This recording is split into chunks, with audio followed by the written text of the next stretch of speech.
Live. Everything says live. All right. Opening theme. Sometimes I guess you just forget today. Hey, alright, whatever. Super queer. Trixie. Hey, yo. Looking for a fight, you'll have to find me in the forest. In Northside, Norfolk, Ward's Corner, near the water of the James. Rolling with some former orphans, eating oranges and peeling off a cheap orange in the Prius gang. Present you with the choice like Morpheus. I could prevent the pain, or it's the pill that makes the game feel sane. Yeah, DMX, DMing it, D&D. Do you really fucking feel me? Hour after hour, I'll be found devouring defenseless and cowardly peeps. Senses are souring how they step to me. You see, I'm short in the views and deep in the views. From winning abuse, the men sevenfold and refuse. Used to it, Brett, Evan Cole. I'm a devil bitch, reveling in my relative relevance. Elephant light with the depth of my remembrance. I went through some severances, as well as certain severances. Serving consecutive sentences. My proactive lenses cup of driver's windshield. I went through and before heal. Don't conceal, no blow. I made no deal. Did slow on the uptake meal, but I should have been fake. But fuck it, at least I'm great. When I step in the place, I bring damages to the surface of the planet. When I work this work taken for granted. Legendary being, eyes forever seeing, spreading beats, talking to places you would never believe. Who would ever conceive of this freakish demeanor? Can't demeanor abilities. When you hear it scream, it's the Buster Beam from Virginia Beach in the Hampton streets, clamping to your teeth. Looking for a fight, you'll have to find me in the forest in Northside, Norfolk, Ward's Corner, near the water of the James. Rolling with some former orphans, eating oranges and peeling off the cheap orange in the Prius gang. Present you with a choice like Morpheus. I could prevent the pain, or it's the pill that makes the game feel sane. DMX, DMing and D&D, yeah. Do you really fucking feel me?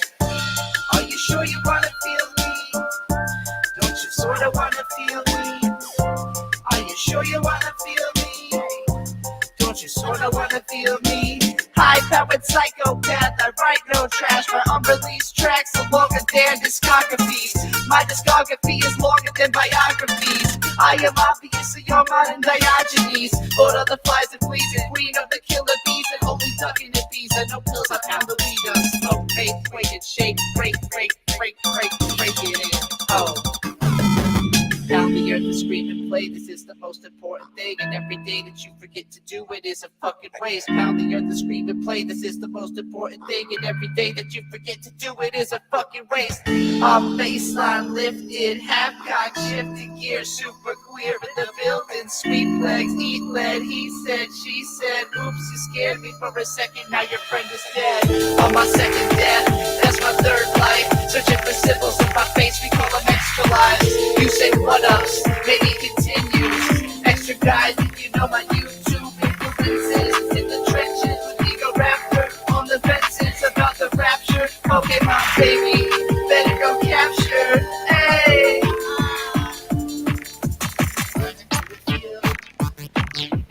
Feelings are revealed. Bruce Banana Peel. Look what I reveal.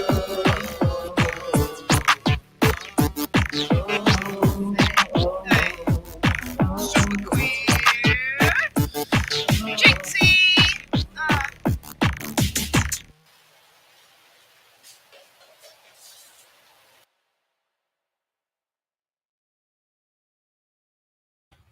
Hello. Welcome. It's time for Fix Trixie, the only show where you try to like gaslight the host. I was thinking about how Dr. K does the like therapy streams where it's like just bring random people on and fucking talk to them about their problems, and I've always thought that's like a really bad idea. Like it's bad enough of an idea for a licensed therapist. It's got to be a much worse idea for an internet personality. And then I thought, if everyone thinks I'm crazy, maybe everybody else could try to psychotherapize me. Maybe it's a show where you just take one crazy person and you make everybody else figure out their problems by way of trying to help me with whatever they think are my problems. Trixie versus everybody, war flashbacks ensue. That was part of the inspiration for this. My most successful live streams have been combative with the audience and caller focused. Every time I've done a call-in stream where people get to argue with me, it tends to go pretty well. Although we've had a whole 8 days or so since I announced this, and I was expecting people to be, sitting there thinking about all the things they need me to fix over the last week, sitting there go, oh, I can't wait to go in on Trixie for all of her problems, because you know, I was getting a lot of this idea got a lot of attention, is what I'm trying to say. Like, I put out the advertising and it got a lot of likes, it got a lot of reshares. Got a taper clip in chat saying this is such a great concept for a show. Hype to watch this. Everybody's hype for the idea of this show, but almost nobody proposed. We have one guest who I'm going to bring in very shortly. And then also that one Lucario fan who I said I would bring in later. But that's it. Only 2 people actually said, hey, I've got a problem. I got to call in. Give me that link.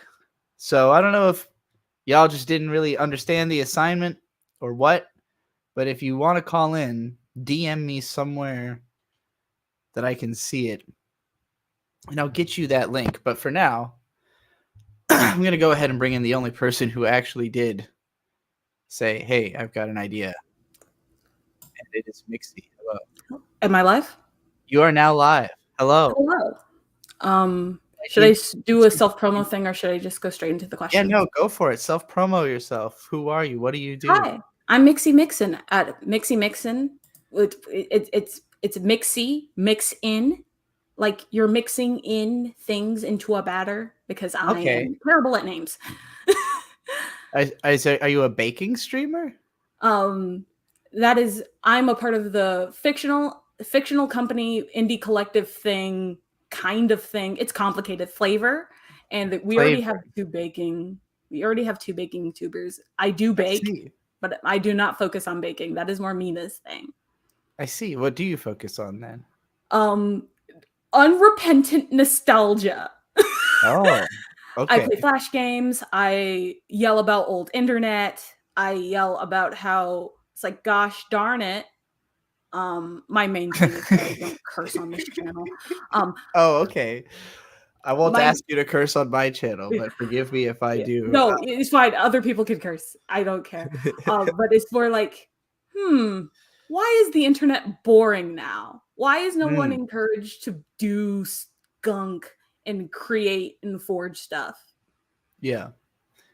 Are you asking me why that is? I have a small list of questions. I'm going to start with the obvious. Since anime is your main content already, and you're already into music, you're already an idol, would you become a VTuber? I would. I've been struggling with I don't really understand the technology very well. I had somebody rig me up a character. Or not rig up, rather they created it, but I never got it rigged up. Like, they got the art done by Daniel Dassault, who also did Vito-chan for Vito. And basically, when it came time to like throw down the money to then have someone figure out how to do the technical side for me, I did not have the money to complete that project, and then I just kind of forgot. This model was like $30 USD on Booth. Damn. Well, prices have gone down since back then. I've definitely seen a lot, like a burgeoning. Go in with a pre-made, make your money, get your audience, and then move on to a custom model. That is like start with a PNG, and if you can move on to a pre-made model, move on to a pre-made model, and then make your own idol. I will definitely strongly consider it, because I'm just looking at the screen right now, and just the difference of brightness between your side of the screen and my side, it's like, well, that's way easier to look at. Like, I look like I'm in a dingy basement. You look like you're in a bright mint, like Animal Crossing room, basically. Trust me, the Flesh Realm room is approximately your room right now. Don't worry. Flesh all of us, room. and don't worry, all of us are mentally ill. What is in the flesh realm room? Do I dare to ask? My regular stuff.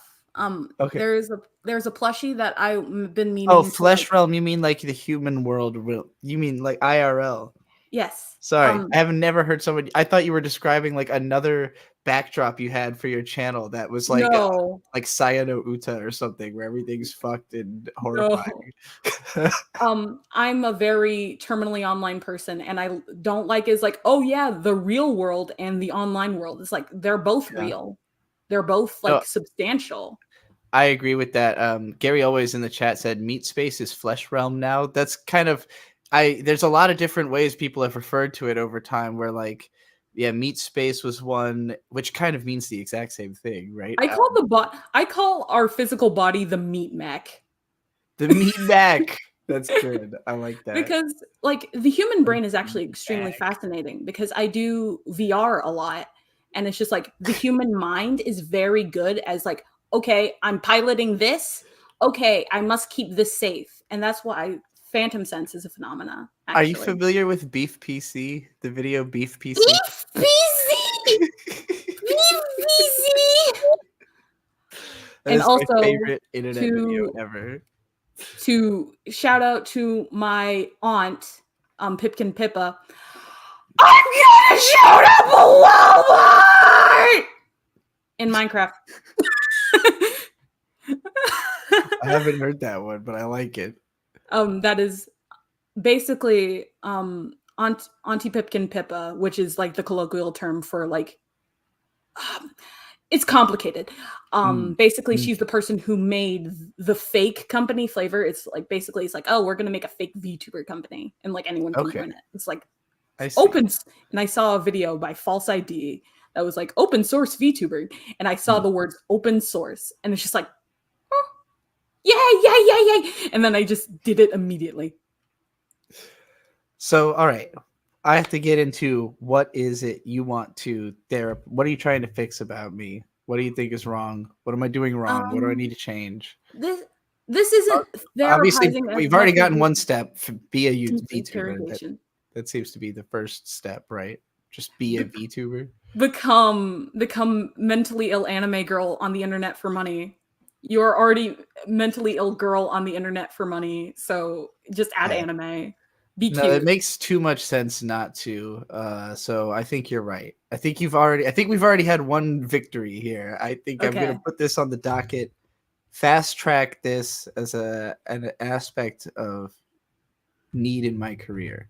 Okay. So I'm gonna work on getting my audience to help me with that because they're good at helping me and I'm bad at doing things. But me too. Written down question number 1. When you transitioned, the way that you created your content changed as well. Did the self-reflection change how you see your relationship with your content in any way? Yes. Actually, I'm going to try not to take too long to answer that question because earlier today, last night, somebody paid me to do a video where I would just explain like what has been going on with my my content or what I've been up to since the end of the Procrastinators podcast, just like 4.5 years. So in me trying to think of how to summarize that, I just kind of turned on my camera and I started talking in the backyard. And by the time I was like starting to talk about the year 2020, I had filled my camera with like 30 minutes of rambling about how different my perspective is now versus back then. Oh gosh. And the best metaphor I could use that I came up with as I was going through it, there's a video I made when I was 25 called the Quarter Centennial Progress Report. And in it, I'm talking about how I'm so afraid of driving on the interstate because of the fact that I can't remain associated for like more than fucking 10 minutes at a time. Like I used to struggle so much with like being present, and I would kind of like be like on and off all the time, like entering a situation where maybe I'm I'm having fun communicating with other people, and then kind of the conversation dies down, and then suddenly I feel like I'm not even here anymore. I'm thinking about something so far away that I need to leave the room and go be alone with whatever this is now, because I've lost the plot on what on what was happening right in front of me. And that was kind of how I lived my life for a long time, including in the early part of my career.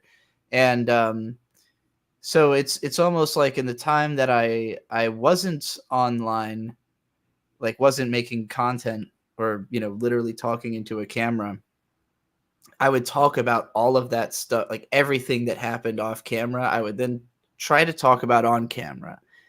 And there were a lot of like repercussions to doing that I didn't understand when I was doing it, particularly just like straight up talking about people I hang out with and stuff like that. And like maybe like seeing somebody do something that I thought was weird, and then I would like call them out on it on a podcast or something, and like make fun of my friends, or like try to psychoanalyze why I thought they were doing those things. And a lot of people just stopped like talking to me at all. People who didn't want to be public figures, who didn't want to have to defend everything that they ever do online, And so I came to really only like I started basically the time that I really got invested in the PCP, and when I had my previous relationship, I tried to surround myself with people who wanted to be public figures, who wanted to be out there and like talking about themselves. But like all of us in the process of doing that realized, no, you don't. No, we don't. No, we don't really want to be public figures. It fucking sucks. How do we do this without having to be public? Like all the real artists, all the people me and my friends back then respected, were people who didn't have to talk about every aspect of their personal life to be successful. They made great art, and people loved that art. And so I think I really entered this spiral for several years of being obsessed with this idea that I had to create something higher than what I had been doing. That like, I had made content that was popular, but none of it was like fulfilling art that was going to make me someone that people are going to remember forever because they read my book and it like floored them. I want that effect. And, but trying to get that effect while also being, and the pitch you sent me was asking about why I've taken the human content machine approach so much, and instead of like relaxing and trying to focus on one thing. And a lot of it has just been desperation and like really bad life choices of like when I moved to Boston in 2018, my rent was $2,300 a month, and like holy heck, like affording that on the YouTube budget when I started making less money when I moved there. So I just became like really desperate. Like, how do I get momentum back? And I felt like I was bleeding momentum constantly. And the only thing that was going to bring it back was going to be putting out content constantly. But like, I was also obsessed with trying to make it more meaningful to myself. And I think that there's kind of an aesthetic to making something deep that like you can't be flippant about it. You can't like being too flippant about being deep. I don't know. Or you have to be like over the top flippant. Like a lot of people like my first light novel. I wrote love this novel. Kusomega, honestly. Yeah. I re-listen to it constantly, and gosh darn it, no wonder I project myself violently onto you without the like other like I'm a neat in comparison, but it's just like otherwise it's just like gosh darn it, why am I a baby version of you? Gosh darn it. I can't imagine being a neat in comparison to me. I'm well, I guess I make a little bit of money doing these live streams, but not enough to afford a place right now. So still working on that. But with combined income with me and my partner, we can get into a place soon. But couldn't do it on my own. Why haven't you done like the classic combination, like normie job? Because like I believe that you could easily like work at a company and we edit fire. That kind of was last year, but I wouldn't call it a normie job per se because it wasn't like an office job. But like Bird and I Even had a remote. regular job. Oh yeah. And why didn't that become like? Why wasn't that the plan? Like why were you so focused on at least in the early days, Mm. doing pure, like making your money solely through content. Social awkwardness. Feeling that I was not going to fit in with anybody other than internet people. And that's changed, but it's changed in two ways. On the one hand, I have an easier time being around people that like, because it's hard for me to express myself other than in like a long uninterrupted bursts like this, you know. And if people don't really understand that manner of communicating, it's tough for me. I don't know how to be like quick and pithy and like kind of just read the room or whatever. Was the autism arc you genuinely wanting to like understand and like, was it you searching for a diagnosis, or was it just like, haha, I have autism? Definitely more of searching for a diagnosis than haha, I have autism. But it was partly getting a diagnosis is hell, especially if you're older. I understand that completely. I'll say something in just this is a very general statement about myself, but like I have a harder time getting excited about something by myself than I do getting excited about something with someone who's also excited about that thing. And my ex-partner, I think, was definitely searching for, like, had felt that because female autism is so underdiagnosed and because her parents are so resistant to any kind of psychological anything, like even discussing it, you know.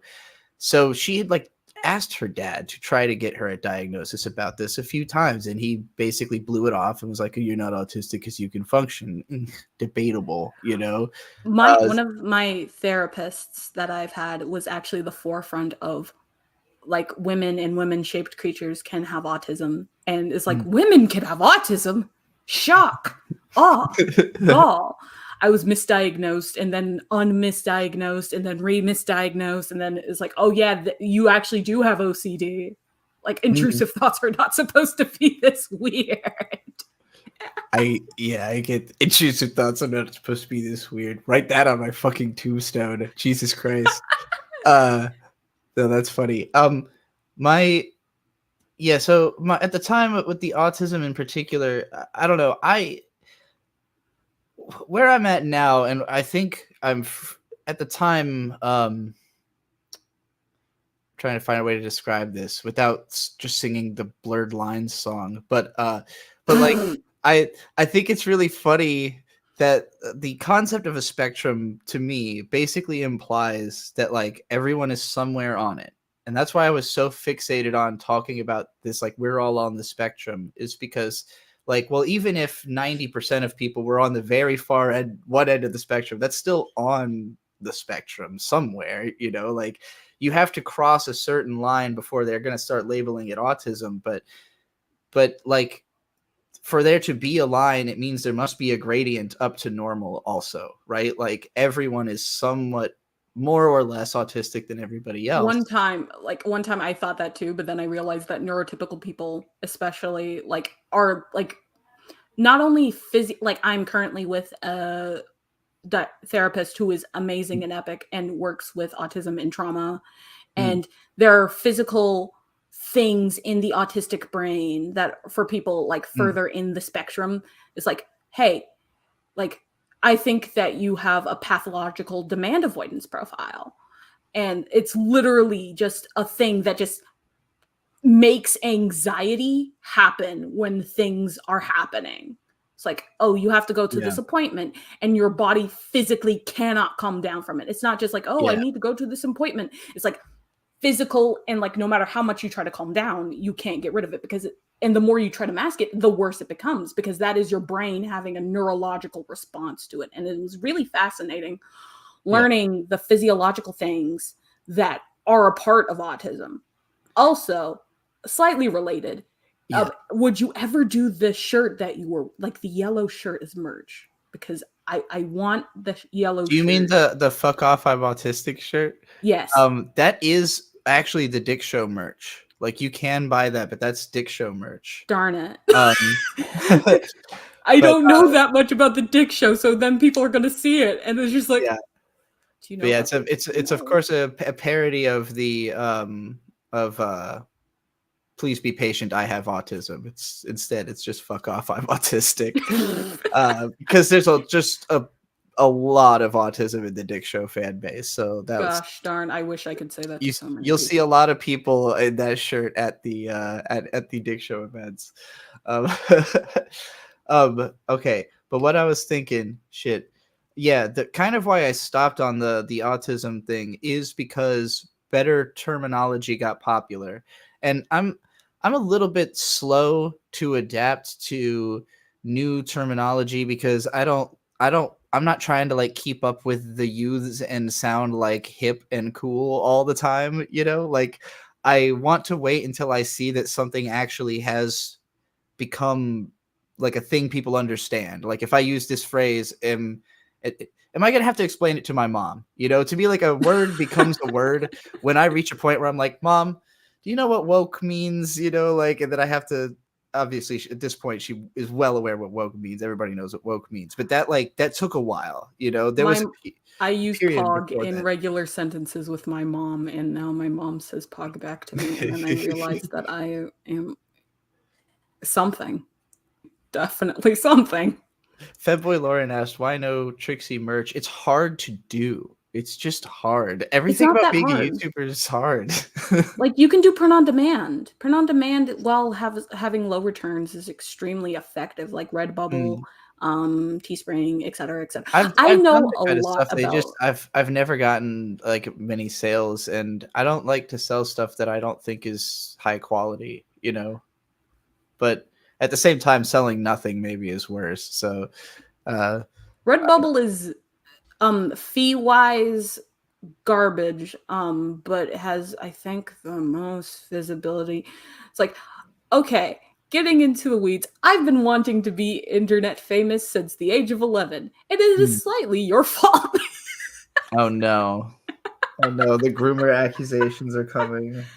No, you didn't. What have I done? What did I do to the internet?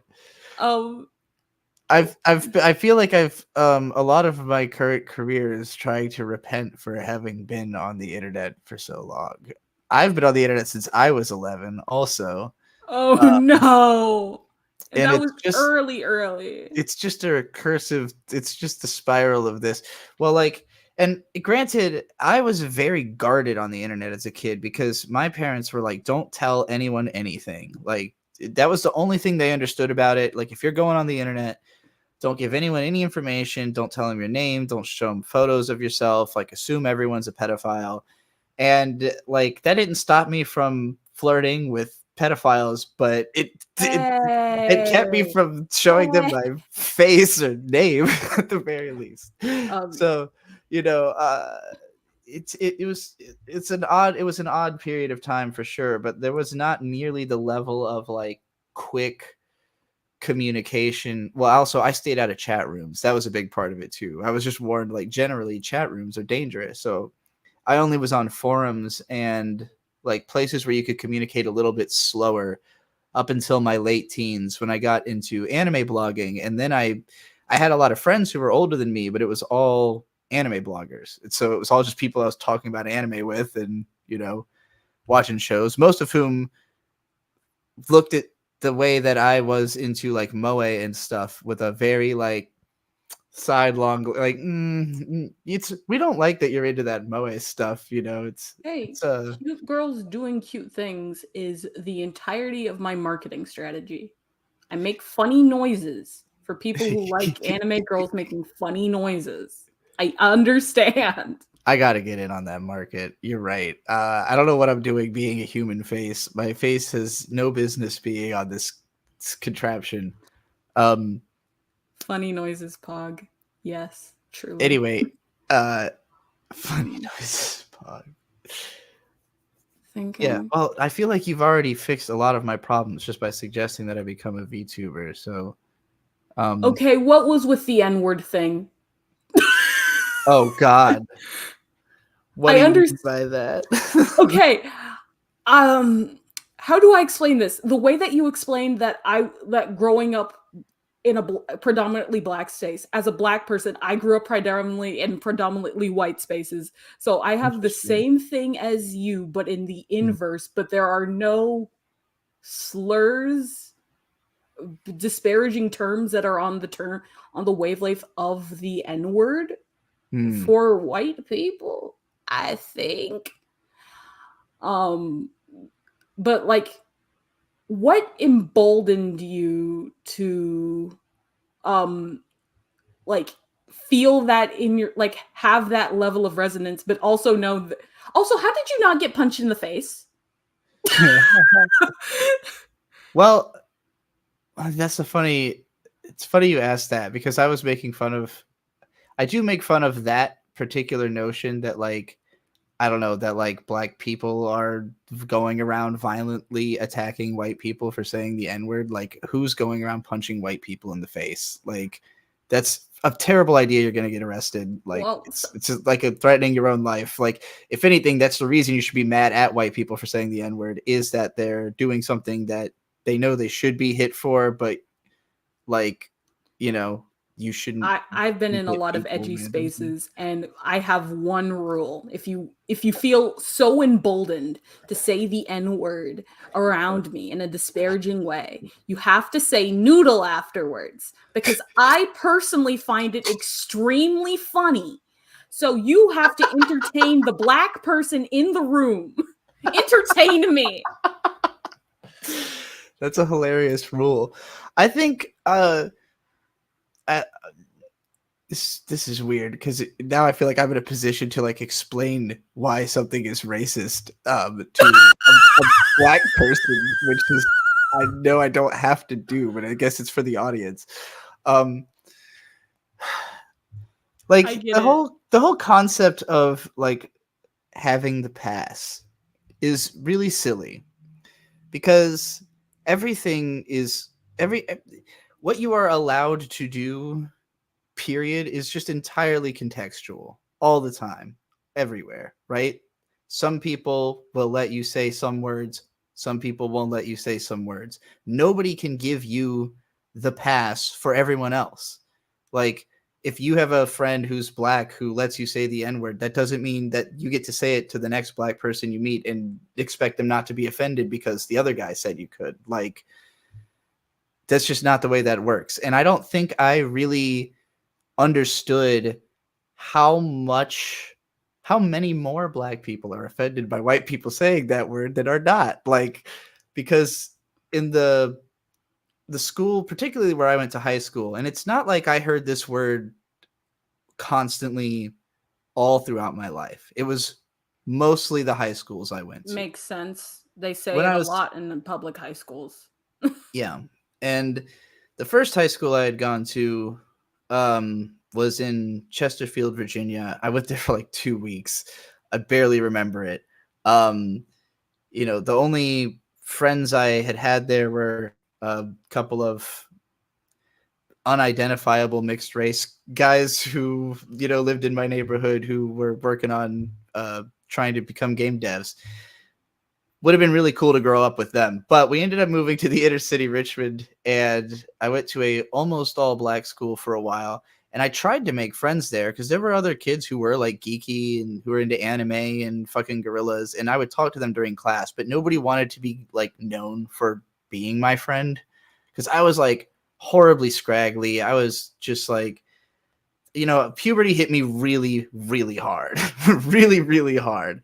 And I'm sitting there going through like gender dysphoria at home, and I don't even have like a friend, you know? So I felt very isolated going to that school. But like, it was also an environment where saying the N-word was just hyper normal, you know? And it was being said to me and about me. And like, I wrote a rap song where I referenced this idea that like, what did they call me in school? It started with an N, because there's a very memorable time. The white N-word song from Bedroom Bedrock, I suppose. Yeah, that's the one. There was a very memorable experience I had when I was like 14, where I was taking a shit in the bathroom at school, and some kids came in and were like, "Oh, what is that? Who's in there?" And then they went, "It's that white," you know, and they didn't know my name, and I thought it was fucking hilarious at the time. So that was why It's I wrote that a white song about it. wow. Because I was like, well, I don't know, I was being called that in school, so like, so it was weird to me. But then, like in the next high school I went to, because I only went there for maybe 7 months, I ended up moving to Virginia Beach, and my parents, despite moving house several times, they actually tried to keep us in a school district just because it had finally become apparent, like, our kids can't make any friends because we keep moving all the time. So maybe we should just settle in one place, let them finish high school. So the high school I finished at was incredibly diverse. It was in Virginia Beach, and this area, Hampton Roads, I live there again now. Um, this area only exists because of the military. All of the military bases are here. We've got like several naval bases, several Air Force bases, several Army bases. We've got NASA. We've got the PSYOP division of the US.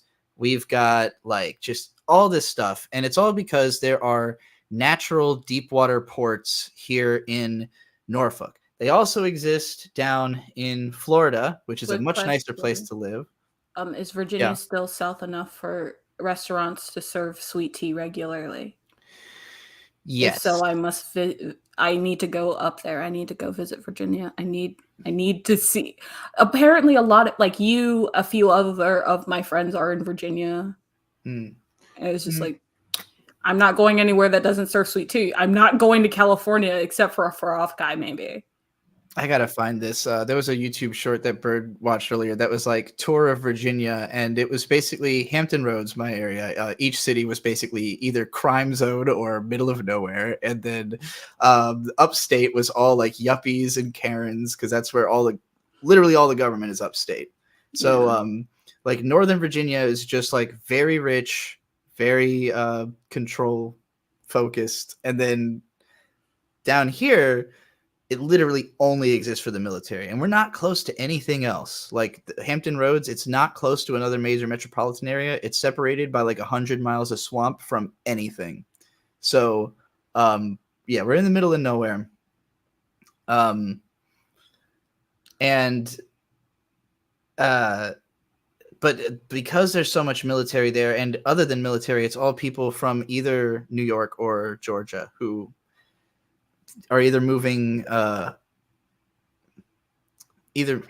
to Virginia because it's supposedly nicer than Georgia, or moving down to Virginia because it's cheaper than New York. So everybody I grew up with is not from Virginia Beach. They're not from this area. I'm not from this area. I was born in Oakland, California. So like everyone I grew up with was from somewhere else. They were almost all of my friends were mixed race. All of them were very edgy. They all were internet people, and they all said the N-word a lot. And when I first started on the internet, it was like me and my friends making content together. But then gradually, most of my friends didn't want to make content. And this was pretty much right before the social justice movement started online. Oh no. I think that was my arc where I thought I was a libertarian. Oh boy. The liberty word. It's like, yeah. I like liberty. I like freedom. Wait, this is an apocalypse cult. Okay, moving on. Anytime somebody tries to convince you of something with liberty, just think liberty, liberty, liberty, and remember liberty. it's evil. I have a very specific memory. This is my audience knows that I've been impatient multiple times. There was this one girl named Liberty, and then the Liberty commercial came on, and we all just looked at her. It's like liberty, liberty, liberty. I would be so upset if my name was that in this era where that commercial is playing constantly everywhere, all platforms. By far the most viral ad I've ever seen in my life is those goddamn Liberty ads. I thought it was the people Whopper outside ad, the US probably don't get because those are pretty bad too. Yeah, it's stuck I don't in get my those head. on YouTube though. I get the Liberty ads like on YouTube and on TV and on just everywhere. Right now, I watch TikTok ads, and I even have mobile ad blocker for YouTube. I am sorry that I am not giving you money. I didn't know that was the thing. You got to download that right away. I'll talk to you about it on screen because it's technically not terms of service. I mean, mine's an iPhone. Is that gonna work on the iPhone. Why? You almost made me cursed. Why? Why do you use an iPhone? I like the camera on the iPhone. Get a thing. Have a camera. Like, I'm thinking of getting an iPhone because I want to be able to poof out my cheeks and put out my tongue. But it would never be my primary phone. It's got like, hold on. Why would it be my primary phone? Apple is dumb and silly. Well, I don't know. I don't use my phone for much besides filming with it. You could use your phone for so much more. You could use your phone as your primary computing device for years. Well, that's true. But I don't know. I got a laptop. I'm all right with my phone just being a big camera, and it takes really amazing pictures. I mean, and video. Like, and it's durable. I've dropped this thing so these iPhones, I fucking have beat the fuck out of these things, and they don't stop. But also, like, the artificial obsolescence, especially with someone with like meh income needing to replace your phone like constantly because Apple just like update. Yeah. Stop working. That is ultimately what made me replace my phone, was that it like just one day it just decided it was not doing anything anymore, and I was like, oh, I guess I'm taking that offer. Like, I think I made a mistake of saying in front of my phone that I wasn't going to replace it until the next one came out, because I know it's going to happen in like 3 or 4 months. And my phone was like, oh, really? Dead now. Go replace me. And I was like, fuck. All right. I guess, but you know, whatever. They give you a pretty good deal. I don't mind. It's like a supercomputer in your hand. I don't mind paying for that, even if I know that it's like built-in like conflict minerals, and like there's probably children dying for this. No, children are dying to build all of our technologies. I don't use that argument. I use the you can't download external applications, and you're locked into a very oppressive like app store system that doesn't allow weird indie things to exist on it. Illusionix said, no, not the smartphone war discourse. That's more autistic than psychoanalysis. We won't get too lost. I have a diagnosis. I can do it. I'm allowed.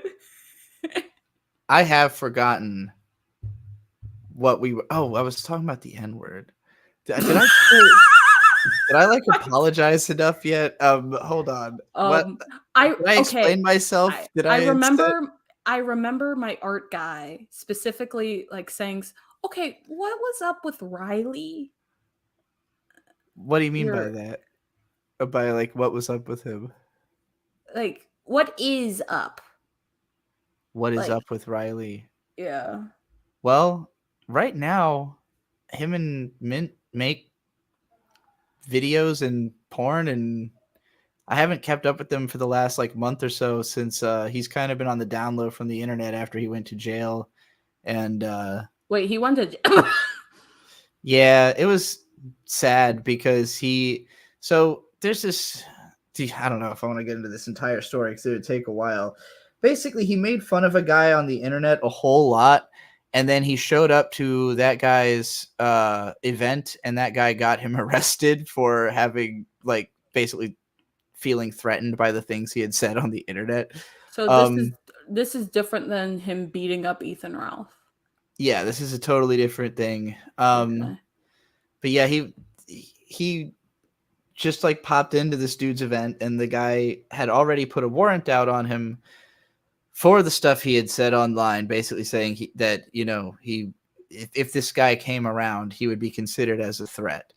Riley had not been warned about this warrant, so he shows up and gets arrested. He ends up in jail for like 3 nights, something like that. I drove down to Texas and ended up getting there right when he was being bailed out by Mint Salad via Dick Masterson.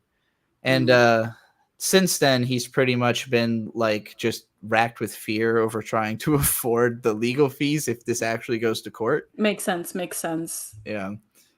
Because we've got a fund, freeriley.fund. It's about halfway funded, I think, out of 15 grand that he's hoping to raise for the full breadth of a legal defense. But I mean, hopefully they just don't pursue it any further. Yeah, It'd be nice if he just walks free because the guy thinks this isn't worth my fucking time. But yeah, it's a long story. I would encourage anybody. The stream that I went into the most detail about all of this was right after I got back from driving to Texas, which was called Null's Head-Ass Take on the Eric July versus Young Klippa situation or something like that. Okay. And it's like 4 hours long, but I go into all the details. I tippity tapped it and it's in my document that I'm using to take notes.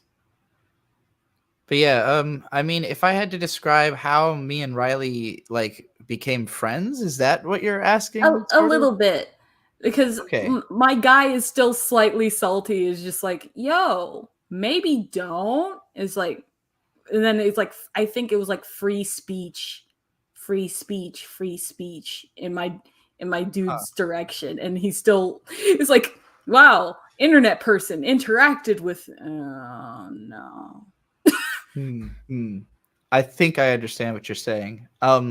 So when I met Riley, it's because he was the producer for the Dick Show. And by producer, I mean basically he was the person finding guests, bringing them into check DMs. All right. So talent scouter. Okay. Yeah, basically he would find people, bring them in. He would also find event spaces that would be good to like hold live shows. And at the time, he had started dating Mint Salad like, I don't know, 9 months prior to when he met me. And it had been like an arc on the Dick Show, the way that they met, because she basically, after turning like 19, absconded from her foster parents because she couldn't fucking stand them anymore and moved in with Riley.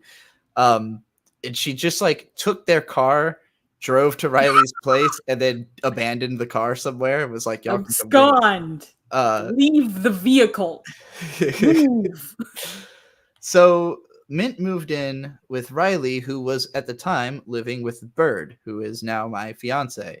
And congratulations. They were all living. Thank you. They were all living in Twin Falls, Idaho at the time. So Riley and Mint were going. They had gone to Florida to plan a Dick Show event that was coming up in December. And then they were heading to Virginia to Richmond to meet Ethan Ralph, whom they were probably planning to try to invite to this event. And they realized that I lived on the way. So they were like, what if we came and stopped by you on our way there? And I was like, that sounds cool, because I had enjoyed their whole arc on the show. And when I had been on a guest on the show with Riley as the guy running their Discord had been so much better than it used to be. Like, he'd cleaned it up. He was like a great admin. So I respected him as like an internet person, you know? I had also thought he was like closer to my age than when I met him. At the time, he was like 22. And Mint was 19, you know? And I didn't know anything about him until meeting him, but like, I learned they're basically both orphans of a sort. I think Mint's one of her real parents, I think, is actually dead. Maybe both. I'm not sure. Riley's parents are alive, but he was through the foster system. You know, I've met his mom. She's a crack whore. Not anymore, but that's, you know, the type, the archetype. Not so, good, like, and not fit to raise a little one. Exactly. And he is a genius, like, just in terms of intellectual capacity, ability to understand, adapt.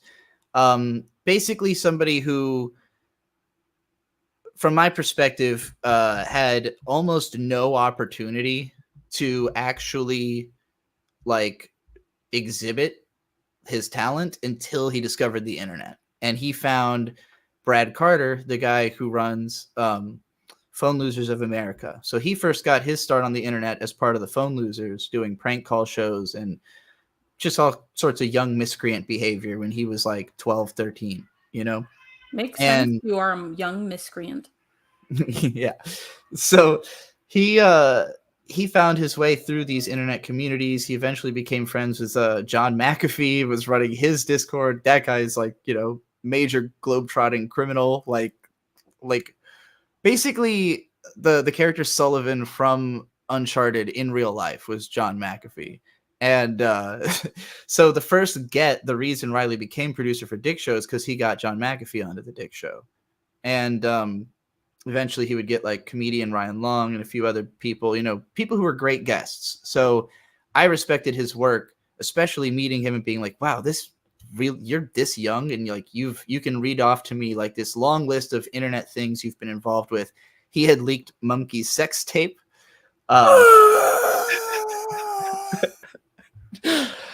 That exists. Oh, that exists. Is it good? Surprised I didn't hear about that. It is good. It's actually really. I've only seen a tiny bit of it, but honestly, it's the most vanity, like egomaniacal sex video, because he's basically holding his camera like this and mugging it while the girl's on. It's great. Unfortunately, the video is with a girl who was like two-timing him with an underage person at the same time.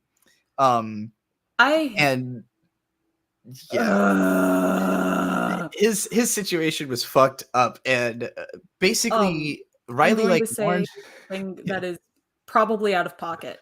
But congratulations and thank you for not talking to children. Congratulations and thank you. It's so easy. It's so easy. Oh my god. Why? Oh my god.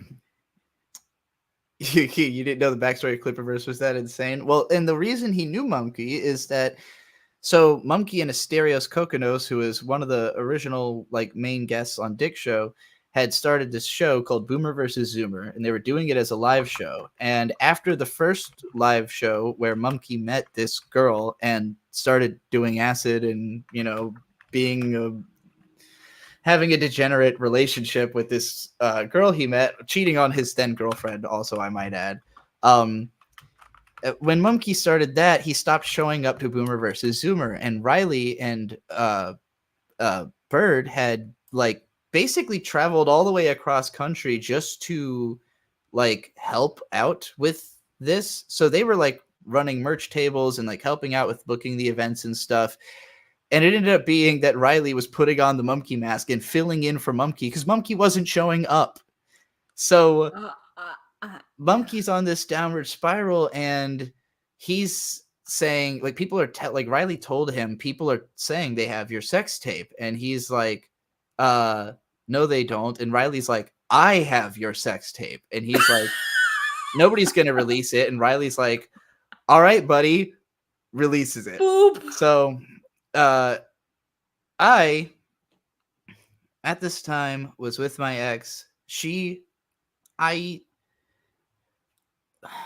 I do know what happened with your ex. I don't know how to describe how I interpreted her politics, because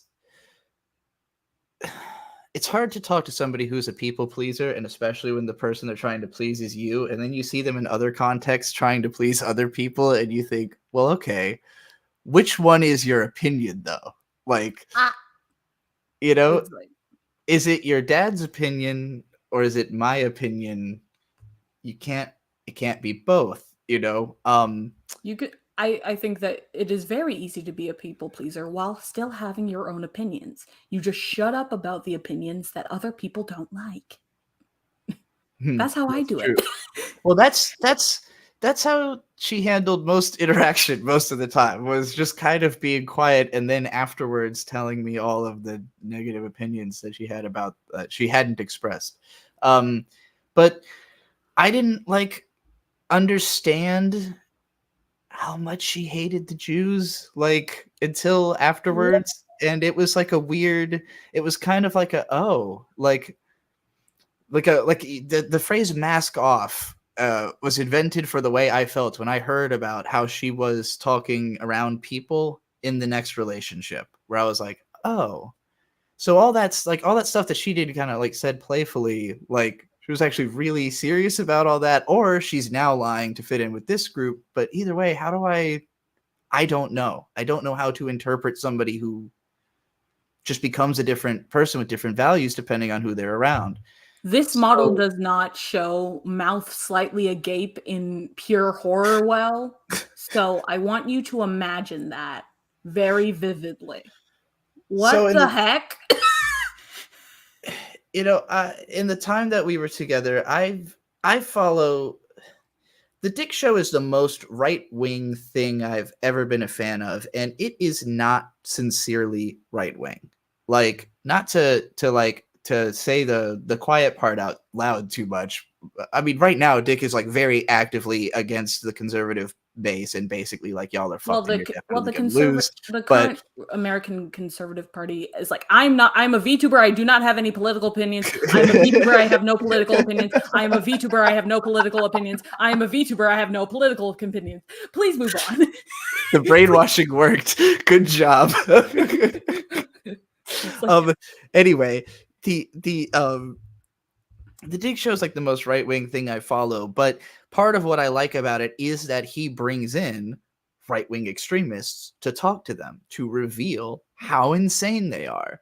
And he often will kind of entertain them while they're there and then mock them behind their back when they're gone in subtle ways. And it's kind of like, well, yeah, this is how you keep lolcows. Like, this is how you keep a stable of lolcows, is you can't scare them off by making them think that you hate their opinions and everything. You gotta like keep letting them make themselves look stupid, and that's a big part of the entertainment value of that show, is that there's some people who it's really obvious with, where like there's this guy Chris the Kiwi who's just this absolutely insane New Zealander who's got basically constantly threatening prostitutes online, and he's like been banned from using the internet countless times, but he keeps sneaking back on.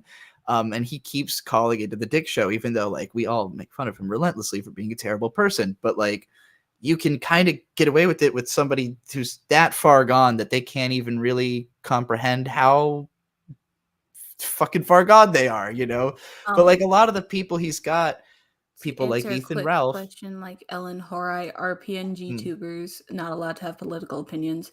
VTubers are apolitical, asexual creatures. We do not have sex. We do not have political opinions. We do not have sex. We do not have political opinions.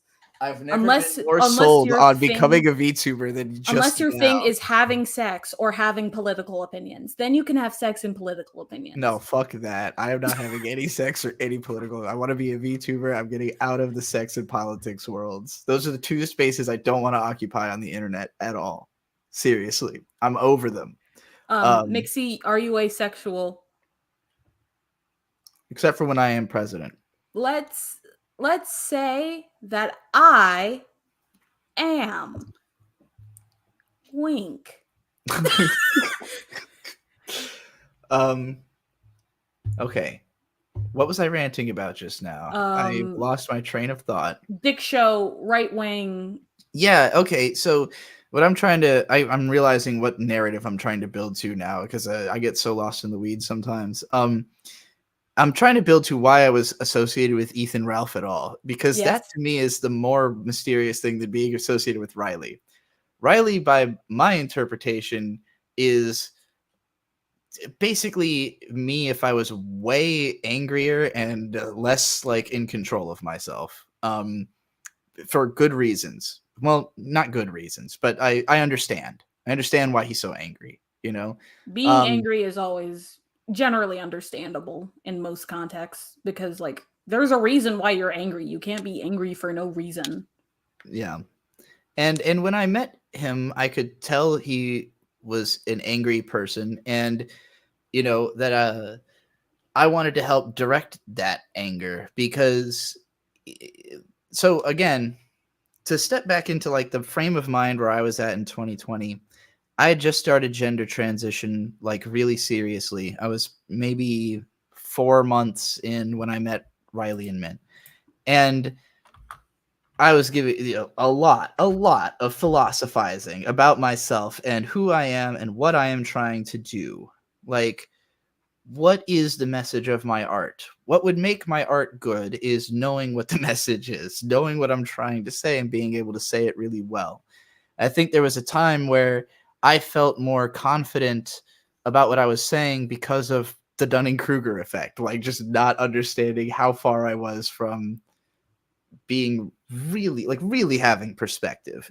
And now I know how far I need to go before I'm going to have a sufficient amount of perspective. Like I can see it in front of me and I'm like, oh, I got to run all the way over there before I can really see what I'm trying to look at, you know? And I'm not going to be able to describe it to anybody else if I only have a partial portrait. So, well, I got way too philosophical. The Dunning-Kruger, to kid this Dunning-Kruger, Donut Kruger. The Dunning-Kruger effect is basically when you get smart enough, all you know is that you don't know anything about the field. But when you reach but before that, it's like, I know everything. Yeah, I'm exactly. brilliant. Yay! Joy! I can say everything about this topic. Oh my god, I know nothing. Yeah, and a big part of it is just a lack of visibility where you have to I'll use a metaphor of going up into the mountains. If you've never actually gone up into, like, for instance, the Rocky Mountains, like there's a period where you're just kind of going up and you realize I'm up on a plateau now. And then it just kind of feels like you're like, that's just how high up the world is, you know? And then you go up another plateau and now it just feels like and then eventually you're like up in the mountaintops and the sky is closer than it used to be. And when you start going down from the top of that mountains, you can actually see down all 4 strata and you're like, oh shit, I was way up. Like when you're going up, you don't really understand how much farther you're going up until you're going back down. And then you see everything on the way down and you go, that's way more than I realized was there. I don't know if this metaphor is like connecting. Also, Ellen, no one can get picked up by HoloLive. No one can be picked up by any company unless you want to be picked up by Niji Sanji. I wouldn't. Which I do not recommend. I do not recommend. I'm going to say right now, if you are a part of my fan base and your goal is to get lifted up to some other higher thing, you're in the wrong place. You shouldn't be associated with me. You should be associated with me because you want to build something together between us that can sustain itself to whatever level we need it to, and that no one else is involved with at all. Sometimes I wish I was in a corporation, mostly because I just need a manager. I understand that. That's why I wanted to be on Locale Live. One of their I need someone with a comically large shepherd's crook. It's like, Mixie, go, stream, beat, go. They're looking for a new Locale Live co-host to replace Keemstar's place on the show, and I think it's probably just a scam to get a bunch of people to become members to try and audition for the show. But I want the job, and the reason is that the job as described is we need somebody to bully Boogie and Wings of Redemption into streaming more often and to keep them on topic and make the show entertaining. And I'm like, that sounds like something that sounds like the only job description I've ever heard where I went, I'm perfect for that. Like, wait, anybody could do that job? I'm perfect for that. Can I do that job? I'm perfect for that. I could bully 2 fat guys into doing a podcast with me every week. Would you bully me? Would you become my manager? I could maybe. I need to have a VTuber before you and I could do a show together. But yeah, other than this one, but like, I do think that it is very funny, the dynamic between it's like, yes, a human character and a VTuber. Why did that word slip my brain out? Also, we know Wings of Redemption loves trans people. That was revealed very clearly on that podcast. He's very resistant to how much he loves trans people, but he cannot help himself. He's big trans time. People are cool. They are. And on average, not political. On average, more attractive, also, in my opinion, which is difficult. They're trying to like maximize the gender. It's true. That's a big part of it. Yeah. Allah. Have I resolved whatever I was trying to about? I guess about Riley. Oh, what I was trying to say. I met him at a time. Ethan Ralph.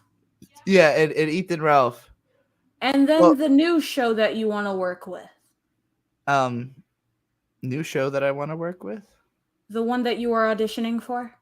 Oh, I was talking about Lolcow Live. Well, that just because Keemstar, as terrible of a person as he is, has managed to like maintain a business online for like 15 years and makes a lot of money. And I'm like, I don't know. That seems like somebody I'd want to work for. That seems like somebody who keeps the paychecks coming, who keeps the paperwork signed, you know.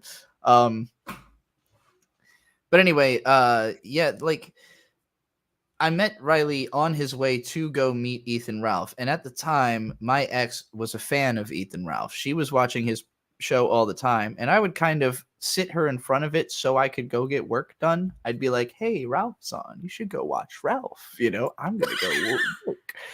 And that became like almost every night because that motherfucker streams all the time. Right. So when we actually met him, I was shockingly unimpressed with him as a person. I think somehow that was turned on for her. I don't know. I don't understand it. But you know, we met him. Me and Riley pretty much made fun of him afterwards, and you know, I thought Riley was way cooler. I thought him and Mint were both really cool. So I was like, well, I want to work with you guys. So at the time, I was really hyped up on this idea of getting an RV and going around the country and meeting creators and trying to like just make something with them for a weekend and like make a video about making something with them. And whatever we were making would be like whatever their thing is, you know? And I just thought that'd be a really cool idea for a video series. And so I pitched Riley and Mint, y'all could be my crew for this, you know? Move in with me in September. We'll get into this RV. We'll go meet people, make stuff. I thought I was going to be like making more money in general by the time they moved in with me, and the opposite happened. I was making less money in general by the time they moved in with me. So I could not afford an RV by then. And when they moved in, like not long after they moved in, this crazy break-in happened that I still don't completely understand, and I don't want to say too much about it because I don't want to start making like legal statements, but it was a wild time. And like there was just a period of like a month where I don't know, I guess my relationship was kind of in to me really taking a back seat because I was more interested in like planning stuff out with Riley and Mint and having all these ideas like about creative things we wanted to do, trying to get them to run my merch. Like part of the idea was like, hey, I'm not even going to charge you guys for rent. I just want you to help me to like print t-shirts and mail them out and shit. So we did some of that. We did a lot of like live streams and stuff. But again, as I said earlier, I have a hard time getting excited about things by myself. It's easy for me to get excited about other people, like stuff that's making other people excited. And a big part of me and Riley bonding was that we both rap. And he was somebody who he can like be listening to a song for the first time with the lyrics open and just start rapping along to it because he identified the flow, which is something I've now developed the ability to do because I saw him do it and I got jealous, you know, like I kind of have that, but for like songs, like yeah, I've been in church choir since the age of 5 with like no sheet nice, music. So it's like, nice. yes, You start to follow, predict where the melody's going and you follow maybe the hit like a note or leader. two off, but Yeah. well, and it's always kind of gratifying when you are off because it means that they knew what was predictable and they did something different and you're like, ah, Yeah. nice. You went that way. Or I did something a little or I did something like a little too jazzy or a little too gospel, and it's just like No. they picked the boring option. It's like boring. Yeah, I've had that reaction too. I get exactly what that's the fact we're having this type of conversation. That's what I mean. Like me reading Riley was like we are having that kind of I get exactly where you're coming from about hip hop and rap, and we're introducing each other to our favorite artists. In particular, the fact that I had a signed lithograph from the group Clipping on my wall, and he had just really gotten into their latest album, Splendor and Misery. So when he saw that on the wall, he was like, "What the fuck?" Like, you know. Well, now we're friends because you've got this. you know, and I was like, oh, you recognize that? Okay, we are friends. So like that's why we got so focused on the hip hop angle in the beginning, and in particular, like a month after they all moved in, and there had been the break-in happened like right towards the start of that, was when Ralph came down. It was for his birthday. We were supposed to all go play laser tag. This ended up being, she slept with him. She found out that his girlfriend, who was with him at the house, was pregnant with his kid. She didn't know that until having sex with him. Then she told me that she had sex with him, and then they left. Not together, but you know, they everyone collectively left, except for Riley, Mint, you know, and Bird. I hung out with Nate for a couple days because he'd moved down to Virginia Beach by this point, you know. So I hung out. Yeah, best guy ever. Came by, scooped me up, you know. To him and Michelle, his don't know if they're engaged, but I assume they are. They're definitely not married, but I think they might be engaged. Together, partnered. Been together for a long fucking time. Yeah. May told Riley that that he had raped her before telling me that wasn't the case. It was a wild night. Riley just popped up in the chat, reminding me of that. Yeah, a lot of fucking crazy shit happened in that breakup, but basically, you know, she left. I saw her one more time like a week later when she came to get some of her stuff, but for some reason left a lot of it at the house. And that's what led to the video. Yes. Yeah, the other thing was like 6 months passed. They were in town for the court date over the break-in. And, you know, by that point, none of us wanted anything to do with that. We were like, I don't know, we don't want to get involved in this. This is your thing you care about, you know, and we don't want to have to be around you anymore. But like, I was like, are you going to ever come get this fucking stuff? You know? And she was like, well, you can't be at the house when we come to get the stuff. I remember the summary video. That's absolutely insane.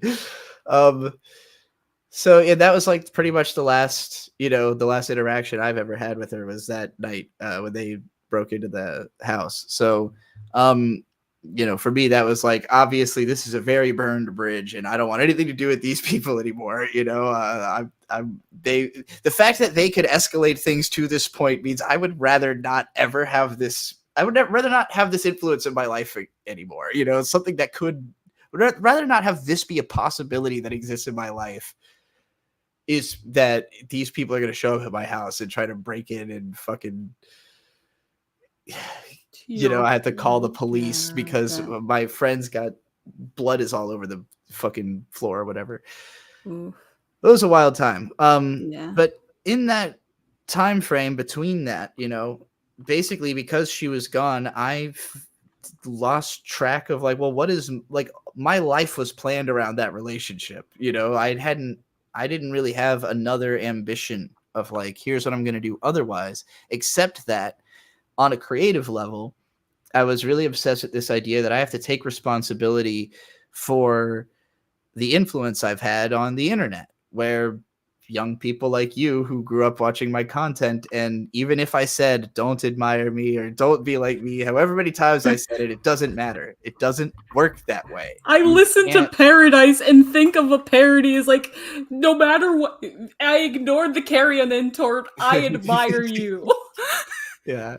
Caveat emptor to all who admire me. Well, I did beware, but I did it anyway.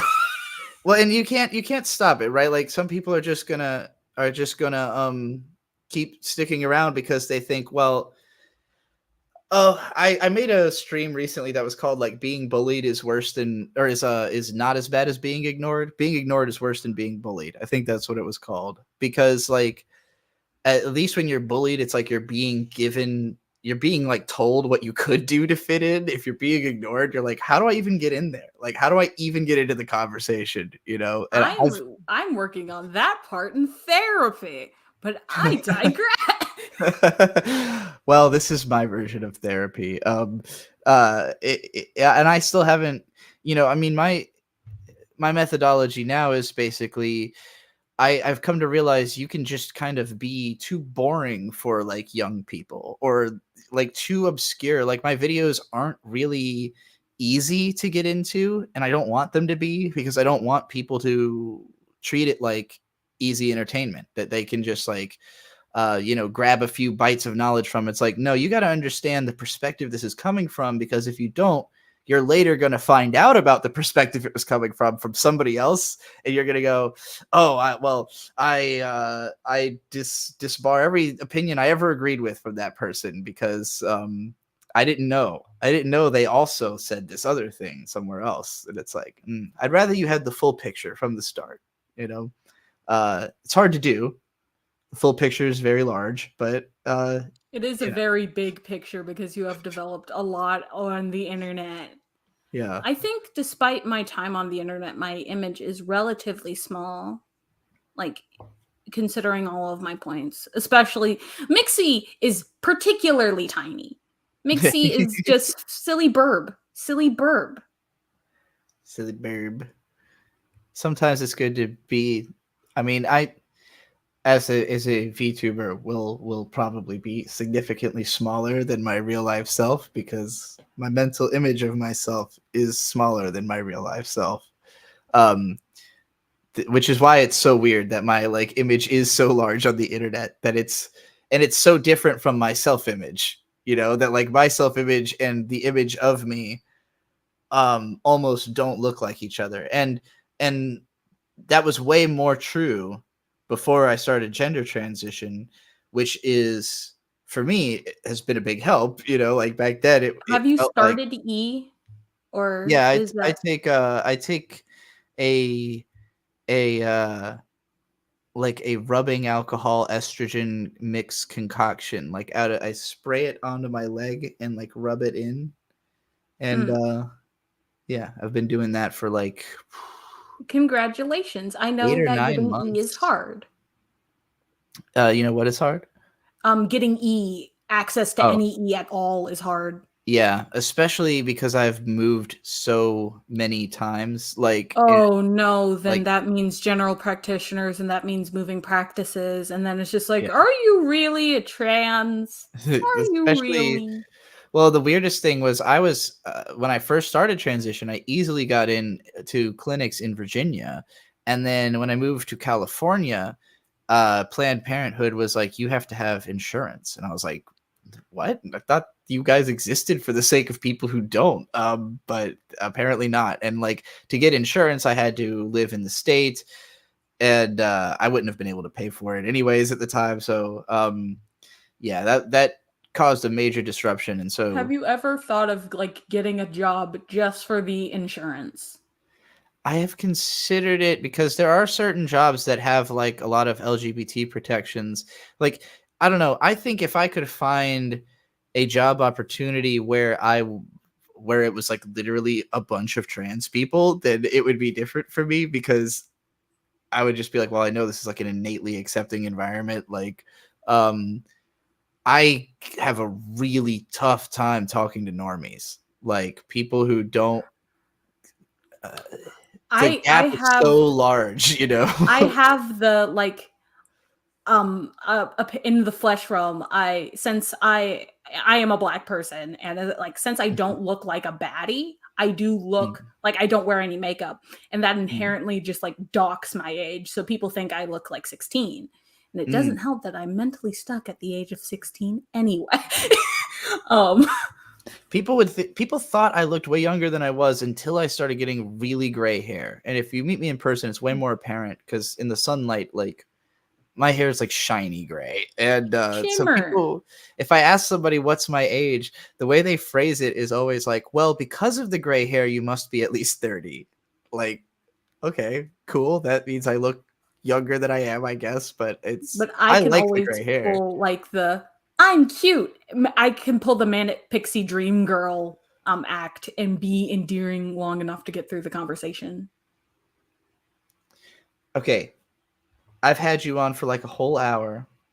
And Okay.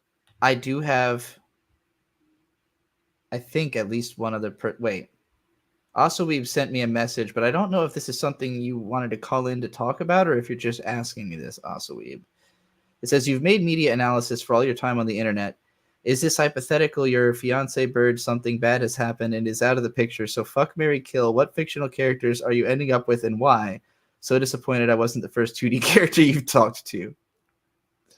Was this a pitch to call in, Asaweeb, or was this... Okay, you do want to call in. Okay. I will get you the link, Mixie. Yes. I have seen lots of comments talking about like a Mixie Trixie show, the E show.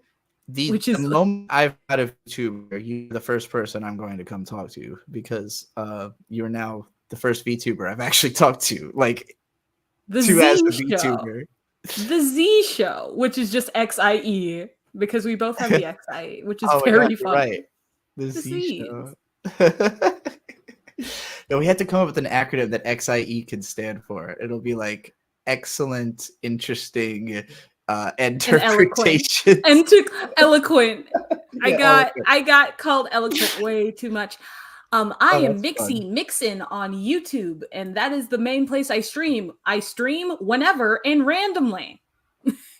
Nice. I've got a stream schedule now. I'm very proud of myself. Oh, what I recommend to you, actually, if you do make any kind of schedule, make some 900 by 900 pixel images that are just like you and the stream schedule on it. Because that's what I've been doing on Twitter, and it seems to be really effective. 900 by 900 is the size where on Twitter nothing gets cropped. So, and it just looks great on almost all socials. It also won't get cropped on Instagram. Cute. So yeah. Just get your schedule onto some 900 by 900. Tuesday. It's like Thursday. What time on Thursday? Sometimes Friday on Thursday. Sometimes Wednesday on Thursday. Thursday. All right. I've been incredibly entertained. Thank you, Mixie. I'm going to kick you out now. Of course. Thank you. All right. That was great. I legitimately was like, I don't know. Do I need another caller? This is a good show. But Asaweeb has offered to call in. So I sent you the link on Discord to get into the back room. I have to go to the bathroom. So I'm going to go ahead and play a song before I bring Asaweeb in. But oops, I've got the fucking DMs open. Did Mixie shout out her socials at all? No, but I mean, I assume that she wants you to watch her live stream more than anything. You know? Socials are just exist to advertise your live streams, right? That's the point of them, I would think. If you're not making money if your social media doesn't exist to advertise something that you make money through, you shouldn't have it. It's just mind poison. It's a way to advertise to other people who you also understand are advertising something themselves. It's a community of self-advertisement. That's the point of social media, in my mind, anyways. That's how I see it. Okay, where the fuck is the song I want? I'm gonna play Trot while I go piss. Song's kind of dark. It certainly feels manic with all the distortion and all that. I don't know. It doesn't have to be negative or violent, really. The truth is, they hate you. And they'll never stop hating you. Till the day you drop it. Never stop the trot. I skip the hot blocks, spit the cough drops, crop the letterbox. Walking around in Walmart Crocs, little bunny hops. Talking like I had a tab, carry half a bag. Call my man a fag, but I am not a man in drag. Estrogen I rub into my leg, and I keep them fed. Never speak to feds, drinking all the lead.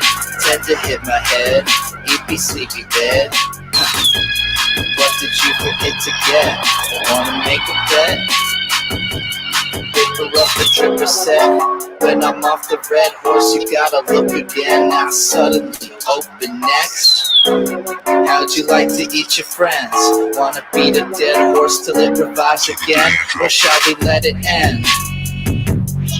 I wanna live again. I wanna demail me to myself and then experience again. Yeah. We gotta make a friend. Stretch some flesh over a cactus and hug it in. Call it a lesbian. This one's for me. Kind of like Frosty the Snowman, but like with the cactus. Yeah. It's a God won't leave me alone. God won't leave me alone. God won't leave me alone. God won't leave me alone. God won't leave me alone. God won't leave me alone. God won't leave me alone. God won't leave me alone. God won't leave me alone. God won't leave me alone. God won't leave me alone. Whiskey Tango Foxtrot. Slurping girl dick cock slot. Shit show bitch ho front clock. Plug fuck thug non-stop. Whiskey Tango Foxtrot. Slurping girl dick cock slop. Shit show bitch ho front clock. Fuck thug non-stop. God won't leave me alone. God won't leave me alone. God won't leave me alone. God won't leave me alone. God won't leave me alone. God won't leave me alone. God won't leave me alone. God won't leave me alone. God won't leave me alone.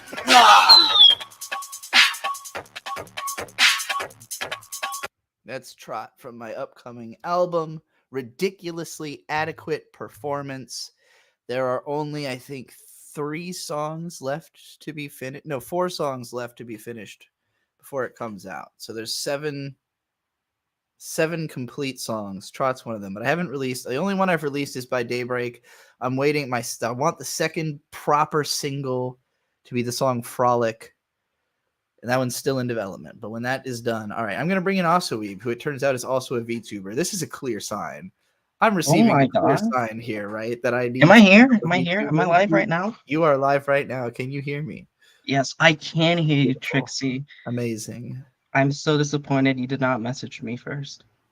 Well, I didn't message anybody. I had to put out a thing saying, hey, everybody, pitch to me what you're going to talk to me about on the show. And I'm just teasing you. Nixie was the only person who got to me before the show, other than that with Lucario fan. I mean, okay. Oh, Lucario. Okay, now. Shout out to my friend. Shout out to my friend. Yes, everybody shout out Aura Luna, aka that one Lucario fan. You told me, are you here to talk about this hypothetical of the fuck? Yes. But first, I want to pay your bills first. First. Wait, let me get this up.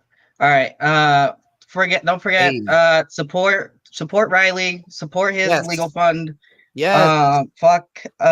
What's his name? Eric July. Fuck Eric July. Fuck exactly. Also.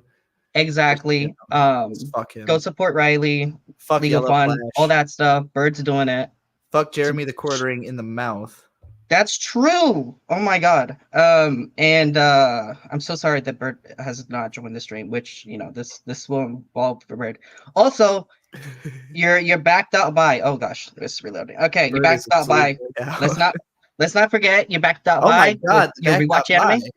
Yeah. Come on. What the directly fuck? Support Trixie here. There is nobody supporting me on there right now. There had been True Fox 1 was supporting on there.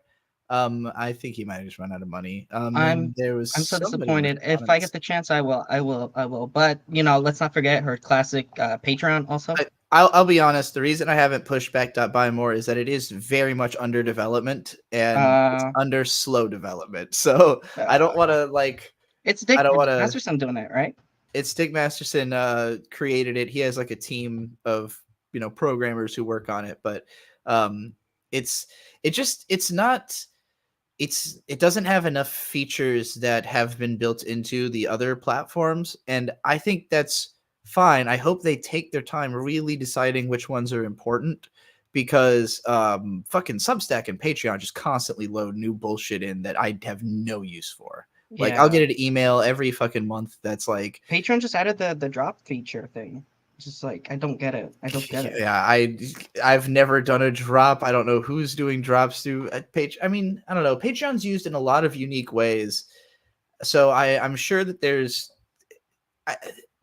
the people who get to talk to Patreon are the people who live in LA, who get to go to their little meetings and soirees and like hang out with Jack Conti or whatever. Fucking, that's the Patreon guy, right? I know this. I think so. I think so.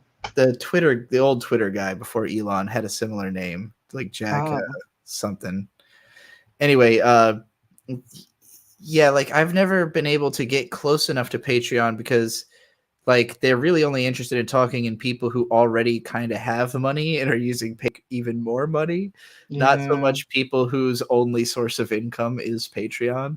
Or even starting our that might come up soon. Anyways. Anyway, that's enough about that. What do you want to grill me about? Oh, right. Where was I? Okay. Anyways, yeah. Here we go. Oh, wait. Before you do that, I haven't even asked you to promote your stuff. Where do you? I forgot about that. Yeah, I was gonna do that. All right. Also, I got Substack right now. I just created it. Do not have that set up yet, but I do have some articles up. Writing, experimenting, whatever doesn't get turned into content will be on my Substack. Also YouTube channel. Also oh gosh, wait, maybe I'll just pull it up over here real quick. Let me get it for us here. Okay. All right. Oh no, that's just that. Anyways, yeah, grab this. I can't believe that I was like the other day, like, I wonder if I can actually do the PNG tuber through StreamYard, and then like the first two callers I ever bring on my live stream. It's OBS. It's OBS. I don't know how. I know you use what, Streamlabs or something, right? Or StreamYard. That's what we're in right now. Yeah. Okay. But I know that OBS allows you to do virtual webcams, so that's my tip. I've been wanting to talk to you about it. Okay. Well, what I'm saying is you're currently doing both. Like you're using the OBS virtual camera as the camera that's being picked up by StreamYard right now. Yeah. So I could just do the exact same thing on my end. I'll DM you. I can give you info. But yeah, YouTube channel. Also I post anime news headlines. I also announced the Patreon. I just I've soft launched it, but it's my formal announcement that I started Patreon.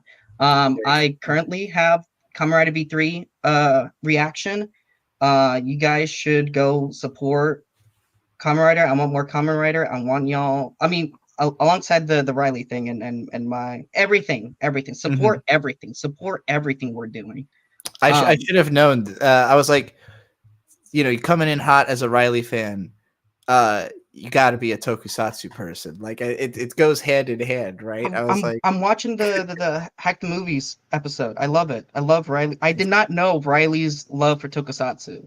He's huge into Power Rangers in particular. He actually started before even doing the Dick Show stuff, or maybe early into it. He had a Power Rangers Power Hour podcast that got DMCA'd by Hasbro. The hell? I don't remember why. You'll have to ask him about that. But yeah, I mean, blame Hasbro. Yeah, fuck him. They're selling it. He's a huge Toku fan, particularly of the Super Sentai and Power Rangers, and I feel like there's something else I'm forgetting that he also likes, but mostly Sentai. Kikaider or something? I don't know. Nah, probably just something. Gamera, Godzilla, whatever. That stuff. No, he's not really into the monsters as much. I've never seen him. Ultra? More into like superheroes and stuff. There's Ultraman. More like 70s Spider-Man type shit. Okay. Shotaro Ishinomori material. Okay. He loves the Spider-Man manga, like the 70s Spider-Man manga. So like crossover type shit, stuff where like West and East met type stuff. Nice. I do not know what that means, but I will look it up. Well, like anytime like American comics have been like interpreted by Japanese or vice versa. Yeah. Batman manga, yeah. Yeah, that kind of shit. Yeah. But yeah, go support the Kamen Rider V3 release. They just took Discotech just announced it, but they have not done any formal thing. I think Media Blasters is doing their movie trilogy thing that they're finally doing after so many years. Pre-orders are still up. They're closing soon. I know they're going into authoring, whatever. Probably be covering it. um, but yeah, as the channel states, anime comics, tokusatsu stuff.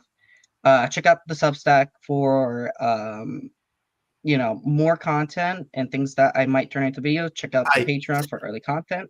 I All that have to stuff. drop this deep lore real quick. Rielly Do and it. Friends, also known as the other Riley in the Dick Show universe, Okay. said my episode of Mighty Morphin Power Hour never came out. My pitch for Drake and Josh's Power Rangers will never be heard by the masses. So I'm guessing What? he was the last guest before the DMCA came through. Oh, that Uh, sucks. but oh yeah, also support Riley Mint, all that stuff, and Trixie too. Let's not forget. We're Hey, we're on her show. Okay. yeah. Anyways, Where are the anyways, super chats? exactly. I forgot super chats too. Also, Zelle, Venmo, that stuff for Trixie. Okay. Yeah, yeah. Okay. I also stream whenever Trixie's not streaming. Hopefully. So yeah. Good. Well, wait. On just on YouTube, or do you also have it on Oh, Twitch?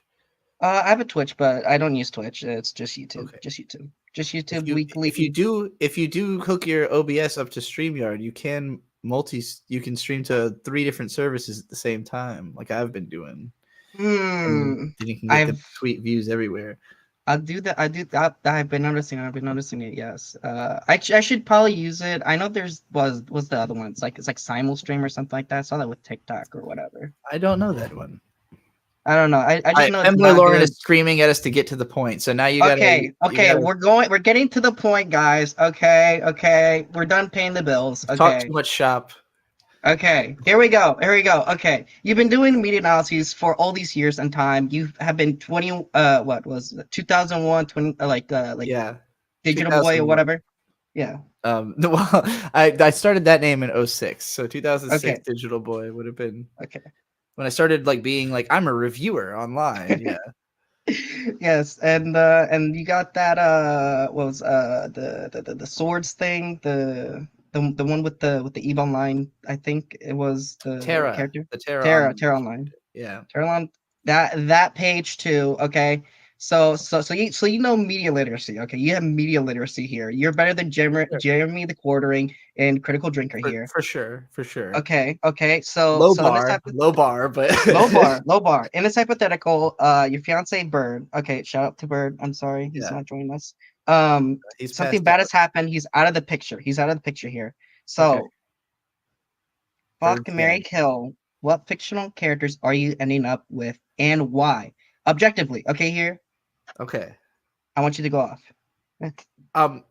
So wait, Okay. you realize that ordinarily with Fuck Mary Kill, there are 3 characters you suggest, and then I have to pick one that I fuck, one that I marry, and one that I kill. It I sounds like know. you're suggesting that I just list every single character I would fuck, marry, or kill. I mean, you have to choose. You have to choose one though. You have to choose one though. I'm I have making to this order now. choose one character to fuck, one character to marry, and one character to kill. Yes. And Bird's out of the picture here, so I'm Okay, sorry. I'm fucking the main girl from Hyper Police. Okay. The cat girl with the big titties. She's like the hottest, Understandable.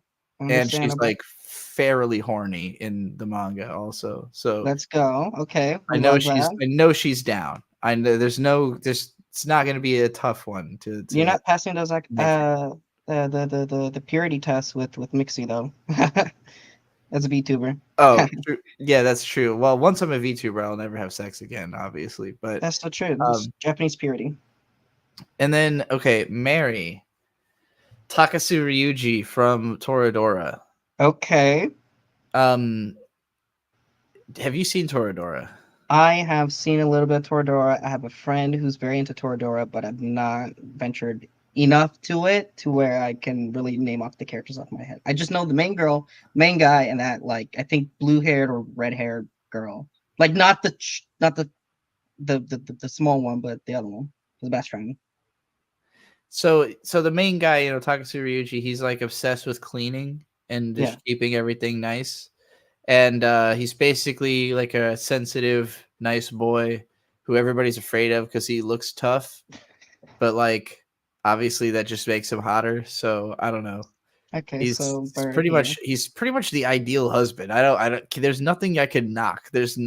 Find a flaw. There's none. So Bird Um, here. Okay, that works. and one of the first YouTube videos anime YouTube videos I ever made is called "I Want to Be Takasu Ryuji." Um, it's from I think you could probably still find this on YouTube if you I know I put in didn't archive it quotations. when you shut it down. When we turned into stuff with that. It's I don't think I ever took this one down because it's on like an obscure channel, I think. Because there were a few videos I had made that I had filmed on my friend Donsan's camera that like I just gave him the footage and he threw it together and uploaded it to one of his like obscure channels. So I've only ever been able to find these by like searching them by name. I think it's all caps. I want to be Takasu Ryuji. It's me like age 19, I think, and it's basically about Long-haired trying to arc? be like, yeah, it's trying to be like the ultimate house husband, like Ryuji, and a great cook and cleaning, and I think Victor plays Taiga, and he's just like being a total cunt. You know, everything I do, I'm like, I'm gonna bake this amazing quiche, and Taiga's gonna taste my love-filled flavors, and then I bring it to Vic, and he's like, "This is cold. Make it again." Trixie, we've known you've been an egg this whole time. We've known you've been an egg. We've known you've been an egg. And You've been willing Bird into existence here. yeah, I guess so. He's not big on cleaning. He's not like Ryuji. I don't know if Ryuji can cook as well as Bird can. Bird is an all-star cook. He does not do any cleaning whatsoever. I do all of that. So Ryuji would still be a bit of a ultimate husbando in this regard. I would get away with even more under this man. Is what I'm trying to say. And then kill. Who am I going to kill? It's the worst character in. Kill Haruhi Suzumiya before she has a chance to ruin everything for everyone forever. How could you? How could you? Well, my beloved. I can't say that. Lum's my beloved, but if you are any real anime protagonist or any real RPG protagonist, go straight for God. Thank you. Ellen got it right away. God. Yeah. Let me see. Straight Ellen. to the top. The ultimate God Dere, the waifu, the most autistic waifu you could possibly have. It really was like a weird experience watching that show with Bird and realizing how little it had like registered to me, how like grotesquely she sexually assaults Mikuru all throughout the show.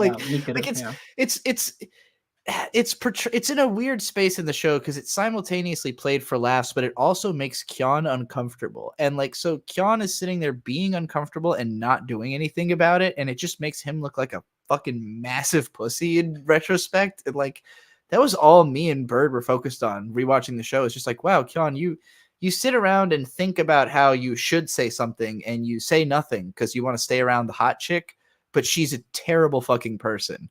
And like, he slowly makes her better, but he could have done a lot more. He could have put his foot down a lot more with that woman. I mean, if Kyon thinks that he can fix her, he can fix her. And for those who haven't watched her, he's the protagonist of this light novel series. Yeah. Okay. Well, good movie. It's a funny idea, like, because I think the truly revolutionary thing about Haruhi as a show is Kyon's constant inner monologue. That hadn't really been done yet in anime. Like that idea of we're just in the main character's head and hearing all of his thoughts. And like, that was basically how every light novel is written, is like a guy rambling about his opinions, but they hadn't figured out how to do that in anime yet. And then I think Haruhi really set the standard, and Bakemonogatari took that ball and just ran with it as far as it could possibly be taken. And then it was like, okay, this is anime now. It's like, there's inner monologue. This is the way it is. But like that idea of like a quick train of thought that sounds like it's what's going through your head, particularly that opening scene where he's like walking to school and just thinking about all of the morals of his universe. Like the footage on screen is literally Kyon walks to school. The dialogue is Santa Claus doesn't really exist. I realized Yeah. this when I was in Yeah. middle school, and it changed my world in an earth-shaking fashion. And like that became really normal after this show. Like Ore Gairu or whatever is like the same thing, you know, but Yeah.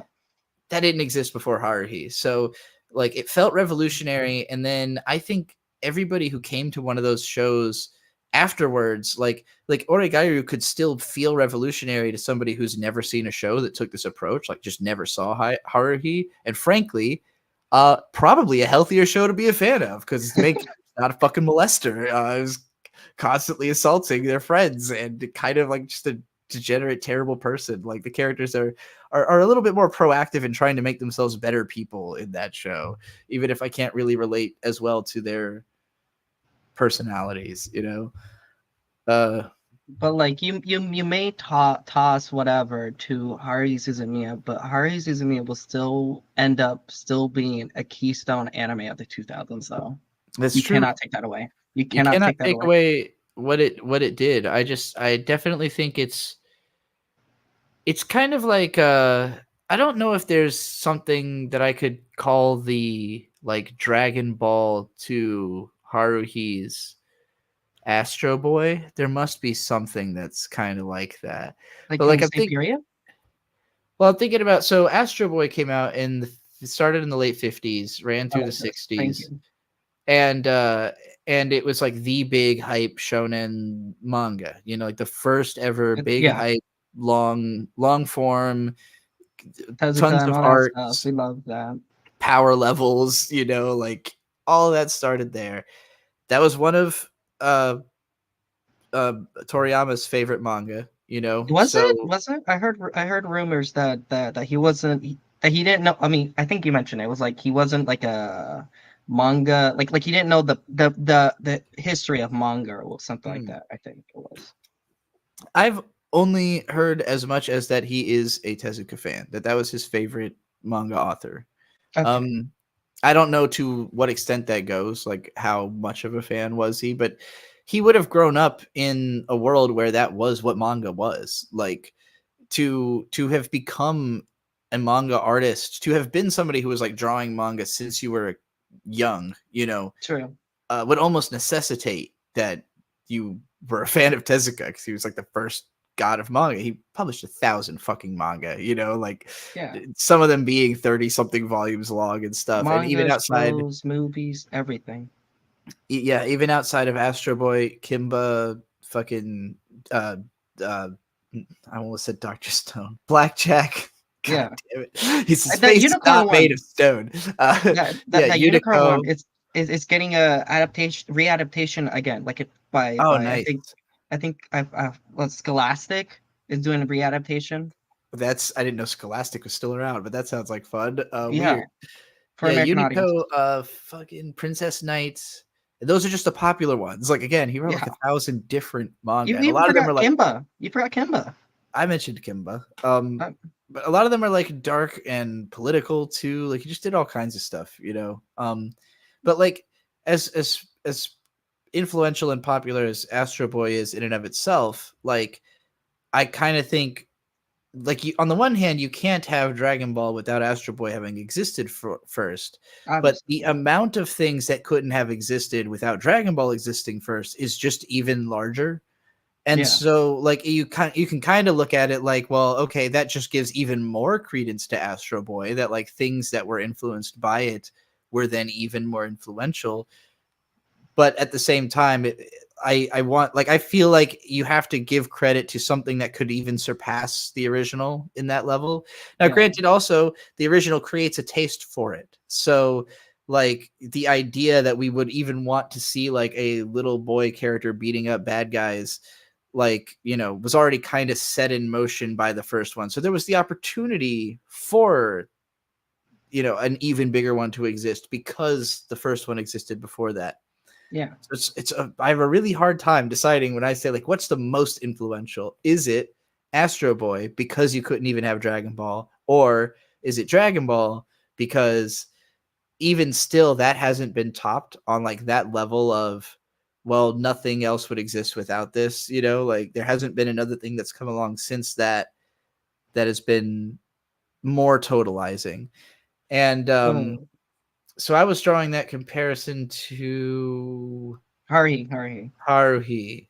Haruhi on a smaller scale is like it's not that it was like the original of anything specific so much as like an inflection point that created a style that was then going to inspire other shows that I would say follow from that lifeblood, but are even something like a Kaguya-sama Love is War. Like that's something that wouldn't exist if we didn't have Haruhi first, but kind of took it in a different enough direction and has an influence on different enough people that I would say it like competes as an influential piece of work. Like Yeah. more people have seen it, more people care about it, Maybe and Fate? maybe it wouldn't exist without Haruhi, but that doesn't mean that it wouldn't that it doesn't deserve as much credit for continuing to be influential, you know. I only have to think like maybe Fate Stay Night or something. I mean, I think it's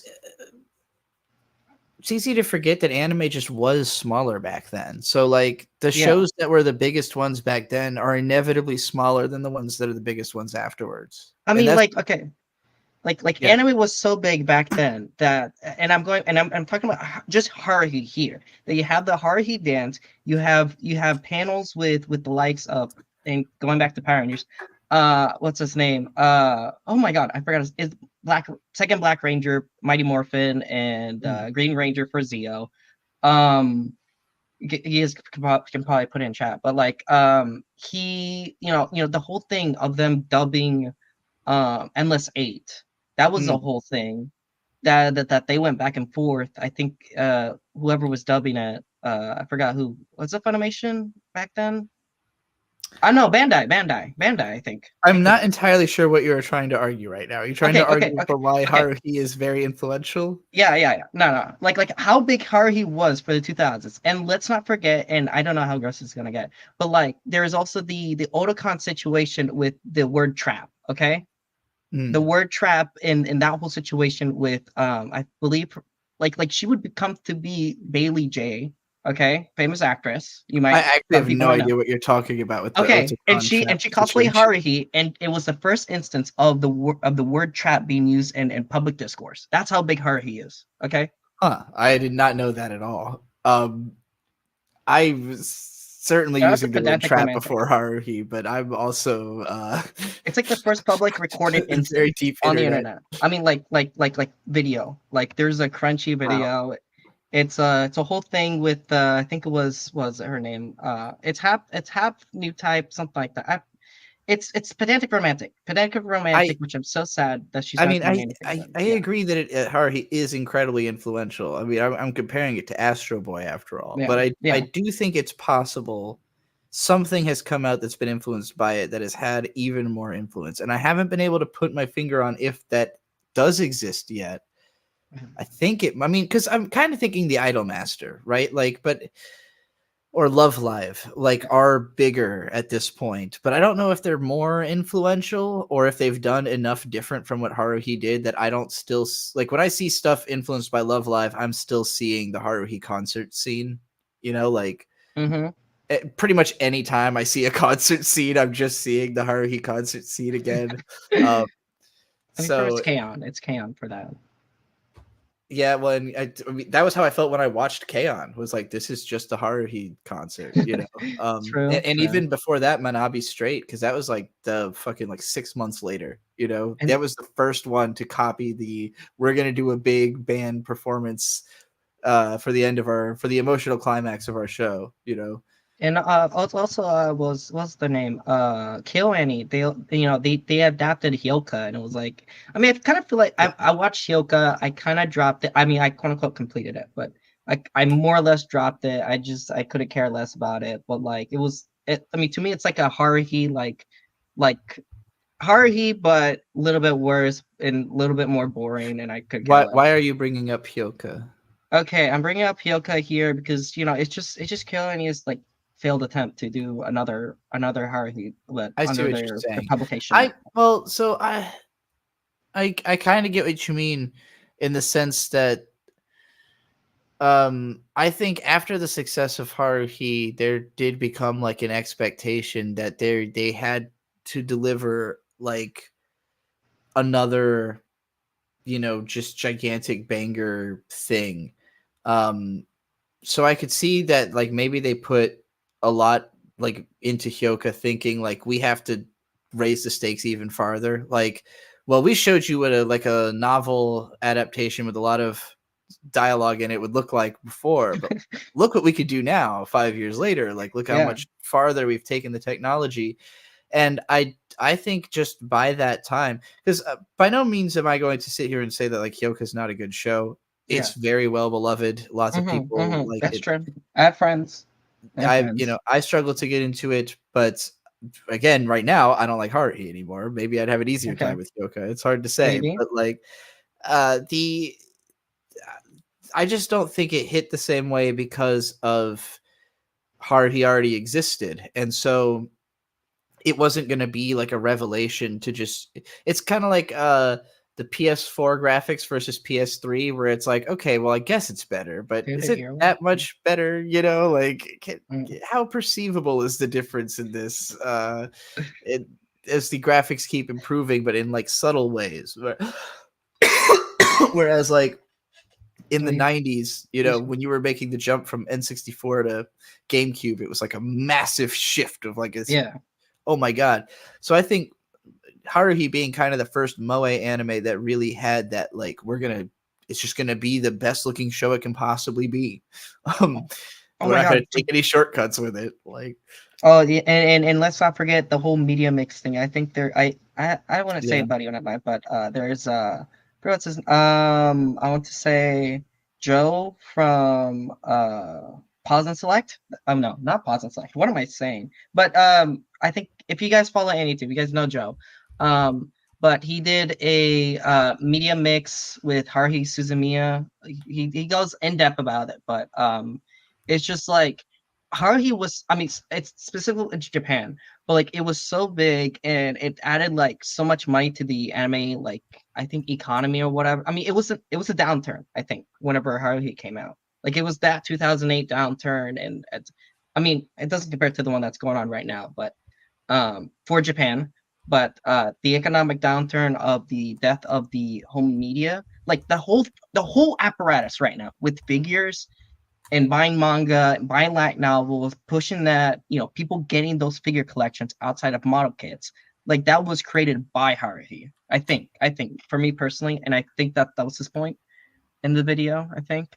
But like this whole ecosystem that exists right now, like the manner that you get anime produced today is also, I think it's also connected with Haruhi. I don't know if there's another. I mean, I can only think of Fate because the whole gacha game thing, that's what Fate makes me Go. think of like Love Live again and Oh, Idolmaster, like oh that yes, yeah, time. yeah. Idolmaster. I think Idolmaster, right? The one that was done by Trigger, right? Well, like Proto Trigger. I mean, They worked on it a little bit, but it was because it was A1 Pictures and they shared a building, so they did a lot of their early work together.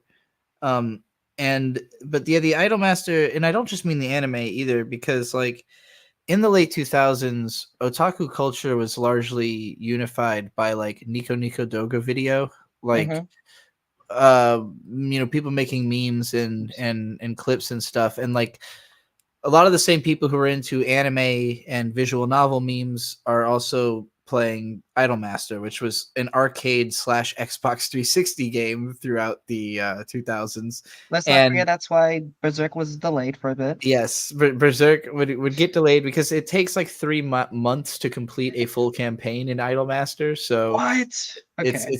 it's infamous for being like a real time suck if you got into those games.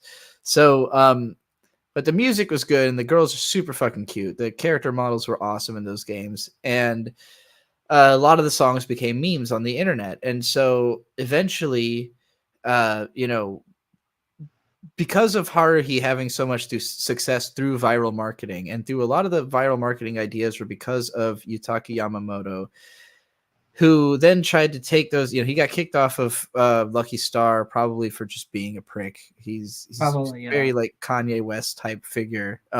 Just always has to say some shit.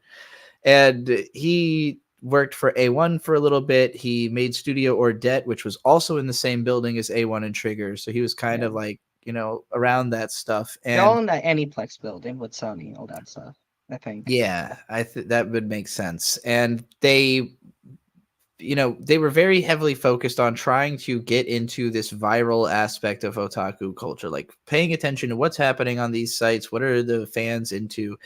And like in the wake of Haruhi being so successful, it was like Moe is the thing, but particularly music sales. Like we can make so much money through music sales if this show is a promotional for a bunch of good music. We already know people like the Idolmaster music. So, they make this Idolmaster anime that takes Idolmaster to another level of popularity. And Idolmaster was the first like animated to the nines fucking dance show. Like a show that's about characters dancing, and there's awesome dancing animation all throughout it. And like that was you could have seen cool dances in Haruhi or Kanagi or whatever, but like this was a show about dancing.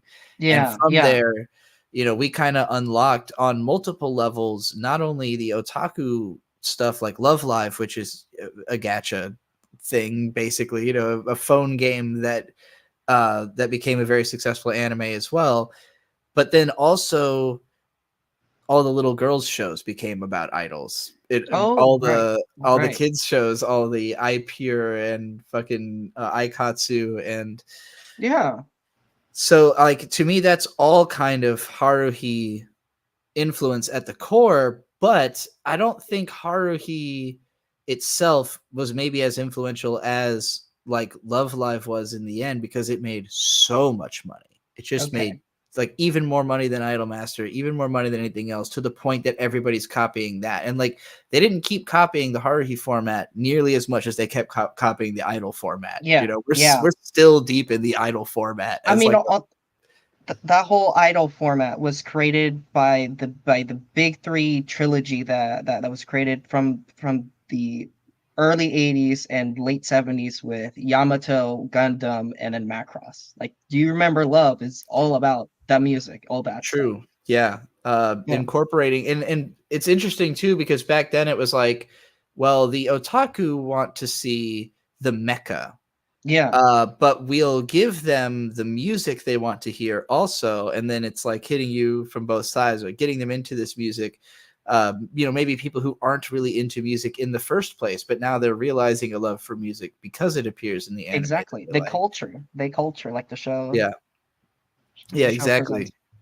Macross, you're talking about, presents that idea. And you've got fucking Do You Remember Love in my head. Or Robotech for you Americans who don't know any better. Just don't say that to show. I think. By the way, I've sent a bunch of people the StreamYard link that you can click on if you want to come. Join us. I want to see y'all. I shouldn't say that. I just sent it to like 5 or 6 people who have contacted me. So Thank hopefully goodness. Somebody's gonna jump on in here. But because at this point you're not psychoanalyzing me, we are both just talking about anime history. I know. The purpose of this. I wasted people's time by paying the bills and look at this now. You have a lot of people on the backlog. StreamYard link led you to a 404 page not found on my computer and phone. It's a dead link. Oh no! Okay. How do I make it not a dead link? I'll try a different link then. Okay. But anyways, I'm gonna ask you this, but if I were to give you a fourth option on here for someone to kiss, I'm not gonna be asking Love Live, because I think all the girls are like high schoolers or whatever. We're not getting into the lolly stuff today, okay, guys? We're not doing lolly stuff. Yeah, I wanted to at least beat the dead horse here. So for an Idolmaster, I'm pretty sure there's a lot of girls. I know the main girl, who you kissing from Idolmaster, and you can look up characters, so you can just whatever. All right. I've got more people in. Also, we promote yourself real quick. I'm going to actually go to the bathroom while you do that. Promote yourself. All and right, then all we'll right, all come right, back all and right, all hear right. you. All right, I will pay your bills. Anyways, also we YouTube channel. I cover anime news stuff. I wanted to get into talking about the situation that's going on with Sony, maybe because we got into that conversation deep. But anyways, watch my stuff. I did a Kamen Rider V3 reaction. Go support Discotech Media's Kamen Rider and Media Blasters thing. Let's not forget, we got Riley's GoFundMe. That Bird set up. Please go support Young Clipper. I wish y'all's time so much, and I'm so happy about it. I'm so happy I was able to do this. This is the reason why I did this. Anyways, backed up by, but Trixie said what she said. It is what it is. But we also got the Patreon. Let's not forget about that. And obviously, super chats go a long way and support Trixie through Zelle, obviously, because that just gives 100% of the proceeds to her or whatever. Oh, Venmo too. Whatever. Hell yeah. I think that's everything. It's been such a pleasure, and this is the second time being on your program. Void Thanks. Gazers. I'm so happy. I'm so sorry that ended, but hope something happens. I'm so happy. You can kick me out whenever you All want. right. Thank you. Thank you. You're gone. You're dead now. No one ever heard from them again. No, I'm kidding. All right. I'm going to bring in Riley. Riley, what up? Yo, what's up? Can you hear me okay? I can hear you great. How are you doing? I'm doing all right. I'm calling in from my iPad because my headset fucking broke yesterday, and I'm pissed off about it. What do you want to grill me about? Also, actually, first, do you want to promote anything since you're here? You got this platform. Sure. I'm an internet guy. I do silly internet things. I have a YouTube channel, Riley and Friends. I've been posting in chat a lot, so you can go click on that, subscribe to it if you want.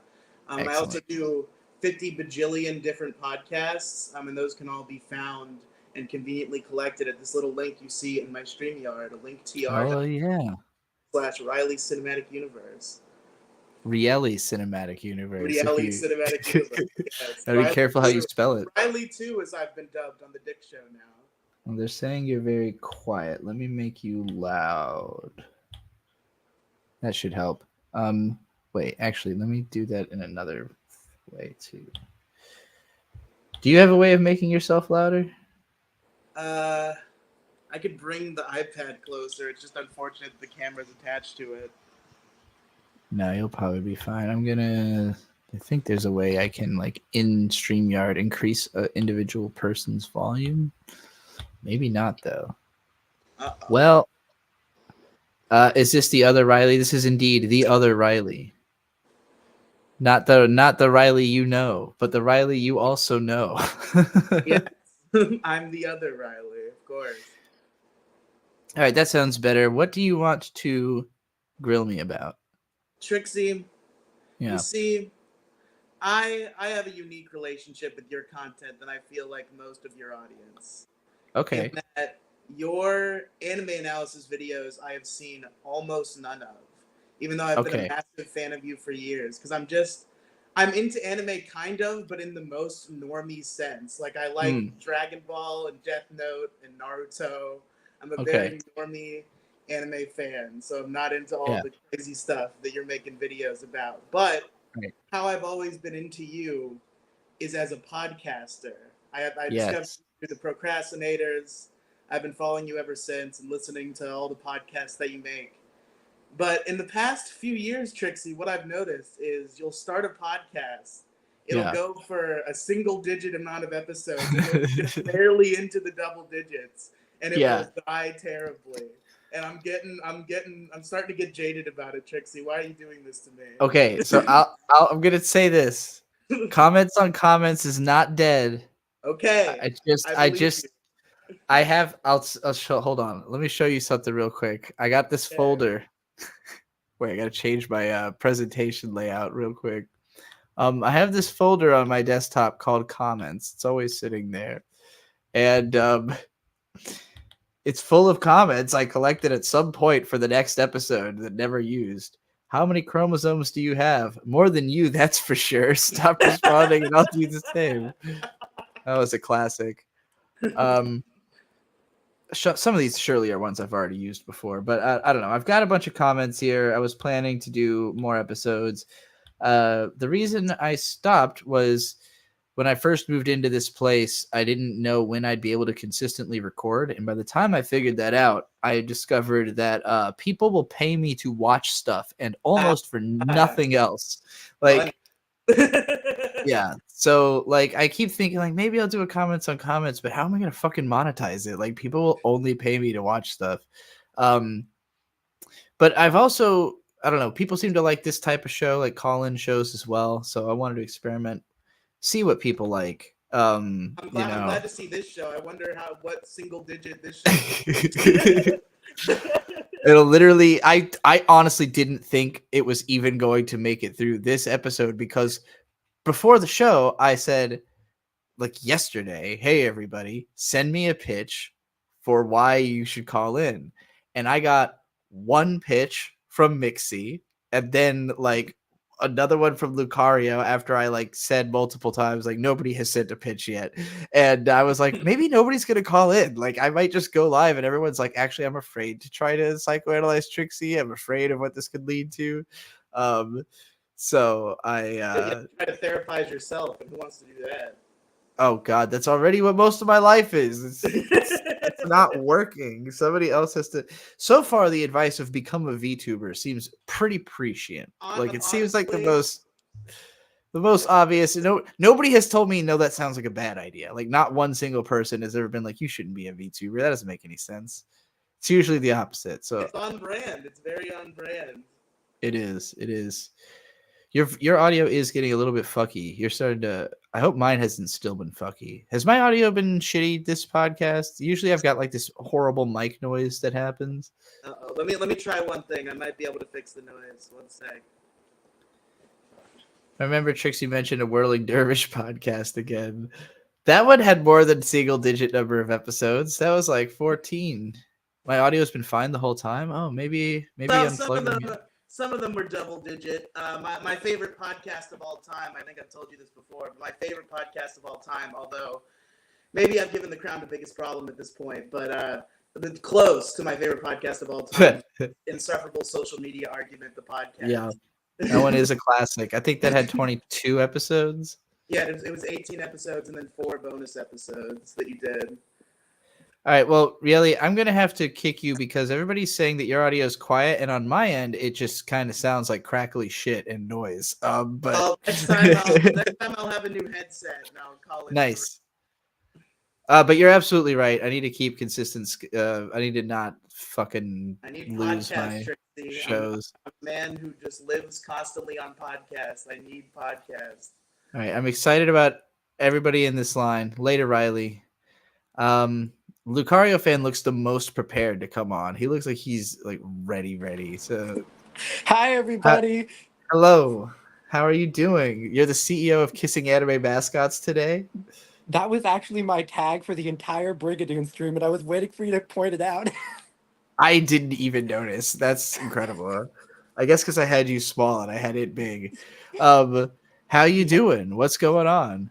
Doing wonderful. I'm really glad I was able to make it because I've been helping my grandmother with moving all day. So I'm streaming from her spare bedroom, which is the only place I had privacy. So I feel like I mean, I'm going to ask you to promote yourself anyway for people who are watching this video and don't regularly watch the stream, but you have been a major contributor to these live streams. You wrote a couple of furry videos for me, the furry recommendation videos, and you guested on, gave most of the information about Brigadoon for a group watch and edited it so that it can be posted to the We Watch Anime channel. So thank you for all of that. And I'm going to keep doing that. Brigadoon is on the rise. It's going to become as popular as Jujutsu Kaisen. I just know it. It'll take us a few minutes, I think, to make that one happen. But the comments have been great so far, though. So yeah, let's jump into this. My subtitle is exactly why I'm here. Okay. To kiss some mascots. I'm all out of bubblegum, and I'm here to chew bubblegum and kiss mascots. Is that the MO? Exactly. That is exactly the MO. And I basically was going to come in with my skunk mascot that I use for my channel, but I only can do that if I'm on a computer. And for some reason, when I joined the StreamYard with my PC, I was not having good connection. That might be because my grandmother literally has no Wi-Fi, so I'm doing cell data. So definitely the phone was the easiest way. What do you But think yeah, I about this would. character I designed? That is an adorable design. I love the little ears. They remind me of Tamagotchi with tiny little ears. Yay. Good. What does All the right. text say? Does it say a question for you and then it says a bunch of text? I couldn't quite read that because of the Well, the blurriness. text is written in circles around the creature. It's a dialogue from various other creatures. Here, these creatures. You can see Oh I've my gosh. drawn. Here's some creatures lurking in the woods here. They look adorable. They're investigating this new creature that's arrived. So, they're like, "What are you?" Well, you're clearly a mammal. Is she a rodent? She kind of looks like a wombat. Not really. You have never even seen a wombat. She's not a squirrel, right? How about we focus on what is evident instead of what isn't? Or ask a Good point. question. I have too many. What are you, girl? Forward. I don't know. I did not think so. So you are a psychic. Maybe. She might be a marsupial. She definitely isn't from around here. You could say that more nicely. I think my name is Strive. That's what my mind is telling me. There you go. Awesome. That's all the Thank you for dialogue reading it. there. I like the one, I don't know which creature it was that said it, but the one who was like, let's focus on what we know rather than what we don't Yeah. know. That was a very smart proverb. I like that. That's the mature one of the group. Mature voice there. That's amazing. Anyway, yeah, I just started scribbling that the other night. Mascots. Yeah, I mean, Yeah. I had never really acknowledged them that much, honestly, which is weird because like I love plushies. I like cute little creatures and stuff. But maybe just because I grew up with such a Pokemon fixation that like everything else just kind of looks like a knockoff Pokemon to me. Like, oh, that ain't a Pokemon, you know. Wow. But at the same time, something that actually is a knockoff Pokemon is like, wait a minute, is that a Pokemon? Like, what the fuck? I was watching Rares with my mom the other day, and I had to double check that it came out in 1994 because there were literally some Eevees running around, and I was like, "Is this before Pokemon?" And it turns out it was somehow. Yeah, I guess because so for me as like a little kid, I grew up with like Barney and Winnie the Pooh as like two of my earliest favorite things. So I'm used to having like plushies of cute animals around all the time. All growing up, was huge into Pokemon for like 4 years of my childhood. Was totally dominated by Pokemon obsession. But then I got really into like swords and samurai and stuff, and gender bending stories, and like I don't know, the whole cute animals kind of fell by the wayside for me, which is a little bit surprising. I guess eventually I just got more into cute girls instead of cute animals. Maybe that's the inevitable way it goes for most people, but you've made me very aware of like how many mascots there are. Like low key, every show that does the gimmick like has a mascot character. That character has some kind of personality. A lot of them don't get explored that much, but like if you're actually keyed into them and like paying attention to them, it's like, wow, there's actually a lot of these little designs, you know, like they're all over the place. So true. Yeah, and a lot of shows have crossover. Like my favorite thing about many of these, and what I'm going to try to pitch to you here today, many of those mascots transform into human forms, and they're cute girls. Like you look over to Tenchi Muyo, and you've got the little mascot Ryu Oki, and one episode or several episodes, she became human, and it was adorable. Couldn't like Ryuko, the main girl, also like turn into a cat or something, or is she just a cat-like girl? I don't know. Maybe I'm just remembering the episodes you're talking about, and I saw them at some point as a kid. She definitely was a saw cat very in some little episodes. Tenchi. Okay. Yeah, she definitely was a cat in some episodes. I don't know if that was MiHoYo, the police girl, like accidentally turning into a cat or something, because MiHoYo would always like have fuck ups and like make mistakes and stuff. So I don't think she was a cat like by her own means. I think it was an accident, but I think she was a cat for several episodes. I definitely remember seeing that. Okay, well, it sounds like you've already won your battle with me. You wanted me to more acknowledge more mascots. Okay. I want to convince you because you've made many great videos about anime romances and how you seek certain things in those romances. And you've always Okay. said things like anime romances should have two people who make each other better, like in Snow Yeah. White with the red hair and in Kare Kano, absolutely. Yeah. I want to convince you to add the concept of interspecies romance or mascot X human Like romance it has to to be that, there. or something that you look for in anime romances. Like you can love anime romances that might not have it, but that's like losing a point if it doesn't have this. Okay. I'll consider that. I'll put it into consideration that if it's you're basically saying like, well, I don't know, if it's not if there's no mascots involved, can it really be a 10 out of 10? The answer is Exactly. probably not. Probably not. And if I it think that can does, be then that's a convinced. clincher. That I understand where you're coming from. Let me make an even stronger case for you right now, because think about it this way. Many of my favorite romances in series like Precure and Jewel Pet often involve a human protagonist who is usually like a high schooler or something, and they love to hug cute little animals. Now imagine if a Yeah. cute little animal sidekick that you could hug also could then like transform into a human, or like even in their mascot form just reach up and give you a little kiss while you were holding them. Imagine holding your lover like a tiny little creature in your My arms. imagination has a difficult time stopping at kissing with any kind of intimacy. Fair. Regardlessly. Well, I don't know. You've made a good argument. I'm gonna Thank I'm you. gonna drop you out now, that Lin Lucario fan, and I'm gonna It bring was in great to be Chroma. here. Have a good It's one. very Thanks, happy. everyone.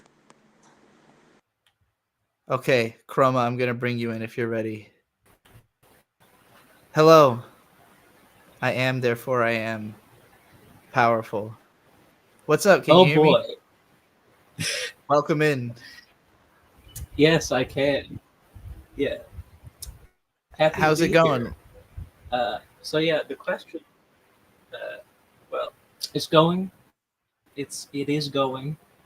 It is going. That's It's about all all I can happening. say. You know, do things are happening. you have anything you want to I promote before technically have you irons in the fire. do you of those irons? Is there anything you want to promote before you ask me? But before you, I guess, aggress upon me with why I need to be fixed. Yeah.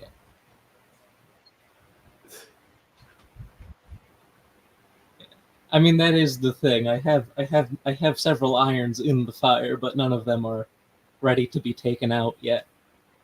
Okay, I nothing you can will talk about surely yet. have something to promote eventually. I have some AMVs in the works, and that's about it at the moment. Okay, what do you want to fix about me? What do I need Yeah. to fix? Gary, you're not too late. Just I message me somewhere I can receive yeah. DMs. Sorry, I was talking to Gary Right. always in the chat. I kind of just wanted to dig down on the whole like because like Mixie like Mixie mentioned, right? Mm-hmm. You know, like right like she's been you know, right, she's been watching your stuff, consuming your content since like age 11, and I mean I have too, right? Okay. So like how do you feel about that? How do you feel about the fact that there are people who like have grown up with your work? I would say Right, that people do admire you, even if you think maybe they shouldn't. I've come to accept it as an inevitability and also like a personal responsibility now, where I both have to do more. If I don't want like young audience around me, I have to do more to like scare them away actively. And also like if I know there's going to be young people anyways, to make sure that whatever I'm saying is not going to turn them into a worse version of themselves, you know? And it's hard for me to gauge like how positive or negative my effect has been on. I've definitely seen people who I'm like, well, obviously I had a positive effect on this person and I'm happy about it, or they've told me as much. And then there are people where they really resent me because they thought like they wanted to be like me at a time, and then I changed gears and they're like, I didn't know how to, like, that's not where I was trying to go and I don't know how to go anywhere else. And I'm, kind of just uh have no representation anymore now that I'm not there to represent them, And for me, I really just I didn't want responsibility because I didn't think I could handle it. I didn't think I deserved it. So I was kind of like screaming, hey, don't give me this responsibility.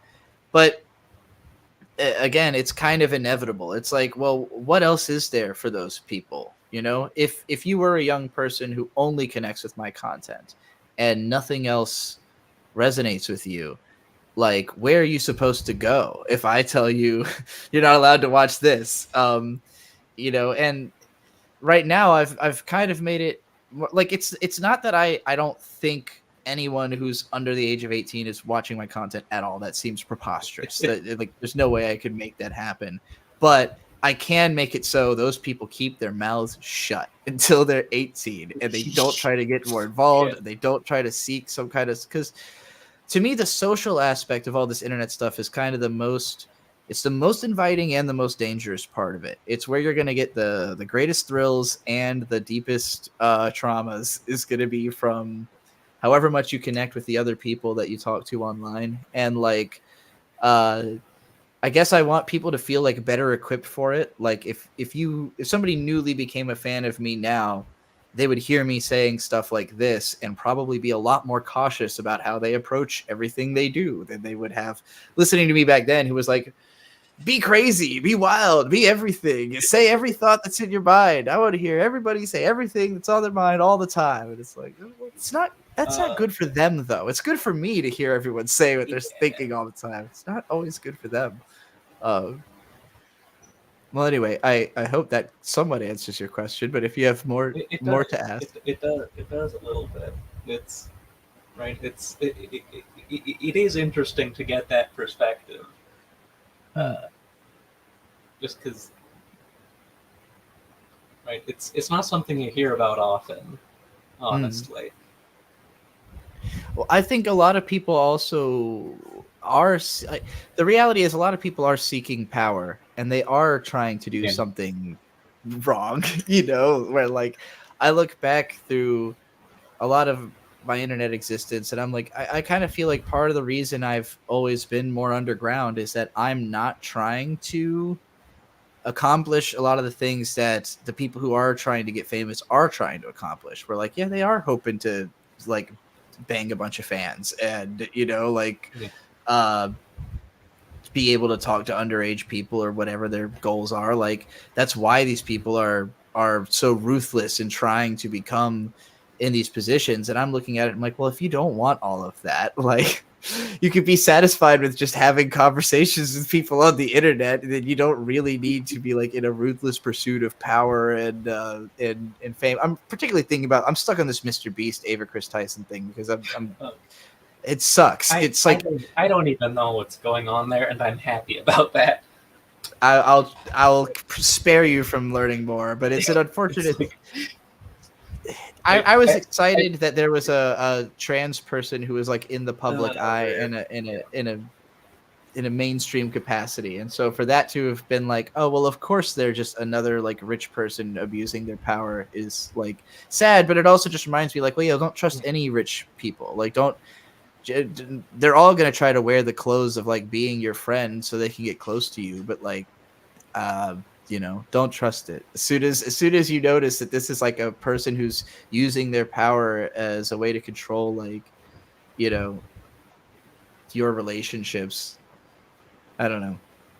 Yeah, there's a lot of darkness that can come from following people on the internet without enough thought. But again, I think the most responsible thing I could do is keep saying stuff like this and making other creators look bad, like making it. I guess if the best way I can keep you from following somebody who sucks is to just keep pointing out how much everyone sucks. Just always be like, it's like the thing I've noticed is a lot of people just don't seem to realize that internet personalities are also people, like as flawed as any other person, right? And I would even say people who it's either this extremely idealized or extremely demonized version of these people, right? Yeah. It's right because we only see part of it, Most people on the internet, you only see part of them. You only see you only see the part that the one part they choose to show, right? The persona they've built around themselves. Right, so it's easy to forget. I mean, it's easy to forget with any public figure. I would say even beyond public figures, I think people just treat that like everyone that way, unless because even just like random people on Twitter who you don't know, people will talk about them in the most dehumanizing, like mean-spirited ways, you know. And it is because they don't want you to be a person; they want you to be a reducible concept that they can talk about and like use as a conversation piece, you know. It's got to be. It's either look at what. If you're like not a famous person, you become a part of whatever group that person thinks you're a part of. So it becomes like, look what the liberals are saying, you know, like you, a liberal who's not famous posting something becomes part of the liberals to the people talking about you, which is dehumanizing in and of itself. And then if you are like a famous person, they just talk about you like you are like weirdly elevated above human. Like, well, like almost like a corporation, you know, like you are a representative of a group of people who likes you, and so therefore everything you say now 100 people are now going to parrot that, you know. And I think the biggest problem with that is people just need to rely less on the idea that like someone like me who maybe can speak well is therefore someone you should like look to for all aspects. Like look to me for how to speak well, you know. That's something you could learn from me. But like trying to learn everything about life from somebody just because they speak well is like, well, they don't know that much. And so many people are now just listening to people like me who like I can't build a house. Go watch like a house building tutorial if you want to learn something really useful. It's like someone who can speak very well and get their ideas across. Like, yeah, listen to what they have to say, but don't assume that means they know more than that. Right? Yeah, they know what they know. Listen to them about that, and listen to someone else about other stuff. Right? Right? You're not going to listen to you're not going to listen to a chemist about the history of social movements in the U.S. Mm-hmm. It's a completely different field. You're not going to listen, right? Unless they someone happen knows to a lot have about one thing. Like a specialized. Unless they happen to also know about that. Yes. Yeah. It's like, look, me personally, I know a fair bit about a lot of things. That does not mean I know a lot about each of those things. Like, yeah. Right. I get that. All right, I think you and I are too much in agreement for us to keep having this call. I have to bring in somebody who's going to argue with me. Yes, I think I think you do.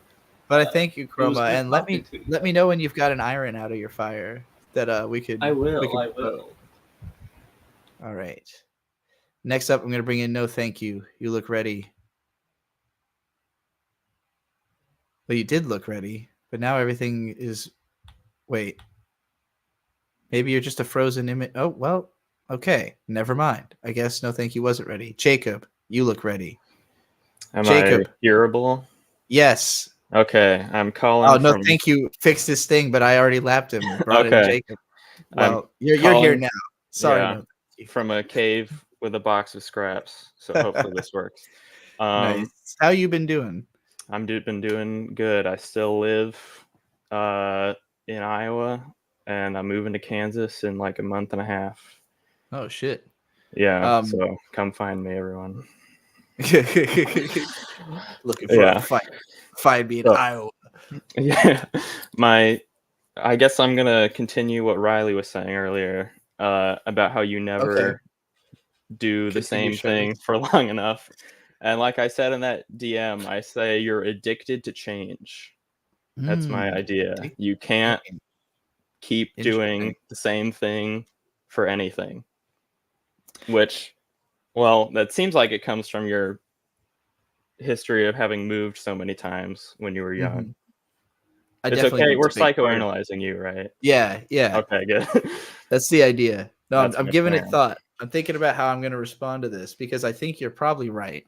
But like any addiction, you can't let that go too far. It's I definitely have a problematic level of seeking change, and I think it is like it's kind of like anytime I get uncomfortable about anything, I'm like, I have to do something about this. Like, I cannot let things stay as they are if I am like in a maintained state of uncomfortability, whether that be I'm uncomfortable with how much money I'm making, I'm uncomfortable with the workload, I'm uncomfortable with like the way people respond to this thing. Like, if something about it's not working, and sometimes it is working, and then circumstances take it away, right? Where like, I am doing a show with somebody who doesn't end up wanting to do it, or their circumstances change, or my circumstances change such that I can't do the same show I was doing before, you know. So there's been tons of different reasons for why shows end, but it is true that anytime I find myself in a position where I'm like, but this isn't quite working,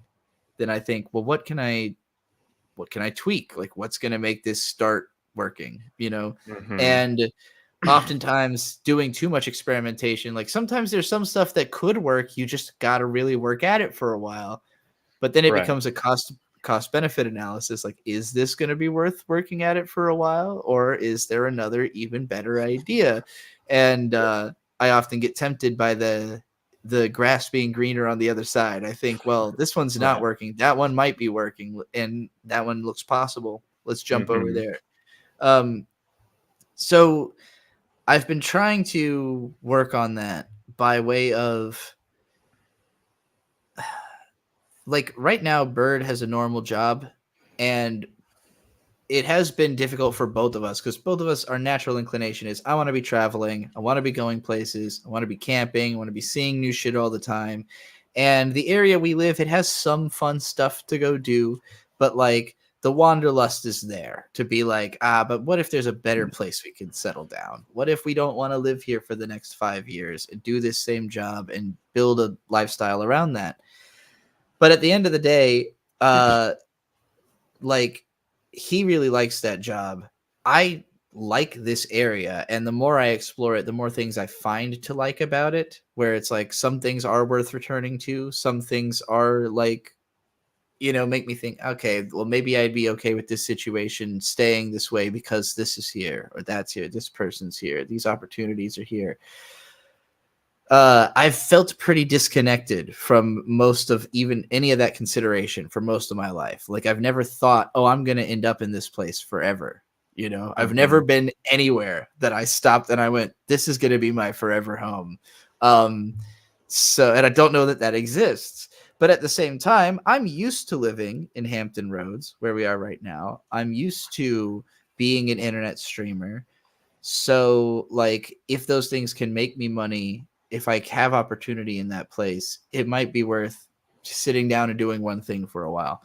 So that's why I've started having schedules for these streams. You know, this show is pre-planned. Everyone knew when it was going to be. You know, I put out advertising and everything, and like, I want to create that sense of consistency, not just in like when the content comes out, but what is the content? Like, what am I talking about in the content? You know, that's the thing I've struggled with the most also, is like, so much of my career is based on talking about other shit that's already popular. And like, I hate bitching about popular things, but none of it's worth praise either. So it kind of puts me in a weird position of like, well, I want to write about stuff I like, but the stuff I like's not popular. So how do I make money doing that? Or do I need to make something that people like, which would also be nice, but that requires like actually having talent and good ideas. So the group watch thing is a good idea then.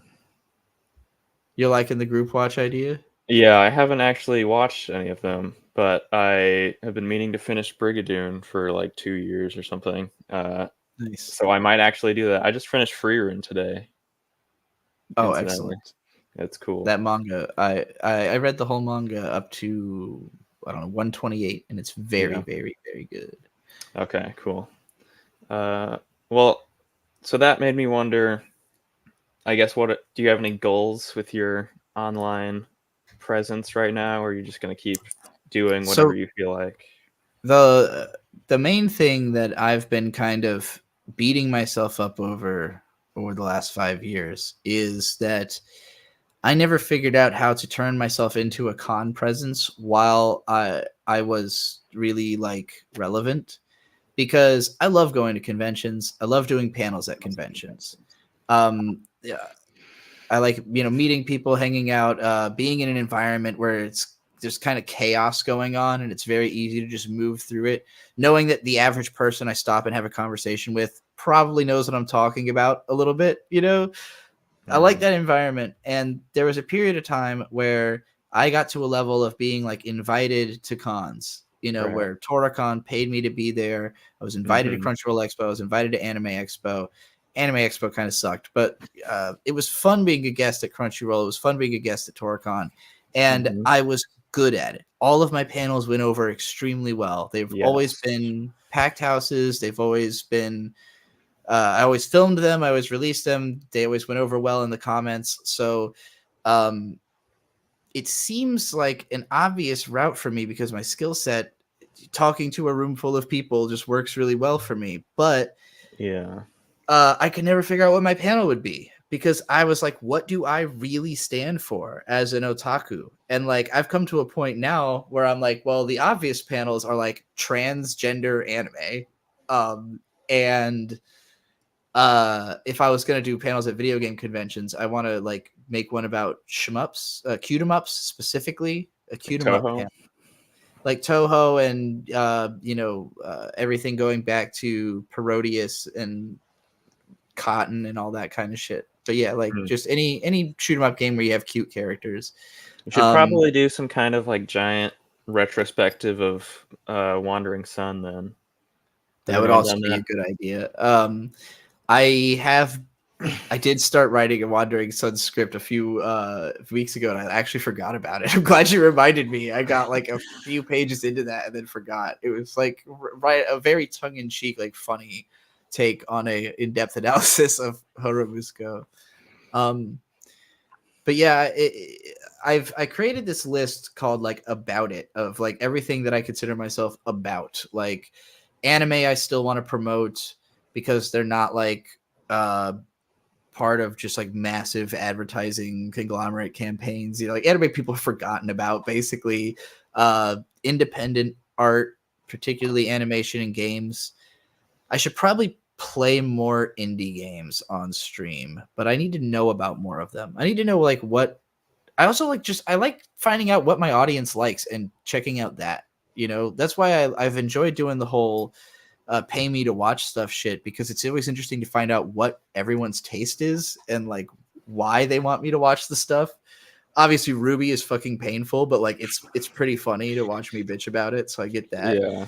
But like I love being introduced to all the like independent animations and shit that people watch. So that's been fun. I've kind of lost track of if I'm still answering your what do I need to fix? It sounds like I have acknowledged your problem is actually something I am working on. Yeah. I very much agree with you about it. Can you re-say what was the answer in short term? Like, how are you going to do that? How am I going to? Can you repeat the question in exact? How are you going to make people not think that every new series you make is going to die instantly? Yeah. I think that's what I thought as soon as I saw the episode 1 on this. I'm gonna say the biggest way is keep. Ellen just said in all caps hype in the chat because of Lapusha saying Ruby Volume 3 will come, but that is actually the answer to the question. Also, I said it a few times in the other calls, but I have a hard time getting excited about stuff by myself. It's other people's excitement that makes me excited about stuff.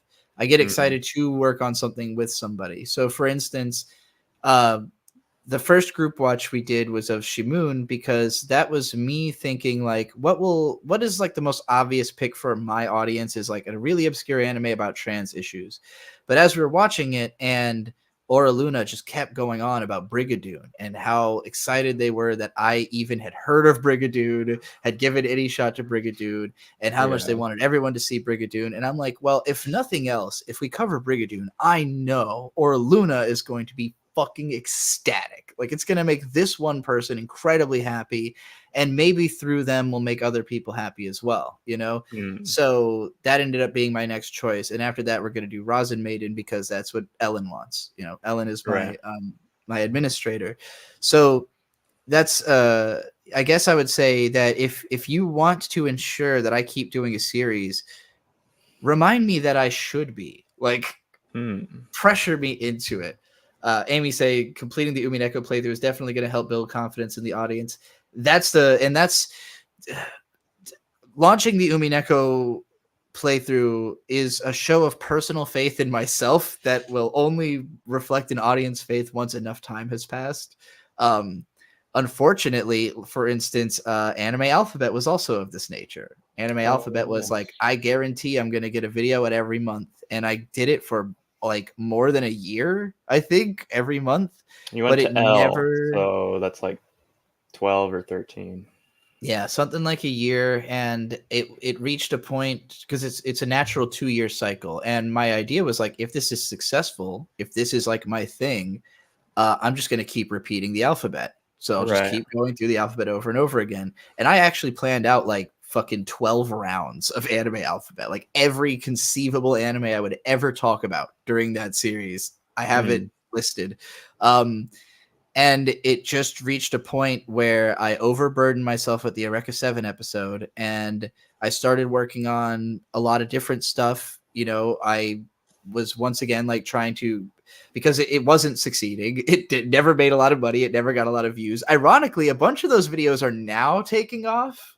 Like, fucking Legend of Galactic Heroes one has almost 100,000 views. The Attack #1 has over 50K. What's the other one that's close to 50,000? I really like the Evangelion. Two of them were successful. Yeah, I like that. Oh, that's the other one. That one's also close to 50,000, I think. And are you gonna do those like milestones then? I want to. The one I want to do first is Galactic Heroes, and that's also going to be the toughest. So it's just a matter of like getting together. Let's actually watch all these fucking OVAs and movies, because there's like 50 extra episodes of fucking Galactic Heroes. And then the whole new series now. Oh yeah, and now the new series, which I'll be excited to watch that because it's been long enough that I don't remember all the details of what happens in the story. So there's also what I don't know what you call it, the whole I've written these many videos to come out over the next year. Yes, my 20, was it 24? Yes, 24. Yeah, 24. Well, then I think there's like 29 scripts now because I wrote a few more extra, and one of those has already come out, the Jujutsu Kaisen Evangelion one. I wrote like after the fact. But yeah, I wrote all those, and then I still have a bunch of the audio for those. The last one I put out was edited by that one Lucario fan. I paid them. They did a great job, so I'll probably keep paying them to edit them. But none of those have gotten a lot of views yet either. Like every single one is like me trying to write the most accessible anime video I could come up with. Practically, I just rewatched the Isekai sci-fi one today because I finished Free Run. That was good. Nice. I should rewatch that as well because I also have finished Free Run since making that video. That was based on like 3 episodes of Free Run when I actually read. It wasn't until I rewatched it I was like, this actually doesn't have anything to do with Free Run almost. I just assumed it did, but no. What helped me, I think, because I've been seeing this Umineko thing and I have no idea what that is even now. If you just made like a 5-minute the old 7-hour anime recommendation video, just make one of those points about why I should care about this, that would help me. About Umineko specifically? Yeah, or just make it into the intro or something like that. Yeah, well, I could put out like a video that's like just here's why you should care about me playing Umineko. Or if you want to talk about stuff that's more obscure that nobody knows about, that would be a good idea, I think. I agree. Yeah, that it's interesting because I'm trying to think like what would I say to convince you, because like part of the appeal is that I haven't played it, so that like it's like it's a game that had an anime adapted out of it that I took my whole identity from. Like the whole Trixie the Golden Witch is just a character from Umineko. Like it's just the main villain of Umineko is Beatrice the Golden Witch. The name Trial of the Golden Witch, my band, was an episode of Umineko, the anime. So this is an old thing. This is not. It's new. a little bit old. Yeah, it's Okay. from the late 2000s, early 2010s, and the anime was incredibly incomplete. It doesn't cover very much of the game, but me and my friends had been into it, the anime version, like right around when we started making music. So I named myself after it, named the band after it rather. And then when I started transitioning, I found out that this character apparently is revealed to be trans much later into the game series. And I was like, well, I've been the Golden Witch this whole time. I'm looking for a name. Beatrice is a cool name and the character's trans. I'm going for it. So I just started using the identity full on, even though I haven't played this game. And it's like a 200-hour game, a visual novel. So it's a lot of reading. So the streams I've been doing is me just reading the game out loud and commenting on it along the way. Doing funny voices for all the characters and stuff. And that sounds fun. I've got the fans of the game in the chat who are all just constantly buttering me up about, you don't know what they really mean by what they're saying. This is gonna fuck with you so hard later, what they're saying right now. I'm like, all right, but nobody wants to spoil it so it's been fun. Is AnyTube cooked? I don't think so, Enigma. Honestly, there's been a lot of good like channels. There's a lot more good AnyTube now than there was in the height of my heyday. That's also a part of why I don't feel as compelled to I'm not angry about the state of AnyTube anymore. Like that was a huge part of my content back then, was like I was legitimately upset that nobody was talking about these shows the right way. And honestly, I think ever since Sakuga Blog and Sakuga Boru became really influential, and I don't know how many people on YouTube know that stuff because they don't have a YouTube presence. But if you're like a hardcore anime fan who talks about anime, if you're a YouTuber, you almost certainly would know Sakuga Blog and Sakuga Boru because they have gotten like every English-speaking interview that exists with animators and everything. They're the ones who like extensively covered Kyoto Animation's productions so that everyone now understands how good the studio is. They just changed the culture around talking about anime so much. And it was what I wanted. Like what I was basically complaining about was people not knowing the stuff that these guys knew way more than I did. Like I learned so much from them that it kind of made me feel like, well, I'm not the anime guru, but anime gurus are here now. You can go watch Steve M. Like Steve M is just a better version of all of my old documentary style Digibro videos. If you liked my video on Hideaki, anything I ever did about Hideaki Anno, his video, the Hideaki Anno problem, is the complete version. It's like everything I didn't know, like recommended. I have not actually watched it. I would highly, highly recommend all of his documentaries. Generally what he'll do is he'll make a video about each of a director's works and then compile all of those into one big super video. So he's got like the Hayao Miyazaki problem, the Hideaki Anno problem. They're always the creator problem, just because it clicks, Okay. But it's usually just like the whole history of that person. And legitimately, I watch those videos and I'm like, this is why I don't have to do that anymore. It's like I don't have to learn everything about an anime director. Steven's gonna do it. He's gonna do a better job, So it sounds like I should make videos about the things you like in a like wrong way, like just do it horribly to make you angry again. So that's what it'll take. Some people have succeeded with that. They've got me. If you watch my clips, I got the Trixie clips playlist on the channel now. Because people will pay me to watch that Anime Snob videos or Lily Orchard videos or James Somerton videos. Oh, he makes videos every fucking day. Did YouTube remove the like channels tab on other people's channels so you can't see that anymore? I think so. I think okay. Might have. I don't know. I don't know if mine's visible. I think my subscription is visible. Maybe not. Just another tale of just removing a perfectly fine functional feature. Yeah. Yeah, YouTube's fucking full of shit. Well, all right. Do you feel you've gotten all of your complaints out? Do you think I'm on the right track? There's one thing I wanted to ask, Yeah. and now I have to remember how I'm gonna say it. So it seems to me like this problem of you not continuing things. Mm. So you say that it would be a help for people to let you know what they want you to finish. Yeah, keep me hype about it. You know, keep Right. me like, or even like make me feel guilty about it. Because, I mean, if it wasn't for, I still to this day intend to finish Kusomega, and on some level, it is just because of Gary always bothering me about it for the last like 4 years, because nobody else cares nearly as much. But Gary always loves this character, Libely, that I introduced in Volume 3, which is incomplete. I released just a preview of Volume 3 that introduces this character. Gary always is obsessed with this character. He's drawn her like 7 times over the years. Is And that I'm in like, the like chapter 2 video? Is there like more it's at that? there's a chapter. It's Volume 3, the Nut Check preview. It's like an hour long, and it's the first. It's meant to be the first like third of Volume 3.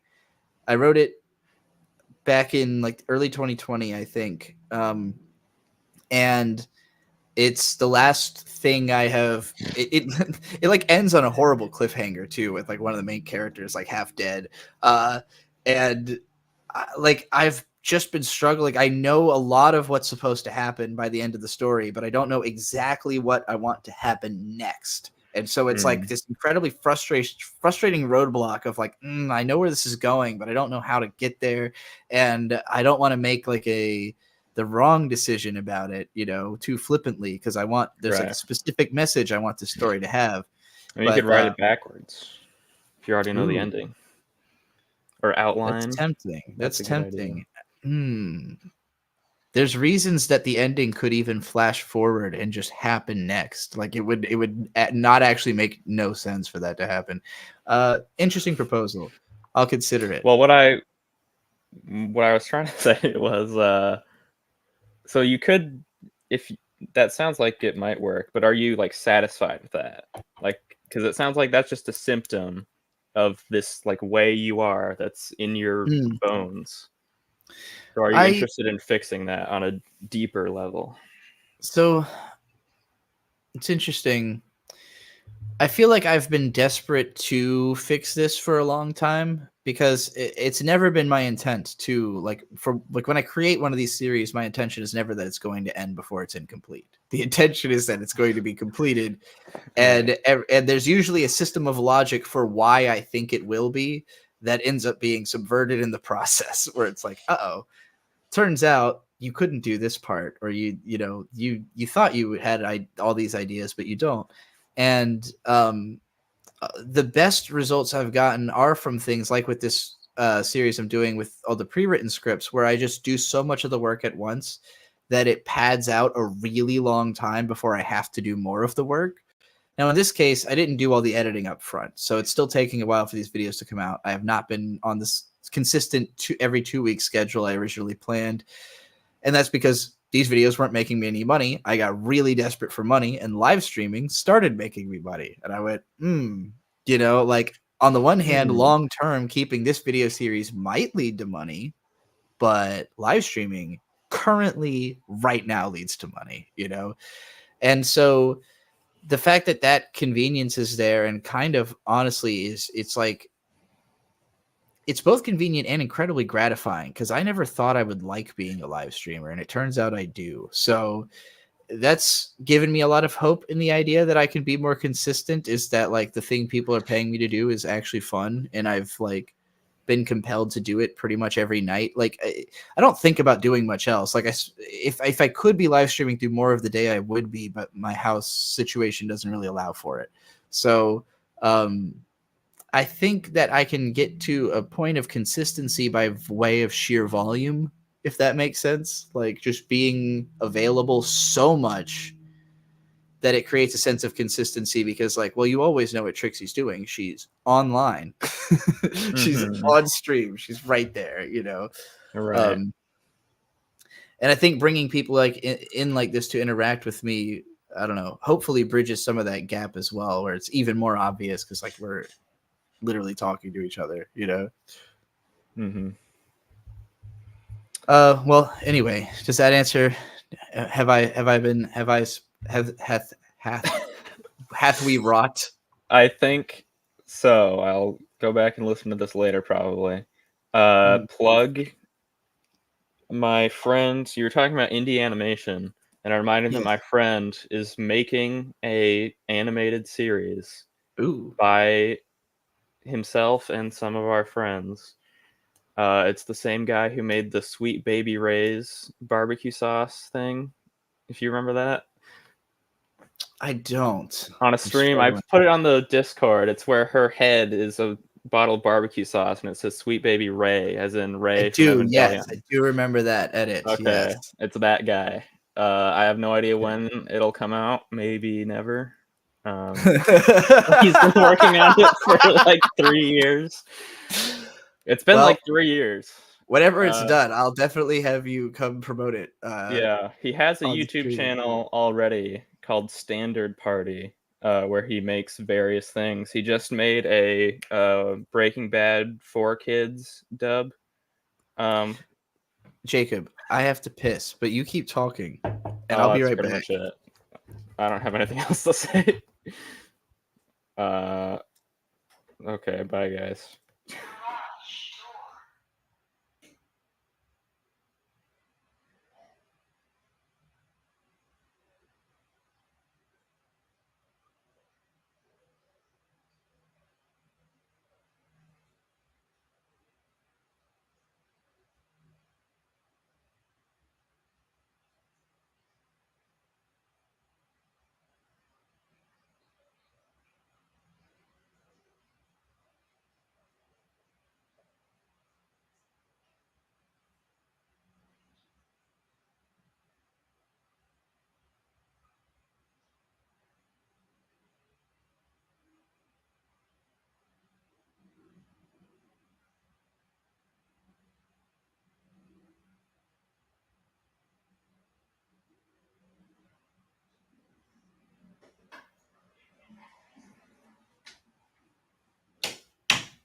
Damn, he abandoned ship.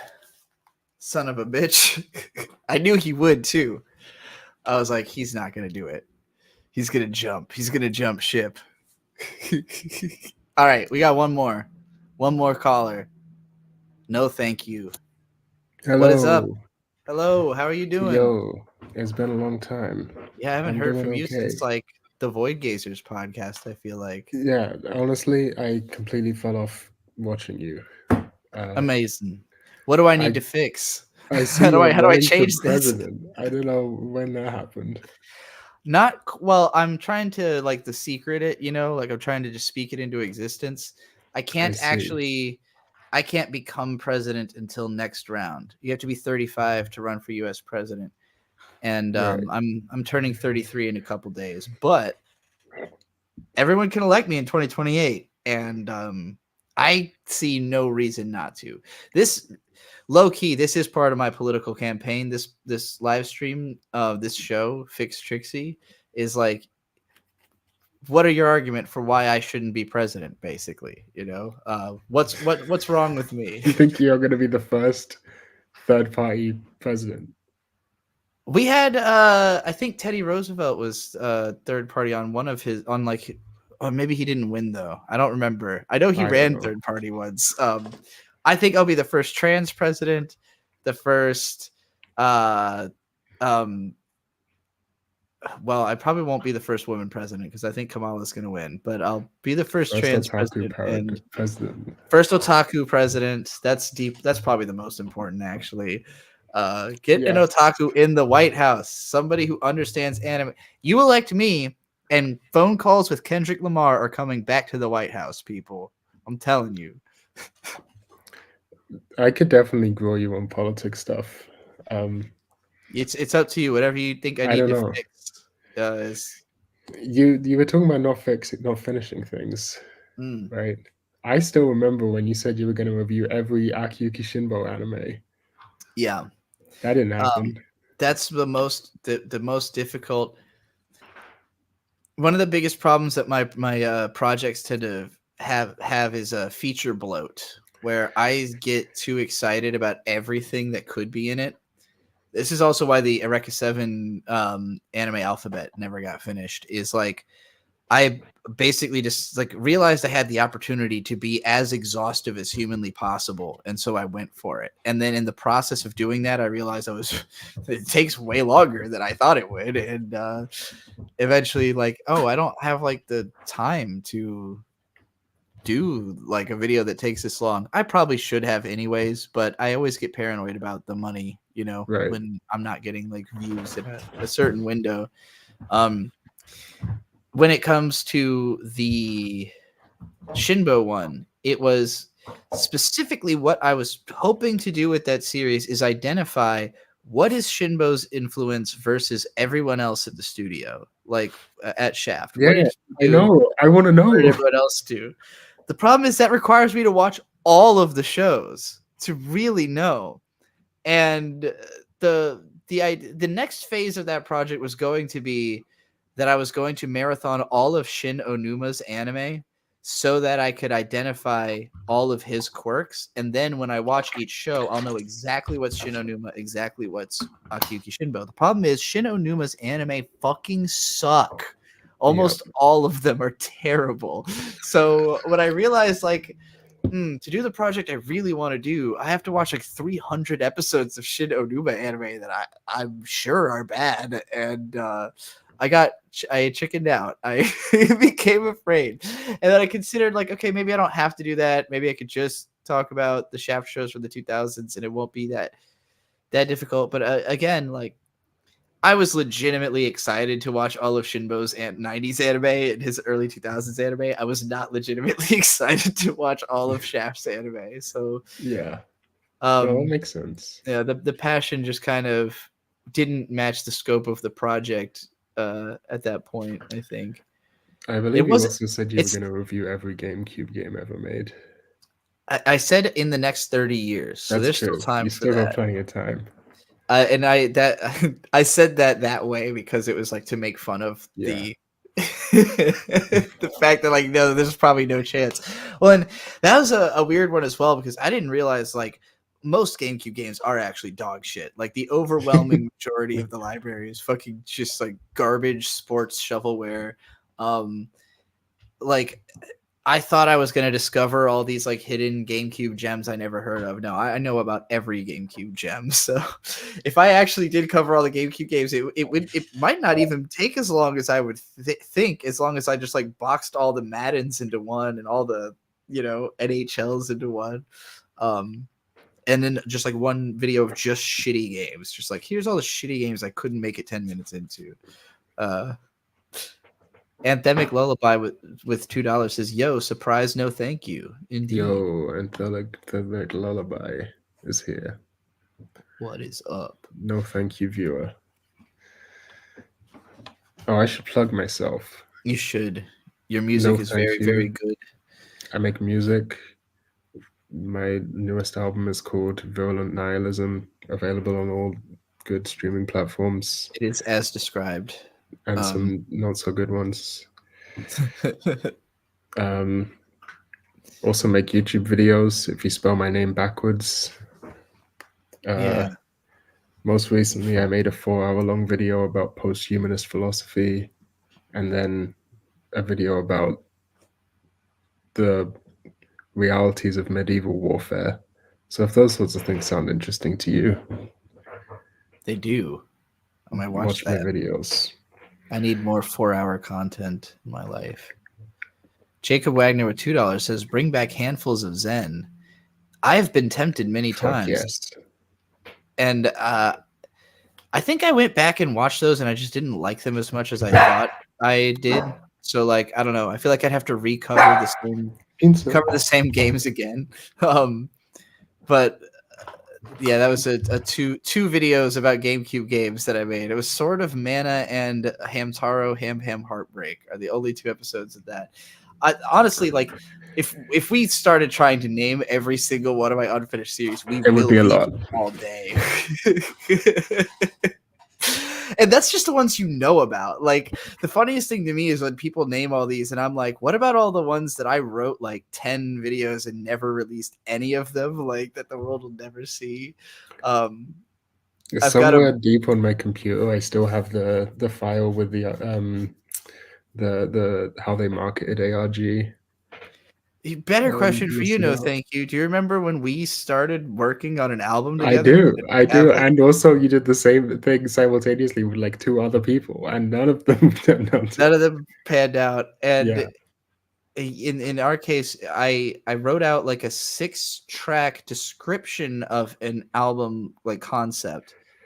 You made me the first song beat. I loved it. I wrote it. I performed it. I sent it to you for mixing, and then I never wrote another one because I yes, could not figure out how to write the next one. I was like, I really understood. Like the first song was exactly where I was in my head, and the next 5 songs were where I wanted to be. By the time I was done writing this album, didn't know how to get there. Turns out, it was happens. too stuck on that first vibe. I still think about that one sometimes though, because I had a really weird flow on that song. It's like Yeah,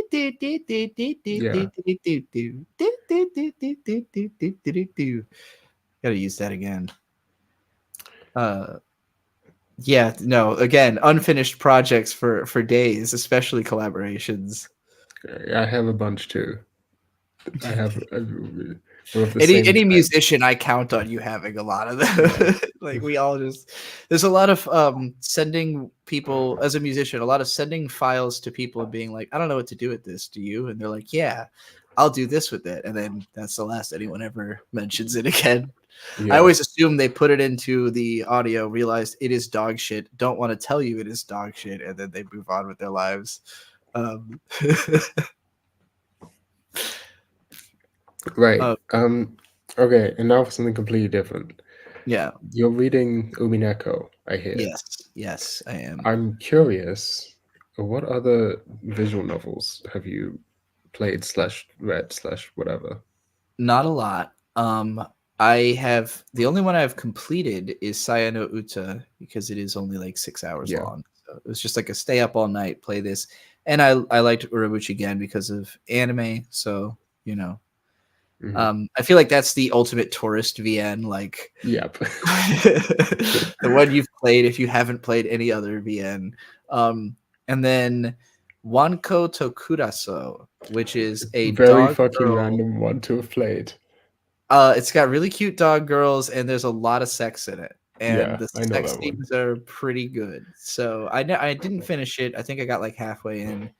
Yeah, I downloaded that once, but the font was broken, so I couldn't play it. It's pornography. I don't think I'd recommend it to people who didn't want to play a pornographic video game about dog girls. But you're making assumptions about me, and I'm not sure why. Not about you, just everybody. It is for everyone. And I've played a little bit of a few other games, like A Drug That Makes You Dream. I wanted to play because I liked the art, but like the bullying plot at the start turned me off. So same, exactly the same. I was like, I just don't. I'd come off of reading 2 other really depressing VNs, and I started playing Yume Murukusuri, and it was just like, I don't want to watch high schoolers suffer for 10 hours again. No, that was pretty much the vibe I was on too, because it looks comfy. Like the art looks comfy. Not. When you start the game, it's not. Katawa Shoujo, Jacob Wagner mentioned. I played the prologue when that first came out, but I never ended up playing the full game. I'm just very impatient when it comes to like reading something all day, especially if it's not like perfectly well. Like I like reading Jorge Luis Borges because his fucking writing is amazing. You know, like every That's word a of it's like pretty wow. random reference, but He's just like one of a my little bit of Jorge Luis Borges. My like stock like pile of authors, like the few that I will always go back to is like Borges, Hunter Thompson, Oscar Wilde, like Oh god, I can't even think of another person in the same category. Like those are 3 authors that I'm like, I could read anything those guys wrote and I'm going to have a great time. But there's no other author I could say that about. Like maybe I'll have a great time. But like they also wrote a lot of shorts, all of them. So that that helps. I can just like blaze through a couple short stories instead of having to like commit to something long. But I found with Umineko, not only do I think the writing is a lot better than I expected and a lot better than other visual novels I've sampled, but reading it out loud helps a lot.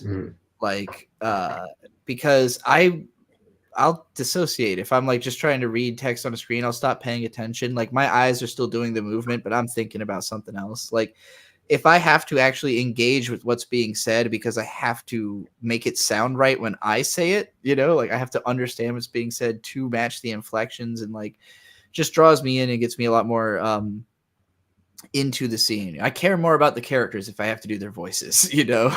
Right. And it's also there's indulgent element, like playing Maria is the most fun part. For the main appeal of playing Umineko is I get to go on a live stream and everybody laughs instead of calling the police. So you know it's been a fun time. Yeah, I haven't read Umineko, but yeah, I became a. This is actually just kind of the sneaky reason why I came on here. Okay. Like I kind of fell off of anime. Like I can't find any anime that I like anymore. I keep looking, and it seems like the more anime I've watched, the more I have to dig to find anything that's good. And so I just kind of got into visual novels because it's a whole new realm of stuff that I haven't, had experience with and read all the ones that I already like. And secondly, when there is one that I like, it's like 40 hours instead of 4. So it just, works a lot better that way. Yeah, I don't know. I don't know what to do. I keep looking for anime and just 5 out of 10s. I could see myself going in your direction if I'm being honest, and discovering that there is a way I enjoy visual novels is a big part of it. It's going to take me more than a year to get through Umineko at the rate I've been going because it's so fucking long. But after that, I think I probably will just pick up another visual novel, maybe even just the next Ryukishi 07 one because he's got another game now. Yeah, Seconia. Yeah, I've heard nothing about other than that it exists and the character designs are awesome. He put it on pause, like he's like because of the Russia-Ukraine war or something. Interesting. It's got themes of war, and I don't know. It seems like a really strange decision to me. It makes a kind of sense because like the Umineko game, part of what's interesting about Ryukishi's writing to me is a lot of anime feels like it takes place in a disconnected universe, and Umineko and Higurashi, they play with that idea, but that disconnected universe is in the real world, and like it has real world consequences. It interacts with the real world. So like even though the story is set on like an island or a remote town that feels like its own little place, characters are constantly talking about stuff that happens in the outside world. And like there's a surprising amount of politics and stuff that come up in Umineko just because it's about a super rich family. And so they are like connected, into all this stuff throughout society, and they've got this long history, and like there's certain like historical events that are tied into how they got their fortune and stuff that could be taken as political if you like political statements even by the game that like it's talking about these things. I wouldn't say it goes like as far as to be a political game like on purpose, but it definitely, I could see how through the way that Ryukishi writes, like a real world conflict that's a really touchy subject would be something he's like, I don't know, maybe I'll wait till I see how this plays out before I write my Ukrainian character into my game or whatever, but yeah, visual novels are cool. They are. They're interesting, and I think they work well for streaming because with anime, it's awkward to like pause it, and take you out of the moment. It's awkward to talk over it. With the visual novel, it's like I can read it and then I can just say whatever my piece is right away before I press the button to make the flow continue. Yeah. And I don't have to with like manga. Everybody would kind of I could read it out loud, but I feel like that would be awkward, and like controlling the pacing would be hard. So I do think visual novels might. I think a big part of why they've gotten so popular is this reason that like they are so much better for streaming than like watching a show is, and way easier to deal with copyright. They get taken down actually. They do, really. If you're Japanese, if you post it on Nico Nico, they get taken down. So they recently was a big controversy because someone's Steins Gate Let's Play on YouTube got taken down. Damn. I might be. I'm wondering you're if because almost certainly fine with Umineko though. Yeah, with Umineko, Umineko's literally the only YouTube streams that I do that get monetized like fully. Everything else is either limited because of copyright or limited because of swearing. Right. Umineko is always green. Yeah, I mean, other visual novels tend to be eroge, so like I don't know how good that is for streaming. That's true. That's true. It'd have to only be the safe for work ones. But there's also lots of like fan made ones and indie stuff, which like I really do consider like the core of what I'm trying to build through my streaming platform, like idealistically, is promoting independent creativity. And like I would like to promote as few things that are even owned by a corporation as possible. You know, like I mean, a lot of visual novel studios are like tiny though. Like the big ones, you know, Key, Ubisoft, whatever, are big, but that's like 4. You know, the majority of visual novels that get made are made by pretty small independent teams. That would probably be a pretty good route for me to go down then, especially because I could write one. Like I would love to develop the connections with people who want me to write a visual novel for them, because that's a format I could see working in a lot more easily than almost any other format. I had a plan for a visual novel like 7 or 8 years ago called Acid Girl. It's where the Acid Girl persona comes from that I use in my rap sometime. It was planned as a visual novel about a girl who like the main setting of it is your room. Like you're just in a room full of like neon, but you can like a dark room full of black lights and neon.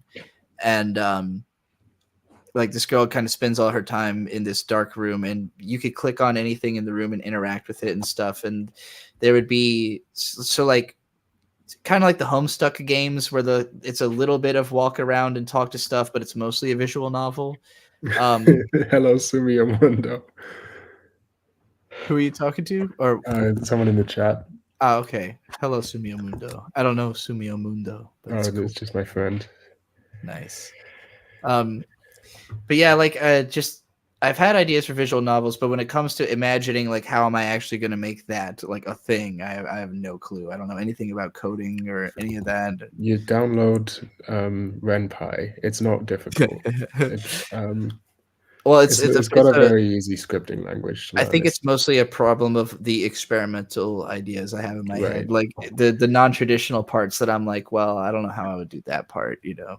I guess abandon it is the answer. Don't do just abandon the part you can't do so that you can do a thing. Start with an easy project and work your way up. Exactly.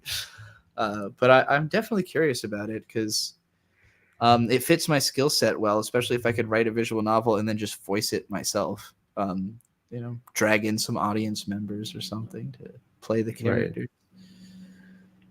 I'll think about that. This isn't even something you were pitching me. You've just accidentally sold me on writing a visual novel. I'm pitching you on getting more into like because there's like when it comes to visual novels, right?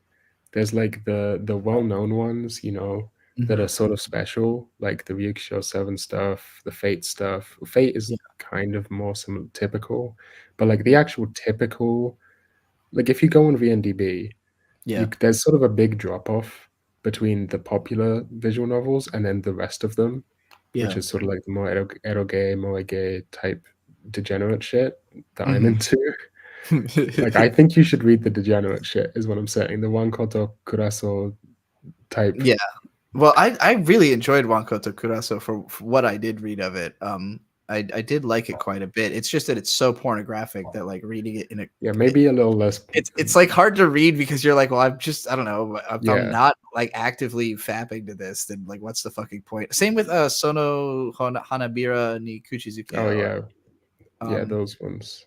I actually have also. I don't think I've played any of it, but I have Kindred Spirits on the Roof, which is like one of the big Yuri games. I'd And say I it's have the that big Yuri game. Like that and Sonohana are like the two big Yuri games.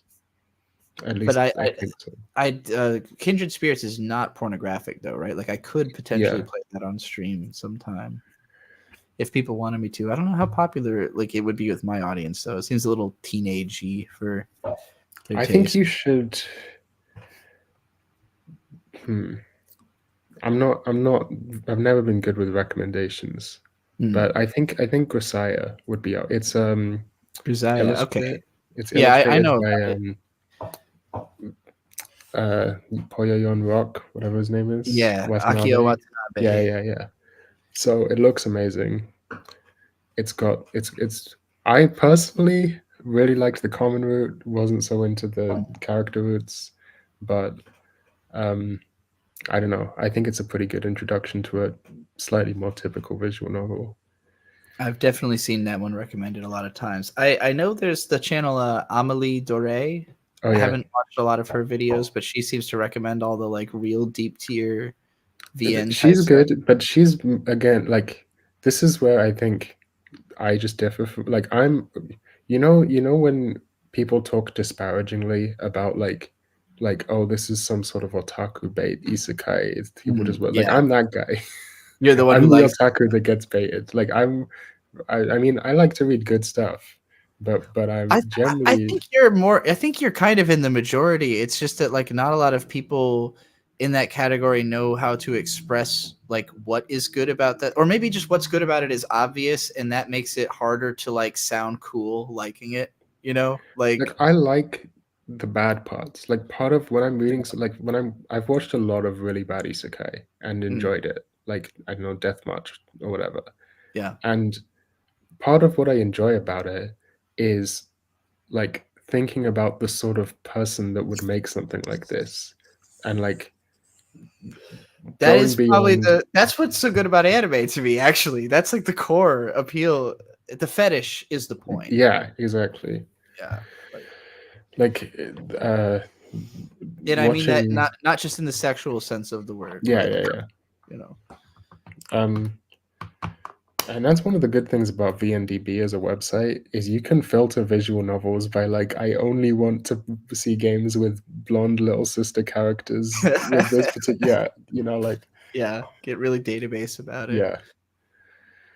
That's another place I think I struggle a little bit as an otaku because there was a period of time where I was very database driven. It was just like show me like cute little girls, especially cute little blonde girls, you know, like that's who I want to be. Just show me the little girl I want to be over and over again. And then like, as I've kind of grown up into myself, feeling more like I don't need anime to give me a character to be me. I'm more interested now in communities. Like I like stories that are about how a bunch of people figure out how they're going to deal with each other, which is part of why Umineko has been like kind of almost mind blowing for me because it's like 24 fucking characters interacting all the time. Like they're all on screen always. None of them is the main character. Battler doesn't even really feel like a main character in the game. Sorry. Have you ever seen the anime Mahoraba, The Heartful Days, or read the manga? Is that the one, the tenement story? Yes, I've seen a little bit. Blue-haired girl with multiple personalities. Yes. Oh my god, I forgot she had multiple personalities. That's a great fucking anime. I have to add that to my. I have the script called Anime Dissociatives. That's about all of the anime characters with dissociative disorders that I could think of, and I totally forgot about her. And now that you're mentioning it, Nana 7 of 7 probably belongs to that list too. Yeah, if you like stories about finding a community, I feel like that's a really good one. I've been meaning to.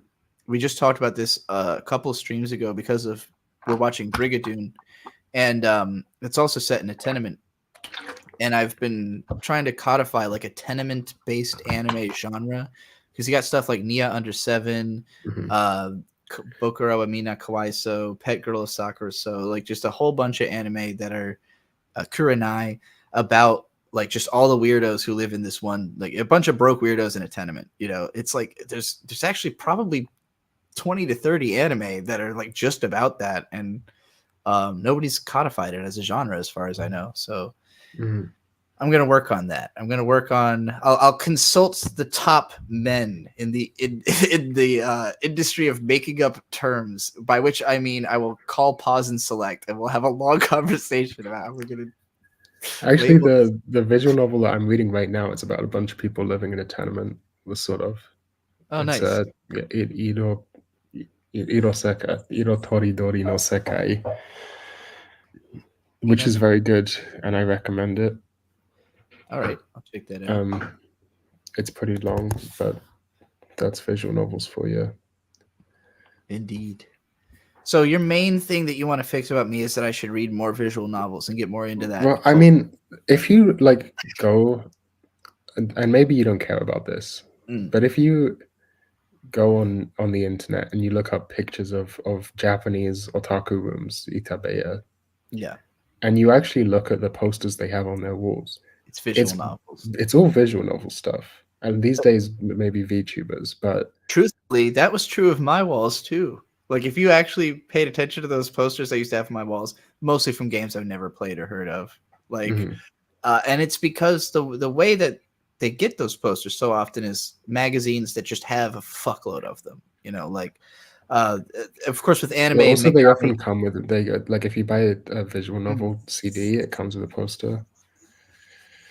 Yeah, and they'll have like the special edition releases and stuff, extras. Like, for me, in the early period of getting into like Otaku Room and like seeing that whole idea, was through like Danny Chu, that old website where he would like every once in a while do a post where it's just like people had submitted their Otaku Room photos, you know. And so I would see all this stuff and I'd be like, oh, that's so cool that they have these rooms covered in posters. But like, I never knew what most of the posters were for. Because, yeah, it's mostly visual novels that had not been translated back then. Almost nothing had been. I want to say like 2013, 2014 is when like Manga Gamer really started being like, hey, we're doing this. Like, visual novels are in English now. And it's a whole industry now. Steam blew up around, you know, blew them up. It's still pretty bad, though. The state of visual novel translation. Yeah. Well, and it's hard to make one of them stand out without it being like Doki Doki Literature Club, where like you can immediately tell somebody, oh, it's gonna blow your mind. It's a meta shattering fucking, you know, like. But there's like, I mean, like Too Hot, the original Too Hot, at least the last time I checked, isn't translated, which is insane. Oh, wow. It's like if Citizen Kane wasn't translated or something. It's the OG. Yeah. Too Hot 2 is translated. I don't know why the original one isn't. Well, okay. How do we get a limited run on this? Like they've been releasing everything. Surely limited run could hire some translators and we can get this double check this actually made. Because it needs to happen. We need to heart in English. Yeah, no, it is not translated. Safari on 212. I did see FD Signifier shout me out in his Drake versus Kendrick video, which is amazing. I would recommend everybody, if you are at all interested in the Drake versus Kendrick drama, watch FD Signifier's video. I was very happy to get a shout out. Also, all of his videos are great. I had just never seen him until he shouted me out, and now that I know about his content, it's really good. Very, you know, leftist, Black culture perspective. I guess he's like one of the Nebula team, one of those, you know, paid essayists with H Bomber guy and Todd in the Shadows and all them, you know. What's her name? Lindsay Ellis. I think she like runs that shit or something. I'm pretty sure it's the guy from Wendover who runs Nebula. Oh, Wendover Productions. I've never video essay. Pretty generic weekly factoid type video essays with a focus on logistics and transport and planes and trains and stuff. That sounds kind of interesting. Maybe I'll It's check kind of interesting, yeah. I watch like CGP Grey and Polymatter and shit. So all the Polymatter's videos are like half like here's how the world works and half I'm afraid of China, guys. Which is not shouldn't be afraid. Embrace the China. Let them. That's part of your political platform for 2028. Embrace the China. Yeah, don't worry about China. They're fine. Yeah. You don't have to live there. So what the fuck do you No, the only Chinese person I really know is Econ, who is very much a proponent of like, yeah, America's like really silly for not like the fact that we're so afraid of China is making us miss out on like a lot of the stuff they're doing culturally that like is working. Like for instance, they love their phone pay, man. They love that everything they do, they just put their phone up to it and it like works. Yeah. Like Do you can you just guys walk not have that? No, we don't have that at all. I mean, we have Apple Pay, like Yeah, that's the same shit. but it's like it's not universal here like that. I Like, see. well, you got to realize that the U.S. is so spread out. Like, Right. no two cities are very similar in terms of like what level of technological adaptation there is. So, like, you're somewhere like San Francisco, where like they just always have all the nicest shit. Like they're always updating, they're always rebuilding. Somewhere like here in Hampton Roads, we'd have there's no culture, there's no city center, there's no do you have a car? You live here. That's the culture of Virginia is you have a car, right? Because how the fuck are you getting around without one of those? So yeah, I mean, that's the advantage of a semi-planned industry or a government-owned industry is you can just sort of roll something out everywhere. Yeah, exactly. In an organized way. Well, and it's funny that that's not possible here because it's all military. Like, right. Theoretically, I'm sure that when something gets rolled out to the Army or the Navy or whatever, they all get it. But like, it means nothing. I don't know. I'm kind of skeptical of how much the military controls their contractors versus how much the contractors control the U.S. military. It's even more fair. Actually, you're. It's funny you say that. I only recently learned about this, and I kind of started ranting about it earlier, and I forgot. I was talking about how Hampton Roads is like so disconnected from the rest of the country. Like, there's like literally 100 miles of swamp between us and anything else. It's like 5 cities, so the land area is huge, but like culturally, they're all basically one big city, and that doesn't touch anything else. Then the next closest thing is Richmond, which is an hour away, which has its own culture. It's like a real place. But Hampton Roads is just military bases. And my dad explained to me the reason that this area exists is that there's these deep water ports in Norfolk that the same thing exists in Florida. And every single time a new general or admiral or anybody ends up appointed in the U.S. Navy, they beg for them to move to Florida because everyone fucking hates living here. The temperature sucks. We're in a swamp. We're not close to anything. People hate living here. And they've tried to turn it into a resort place because like we got a big long beach. We got like amusement parks and stuff. But like the baseline experience here is like you're hearing planes constantly. You're dealing with like outrageous humidity and bugs through most of the year. And like, it's just not like it's not a nice place. Having been all over the United States now, I'm like, there's plenty of places that are nicer than here, but they got that deep water port. And even though Florida has one too, the government doesn't want to have to pay to move it. They just don't want to have to pay to move their military base to Florida because simply as they keep putting it, but we already built it. We already built it here. It would cost so much to build it again. And it's like, yeah, but you're making it so people perpetually are stuck living in this place that sucks. We live in a swamp. We don't need to be here. Nobody needs to live here. I know a lot of Florida's a swamp too, but it's a nicer swamp. Like, we don't need to be here, but we are here. And so there's a whole civilization built on this fucking swamp purely to serve the military. That's it. There's nothing else here. It's just shipyards, Navy bases, Army bases, Air Force bases, NASA, and the PSYOP base. I don't know. There's probably other military shit here that I'm forgetting about, but that's all that's here. There's not another important thing. It just makes me sad. It makes me very sad. There's a lot of America that's just built in places nobody needs to live. The Great Lakes are another good example. Like all the cities built on the Great Lakes are just awful, toxic environments. The air is poison. The water's poison. It snows half the year. And the people are angry. You know, I'm talking about Flint, Rochester, Buffalo. Like these are all hellholes of major cities compared to. There are major cities that are like fairly nice by being so dense, they are dangerous, but like Chicago's nice. Even that's kind of a Great Lakes place, but it's a lot better than the other ones that I've been to.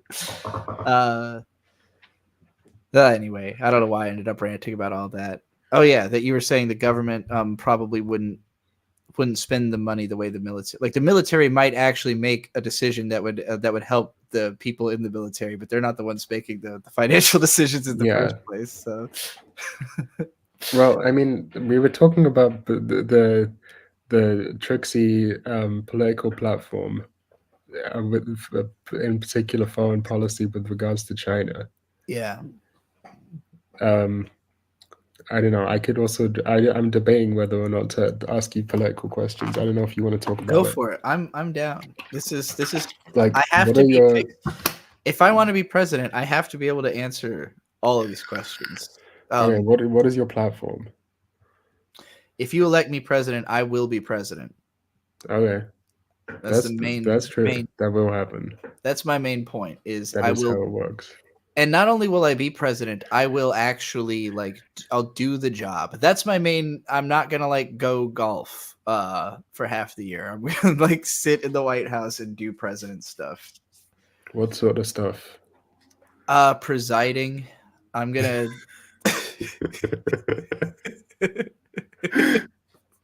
This is how Americans actually think politics works. By the way, guys, you're saying this in real time.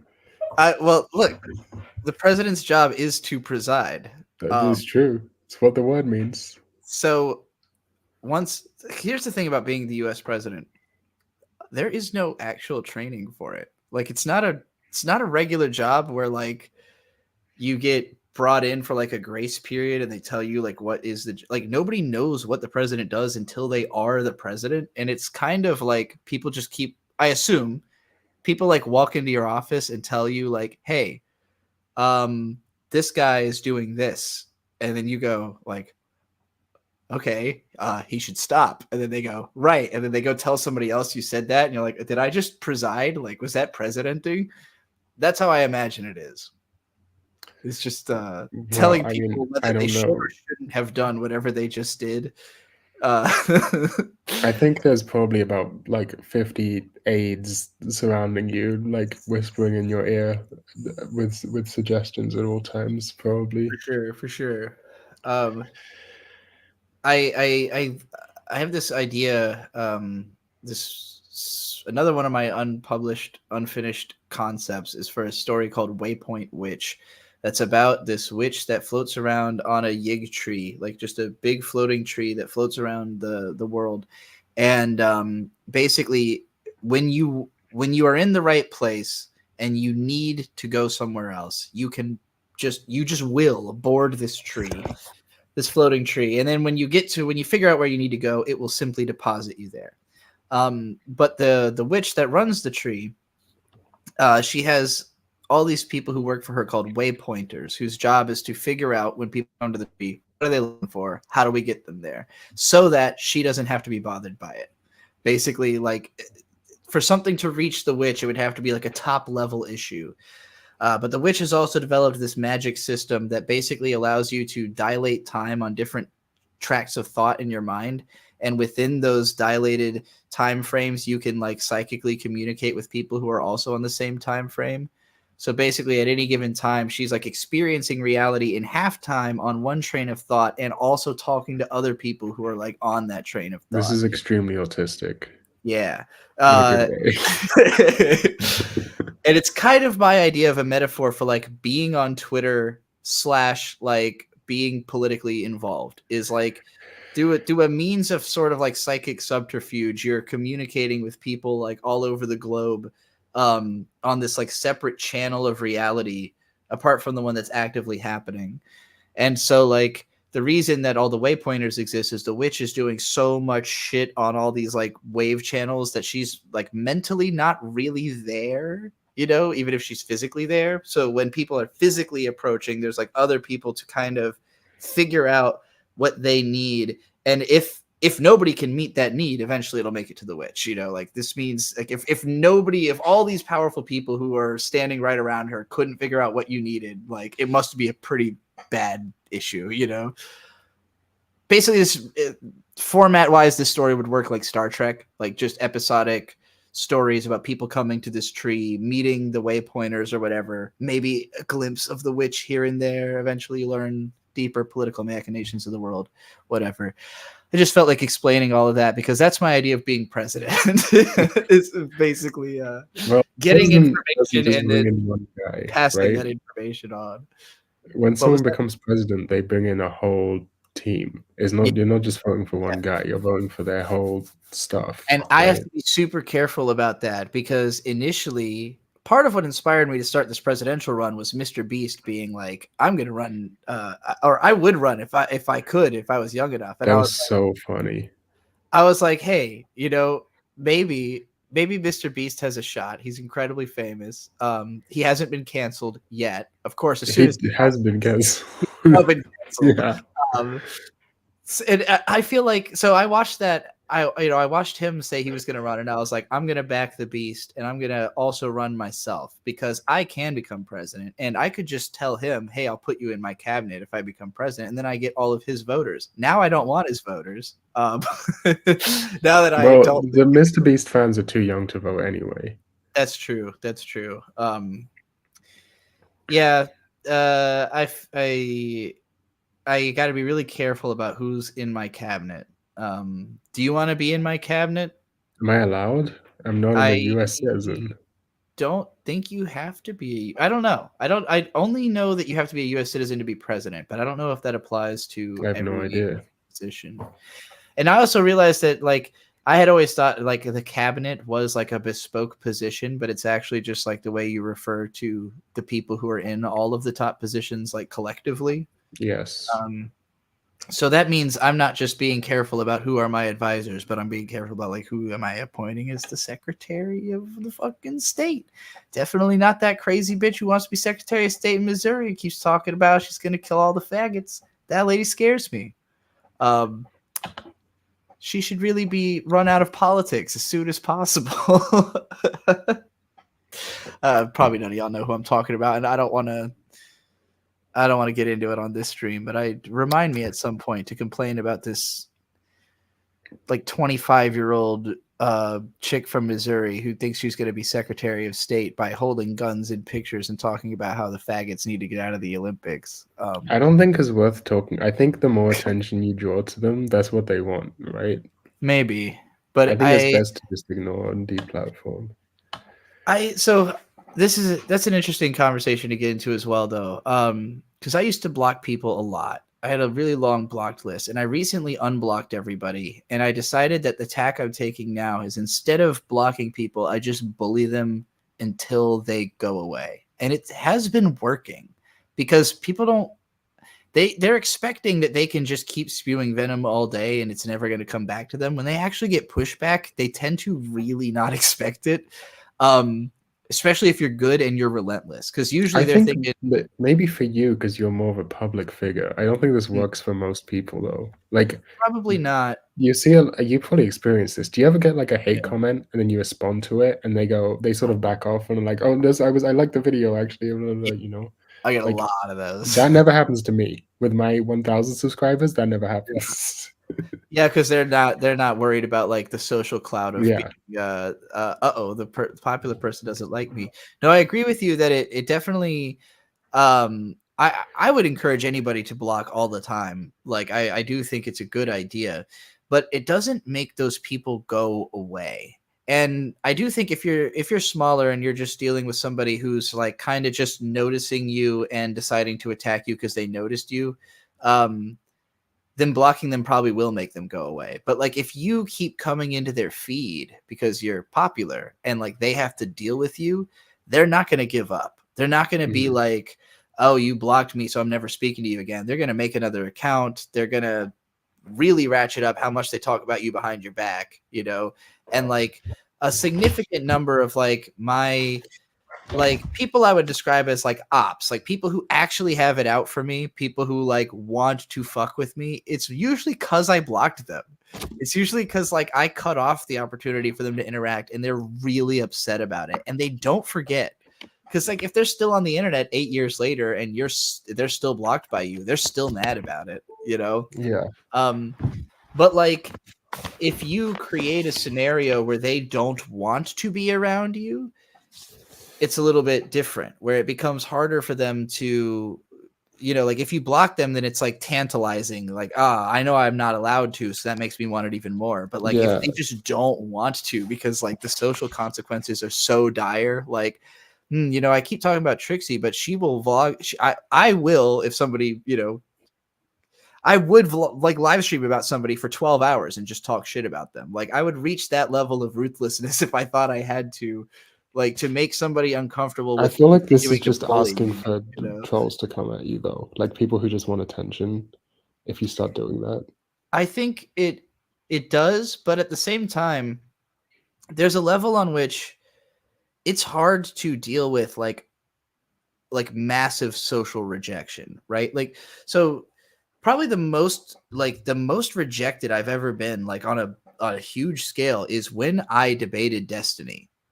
Like straight up the biggest L I've ever taken. Like and I don't even think in my mind I did not lose that debate like on a you logical gotta level. take the L. But It's been I so took long. I've taken the L because it's not about what I think, you know, like it's about like I had to face down that like a lot of my fans thought I lost.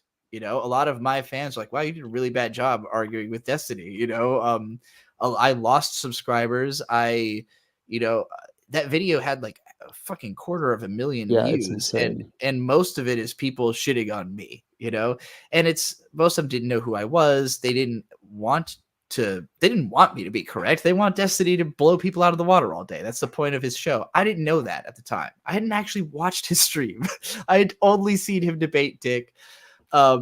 And I thought I was going to get him to admit that he's a disingenuous asshole somehow. That was what I went in to do, and I failed badly at my actual goal. Well, Destiny's wife cheated on him, so yeah, well, I don't know, comeuppance or something. He's been through a lot. We all have. All of us internet people have been through a lot, you know. But I came to like Destiny because he ended up becoming friends with Dick Masterson, and like watching them together, I saw him take himself less seriously. Like I think when me and Dick talked to him, he really was up his ass about like I'm the smartest man in the world because nobody can beat me in a debate, and like now he kind of knows like I don't know, he's a bit of a dork, you know. Like I think that sank in at some point. He's a little more humble. Is what I don't know how to feel. Only a about little Destiny. bit. Though. He's still a little bit too much of an arrogant asshole, and I don't know a lot of his political opinions, honestly. I don't think I think that's the thing, right? Like I think the thing about Destiny is he's a lib, right? He's kind of a giga lib. He's like exactly the Democratic Party line. So if the Dems are right about something, he's really good at arguing against right wingers about it. But if the Dems are wrong about something, he just kind of buys into it wholesale. Yeah. That makes so like sense. he can be useful. Like there's a lot of clips that have gone pretty viral of him like destroying right wingers on trans issues, which I think is a good for the world. But he's also like, for example, extremely pro-Israel, which is like weird. Ooh. Yeah. I'm not about that. Part of my presidential platform, I'll just say right now, hopefully Israel doesn't exist by the time I'm president. I don't want to have to deal with that at all. Just get rid of it before I get in there. I don't know. Dispel the notion. That's what when someone asks me, what do you want to do about Israel? I would say dispel the notion. One party solution. I mean, one state solution. One notion solution. Just simply dispel the notion, and then we'll be fine. I don't know. I would not.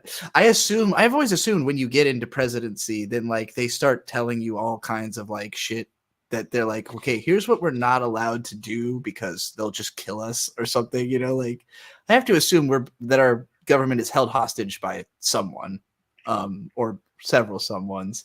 So, you know, I'll find out who I'm a hostage someone to. is called money. Well, yeah. Yeah. That's fair. But money, I can't hit money in the face. So how do I fight money? Well, you don't need to fight money. That's the thing that you need to realize that most politicians haven't, or it's not necessarily that they haven't, it's that they have a vested financial interest in pretending not to know it. Fair. I'm going to give you a quick rundown on modern monetary theory real quick. So if you're a country with currency sovereignty means you control your own currency. Like the US, you control your own currency, or the UK, we control our own currency, or Japan, whatever.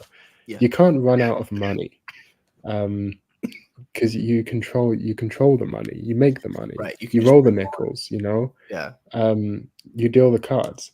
You can if you run out of money, you could just print more money. Yeah. And you're probably going to be like, but hyperinflation. There's only been like 3 examples of hyperinflation in modern history, and all of them were countries that owed a massive debt in a foreign currency, like Venezuela or Germany. They all owed huge debts in foreign currencies. No one who has a big deficit, who owes a lot of debt in their own currency that they have sovereignty over, has gone into hyperinflation. It's not that it's impossible, it's just that it's really, really hard. So you think I should not be too afraid of inflation? Yeah, don't worry about the deficit. The government is not a household budget, right? You can't, if you're the president of the United States, you can't run out of money because taxes don't pay for government spending. If you want to fund you know how programs get funded by the Fed? Someone goes on a computer and types a bunch of numbers into the bank account of whoever they want to have money, and then the money magically appears in that person's bank account. Like, that's how it works. This is not a conspiracy theory. Like, this has been found out by just asking people who work at the Fed what they do all day. No, that was the best thing. The most interesting information in Andrew Yang's book was his argument for UBI was like, this is the one thing the government actually can do extremely well, is like just literally type in your name gets $2,000 and send it to you. Like, we could just do that like in a day, it'd be so easy. They could definitely do that. They just have to decide to do it, and they can do it right away. It would take no preparation. It's just everyone in America standing up and saying, actually, I think we should all get $2,000 every month. And then like, that would just, now that's a thing we do, but convince so the point is you wouldn't have to, so taxes, right? Taxes don't pay for government spending. The reason you do taxes is to maintain the legitimacy of currency. Like, if you think about it, the invention of taxes and money, why would the king go about handing out coins with a picture of his face on it to everyone and then ask for 20% of it back? Why not just keep some of it before giving it out? The reason is because if everyone has to pay a specific amount in one particular currency, then that everyone has to use that currency. Everyone has to have some, and so it becomes valuable. If you don't have to pay any taxes, like, this is the reason why crypto is so insane, because there's no legitimate cryptocurrency. There's no taxes. So because there's no, because you can't pay your taxes in whatever shitcoin, it has no real value to anyone because everyone has to pay taxes. And so they just are like a million competing currencies that just become speculative assets. Yeah. So basically, now we know why taxes exist and we know how government spending works. You can come to see that when conservative politicians say, oh no, we can't do welfare programs or whatever because the government can't afford it, they're lying. The reason they don't want to do welfare programs is because if the working class has a social safety net, they have better leverage negotiating for stuff like higher wages with their bosses, and perhaps negotiating more than higher wages. You know, like if you know that you're fine if you get fired for a while, then you can afford to get fired, to risk getting fired by unionizing or whatever. So it's basically a form of class warfare, like this sort of libertarian reducing government spending to a minimum. Yeah. Yeah. I feel like the most important thing we can give people is like better negotiation skills. Like better ability to argue for yourself and your value and like why you deserve to just like exist. Because I do think the biggest problem with America is like I don't think it is commonly believed that people should be allowed to just exist. Like Americans don't think that. We don't like we complain about the homeless all the time. I'm like I don't see the complaint. Like you don't like that a guy who is dirtier than you is in the same space as you when you're out in public. I don't understand the complaint. You know, like I get being mad if like you get attacked by somebody who's crazy, but that's not a general homeless person problem. Yeah. It's that guy who attacked you problem, you know, like and that's a problem of like, well, why are the police in the area not aware of which people are violent? You know, if they're doing a job at all, they're not. They're fucking around and doing something else. You know, but like it's all of it's just so lopsided because everybody is like operating on like idealism and thought experiment instead of like what's literally happening right in front of them. Like people will like abstract the homeless, but it's like no, that's your neighbor. That's just a guy who lives in your area. You know, like you could talk to that guy, figure out what his fucking deal is. Like there's 100,000 people around, but nobody has anything to give to this dude. You know, like because nobody cares about them. They're not humanizing them. They're not seeing other people as people. And like, I keep bringing up the homeless because that's where dehumanization is the most rampant in America, where people talk about the homeless like they are not people. And it's like even like liberals and stuff, you know, like deep tier liberals, they're really anti-homeless in America. And it just shows me how much like we don't want anyone to even exist here. Like, really, we're not supporting people's right to just simply be, you know, like come on. Yeah, it's the homeless people and incarcerated people also just completely treated like they ought not exist and so on. Like it's fine if you do slavery with people who are in prisons because they're not really people. They did a crime. You know, seems to be the American perspective. Yeah. Oh, and it's not even that they did a crime, right? It's that they got caught. Like everyone loves criminals in America. We hate getting caught, you know. Like everyone's friends with somebody everyone's friends with or is doing a crime, you know. And then like, but somehow if you've been to jail, it's a different story, you know. Now you're a criminal. It's the othering, right? You can. It doesn't really matter, like whether it's the homeless or incarcerated people or immigrants or whatever. The goal is just to have some outgroup that you can direct frustrations towards. Yeah. Because if you're not directing frustrations towards those people, you might be directing frustrations towards the people in actual power. Mm-hmm. And well, then there might be a problem, you know.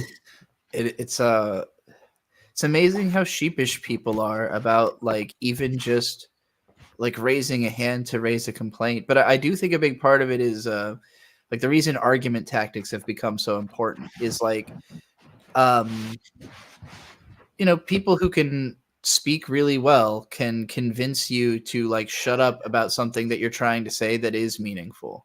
You know, like you could stand up and say like well, my foot hurts, you know, and the government will stand there and tell you why that's not their problem. But like, you probably don't have the words to explain to them why you know it is their problem. Like, well, actually, my foot hurts because of, you know, long story about why the government fucked me over and it should be fucking fixing my foot. But, you know, it's that ability to convince. And advocacy and people like us who can speak well having the empathy to speak on behalf of anyone who needs a voice, which is everyone. But like right now, it's very easy for people who can speak like me to get like bought out by an ad company, and now I'm using that amazing ability of mine to make 50 grand a year writing shitty jingles for advertisements. This will never happen with me because I am just too edgy, but you can still elect an edgelord president. I don't need the mainstream media on my side to become president. I just need to be interesting, like Trump. I don't really agree with your thing about speaking well being important. I don't think that what people actually say really matters. I mean, look at Trump just as an example. Okay. Like when you listen to his speeches, he doesn't say anything. He just kind of rambles, I think it's less true than it seems, but it's that he speaks only to his audience. He speaks in a way that only makes sense to his audience, and he's not trying to reach outside of it. Like he's not trying to make sense to everybody because he is trying to create an othering experience by listening to him. But if you talk to Trumpers, my ex's dad was a Trumper on the level of paying for paying for Patreons of people who go to Trump rallies to film them, and make content out of it. And there's a whole web of decoding Trump. Everything he says, there are layers of people like me, and analysts out there. There's people he's paying to decode what he's saying and rephrase but it. He's not give on it purpose. Trump isn't doing I'm personally, I think I get that what you mean. I think what you mean the by systems in place are more important than the people themselves. It doesn't matter if you're really good at speaking if no one will give you a platform, for example. That's true.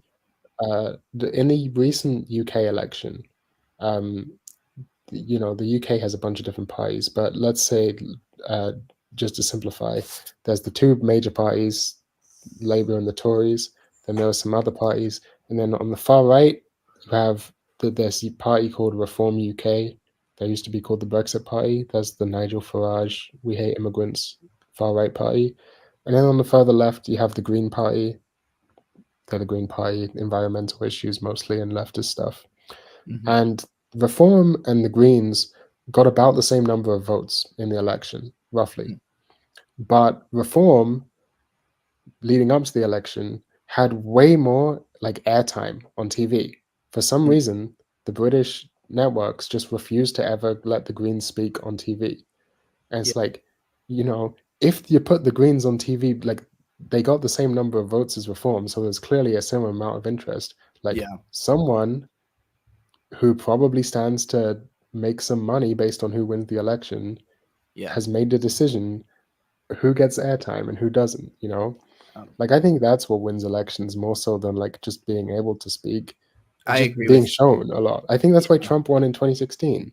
Everyone was making fun of him so much that they were constantly showing him. It was weird with Trump, and it continues to be weird with Trump because I honestly do think part of the problem here is that a lot of these top level people, super old people who are running media in America, are using AI, straight up just using AI to decide what is going to be shown. Because AI is always going to make the most logical decision, and the most logical decision is what appeals to the highest number of people. You don't think it's true that AI will make the most logical decision? When you say AI, what do you mean? Do you mean ChatGPT, or do you just mean any algorithm? Well, it's hard. ChatGPT can't be counted because it's so tooled to do a specific thing. I guess I'm imagining if you built something that was just supposed to tell you the most AI mathematical. can mean a lot of different things. We're not talking about a large language model here. We're talking about you're talking about some sort of algorithm that isn't I'm talking about something that would analyze all of the money. You seen Moneyball? No, I have not. Oh, like that, like a big spreadsheet. Probably close to that. I'm Yeah. imagining if I had the ability to observe how many times a word has been said on the internet, right? And Mhm. like I come away with the conclusion that the word Trump has appeared more than any other politician's name, then my script is going to say, well, like, okay, so Trump's the number one, so we're going to keep pushing Trump. And it becomes a self-fulfilling prophecy because you're not pushing anything else. So it's all anyone knows and it's all anybody can talk about or hear about because there's no other narrative. Like Right. and it's kind of the same thing that was going on with Drake up in like what Kendrick's been accusing him of with this whole beef of like that Drake became number one, and then algorithmically Spotify said, well, like, okay, whatever's number one, constantly play that because it'll always have the highest odds. Like if you're Mhm. if you're rolling an infinite number of dice and one comes up just that slightly bit more times, then suddenly it becomes the only dice you're rolling, you know? And Right.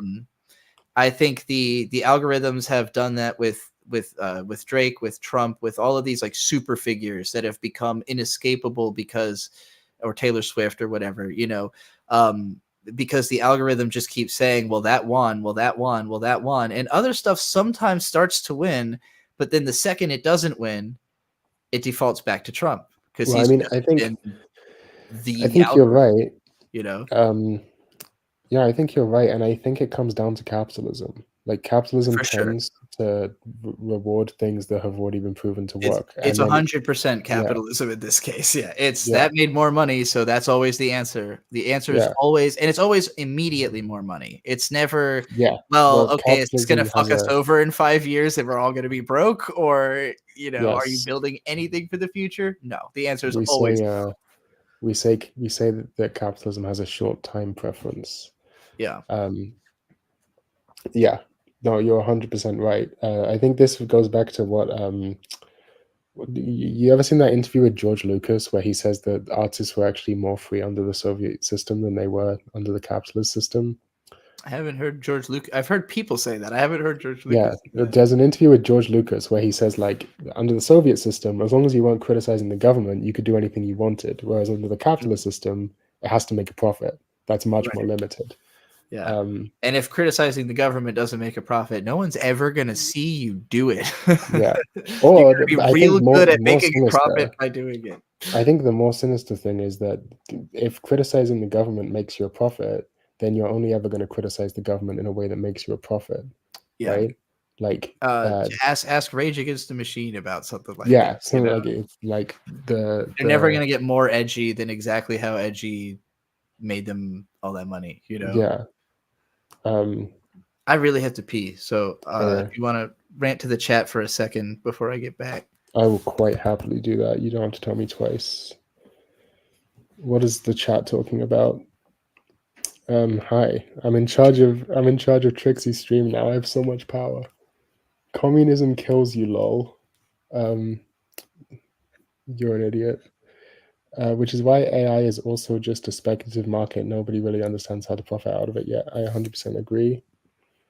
Hold on. Is the chat not loaded, or is there just not many people here? Okay. Trump is basically the only one with. Wait. Trump is the only one with the title president, LMAO. It's basic psychology. UK on the US Blair. How does this stream work? Oh, and Thermic Lullaby's here. What up? You and your UK ilk are all like this. You just want to control and have people. What the fuck does that mean? What does that mean, bro? I don't know. I think you guys here, let's I think you guys should read Marx personally, but oh hi. I just came up with my FDR quote. Ask not what your country can do for you. Ask your country, what have you done for me lately? Yeah. Do you have anything else you think I should fix, or should I let this end?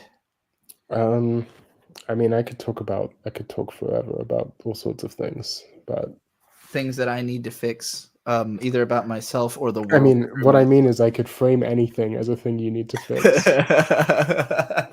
Is there anything you've got burning through your mind, though?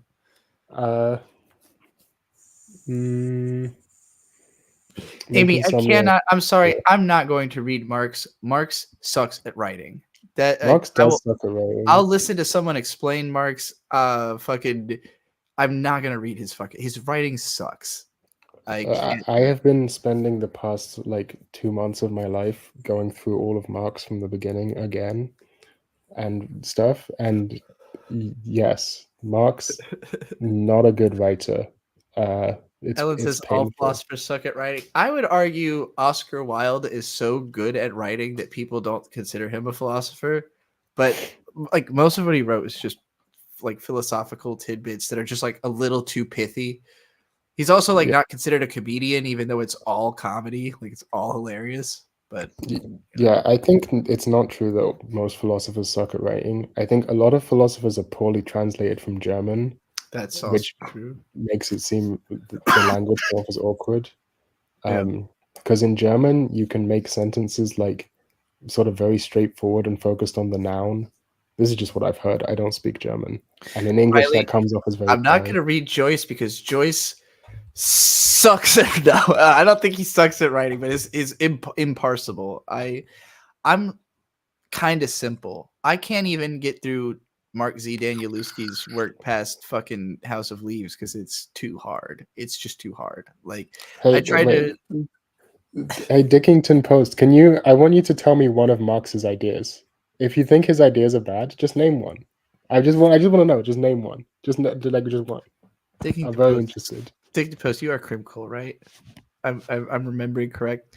Crimcole's a guy who spends a lot of time in the Dick Show Discord. Average Dick Show viewer. The best philosopher is still Socrates because he never wrote anything. He just bothered people. That's true. I have no reason to hate Socrates because I never read something shitty that he wrote and went, ugh, I got to read this. I'm going to take this as you losing. You have accepted that you don't know a single one of Marx's ideas, and yet you just claim to hate him for no reason. Look, I'm not here. I'm not a dogmatist, okay? I am not a dog. Sorry, I'm taking over your stream, Trixie. I have lots of problems with Marx. Beyond him just being a bad writer, I think he has a lot of theoretical issues that need to be worked through. Okay. He was also a problematic person in general, right? Like not like he definitely was racist, at least a little bit. He was probably less racist than other people of his time, but he was definitely a bit racist and a bit anti-Semitic. He definitely borrowed a lot of money from people and didn't pay it back. But overall, he seems to have been a kind of okay person, if you can forgive the being racist part. I still will read H.P. Lovecraft, so I can't hold that against Marx. Yeah.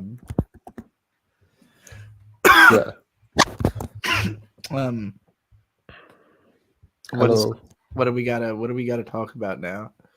I feel like I lost my train of thought. Oh, so y'all keep talking about Oscar Wilde and shit in the chat. I'm like comparing Joyce to Wilde. I'm like, they're not similar to me at all. They don't read.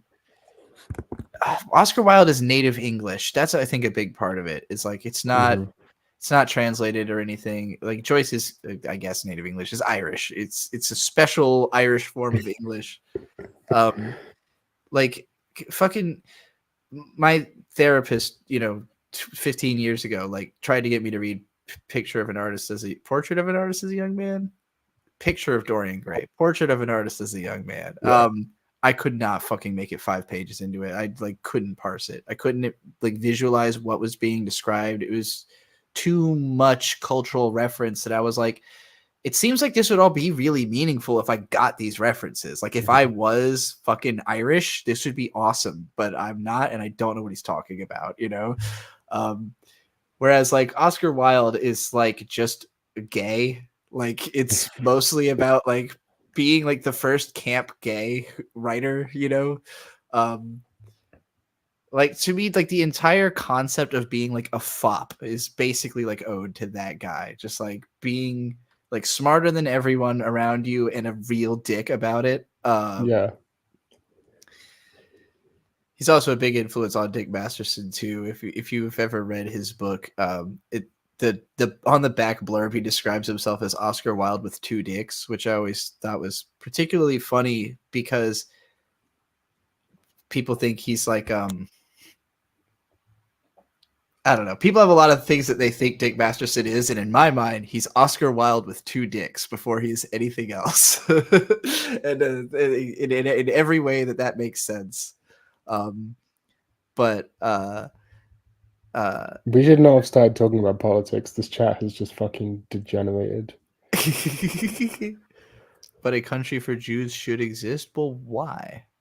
For what purpose? There's not a country for fucking anybody else. Nobody's got a racially decided country. That doesn't make any fucking sense. Or a religiously decided country. Some countries will kill you for not being the religion they've picked, but I don't think there's a lot of countries that were like born out of like a bunch of people said, "Hey, we're doing this religion here," and like what you're allowed to be not Jewish in Israel also. So I don't even get what the fuck that how is it how is it Jewish specifically? You don't have to be Jewish to live No, there. That's not quite how the Israeli state works. How does it work? How racial is it? How it's like pretty racial. It's like an apartheid Okay. state. If you're I mean there are secular Jews like in Tel Aviv and stuff where it's more liberal. But if you're like not an Israeli, i.e. if you're like a Palestinian Muslim or Christian, you're basically a second-class citizen. Like you can't use the same facilities as the Israelis and so on. So isn't Trixie Jewish? No, I'm not I am not if you're talking about in my blood, there is Ashkenazi Jew in my blood. Yes. From the Ukraine, I think. But yeah, it's like a fourth ethnically as Gary always put it. I don't have any real connection to any of that, and there's no way they'd let me in. There's no way they'd let me in. I mean, they would, but it would require me to be becoming a Jew is a thing. Like you are swearing fealty to the most successful cult of all time. Like that's I don't think you can really survive without being a part of a cult on some level in this world, you know, but like you have to be pretty serious about being a part of the Jewish cult if you want to be in. Like you do a ritual, you know, you do what's a bar mitzvah? That's the fucking thing. Yeah. Listen to like Dan Avidan talk about what it was like to grow up Jewish and like have a bar mitzvah and stuff. Like you really realize it's like a level of brainwashing to like ensure that you are always going to remain loyal to this thing. Like if you are not willing to make that commitment, you're never going to see the Jew gold, as they call it. Like you gotta be in, you know. It doesn't take Jew much gold. blood. What's the Jew gold? You know, the participation in I think you're thinking of leprechauns. banking, I think you're getting Jews and leprechauns confused. Well, you know, a lot of this power structure started because Jewish people were made to be bankers throughout like much of history.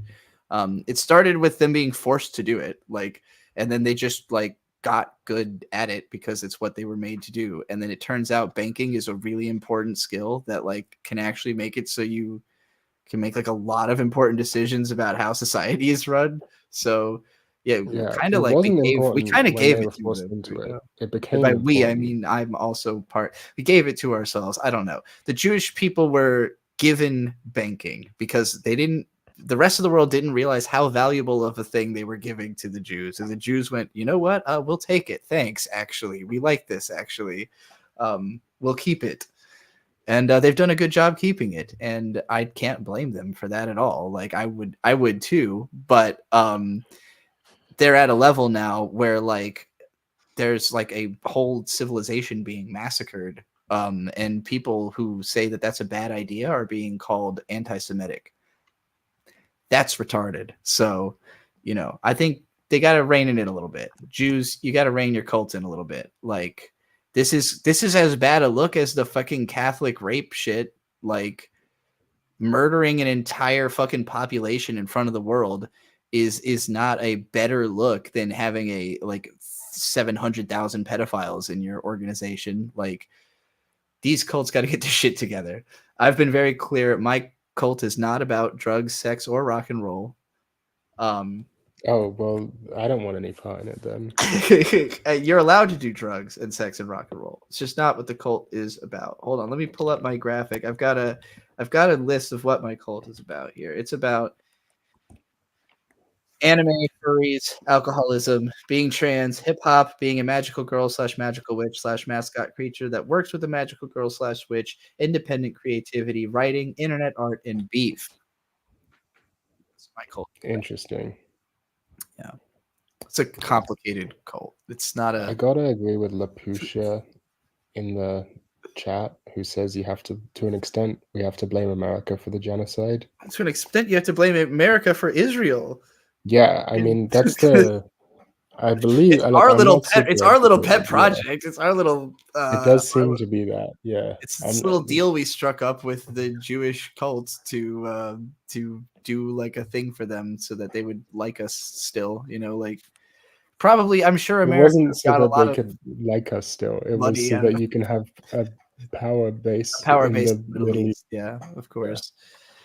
Where all the fucking oil is and where we are the American there's an Israeli joke. I feel like the current American government, like the American government and military as it stands now, was built to take all the oil from the Middle East. In the 2000s, that suddenly became a really unpopular thing on a populist level. And so for the last 20 years, the government's just been sitting there like, what do we do with all this attacking the Middle East we've got like prepared for? Like, I guess we'll give it all to Israel. They're still doing it. You know, like just send them all over the shit. We bought all this stuff so we could invade Iran. And now it's being given to Israel so they can just do whatever the fuck they want, I guess. Again, if when I am president, I will dispel the notion.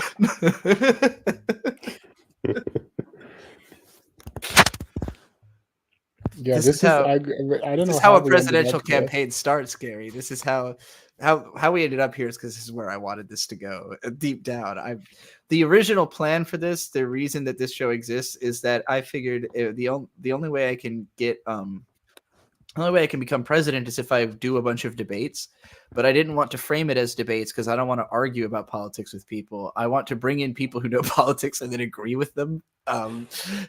So, I'm on my theory, Sal. I only know abstract theory stuff. You start talking about actual geopolitics, I have no idea what's going on. Well, and that's what I want to, particularly for the U.S. That's my growing special interest, is to learn about why do these fucking cities exist? Because the United States is preposterously massive. Like land area wise, it's so fucking big. And most of the cities that exist shouldn't be where they are. Like there's some places that I legitimately feel like this is a great place to live. Everybody who lives here is probably happy, you know? And then like there's most of it is not like that.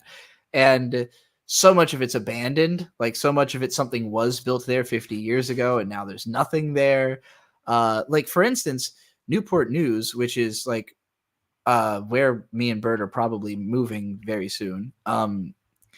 Like it's in land area wise, it's fucking incredibly massive. So there are parts of it that are like huge suburban sprawls that like you could live in your whole life and never see the rest of the city.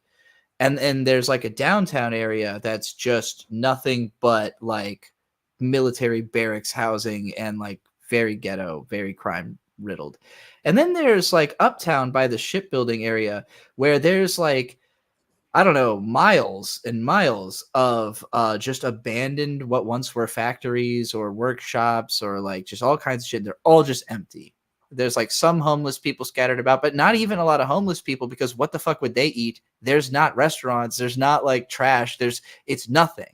It's a literal wasteland of abandoned, like what once was a industry right on the James River, directly on the river that supplies all life to this whole area. Where the whole civilization was built here, and just right smack in the middle of it, American civilization is built here. I mean, right smack in the middle of it is just a total wasteland, dead zone of unused capitalism.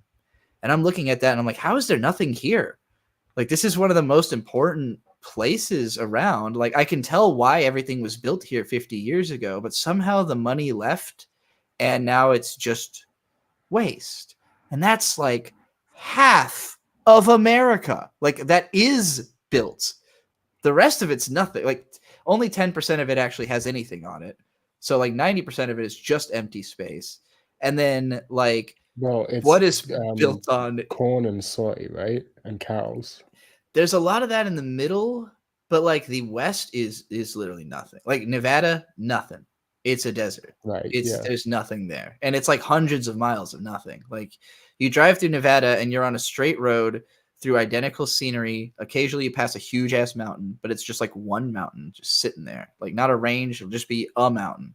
And then you keep going. Like, you'll see that mountain coming for 20 minutes. You'll spend a minute passing it, and then you're in the middle of nothing again. And like, so there's space in America to build whatever you want. It's only about the logistics of getting everything there.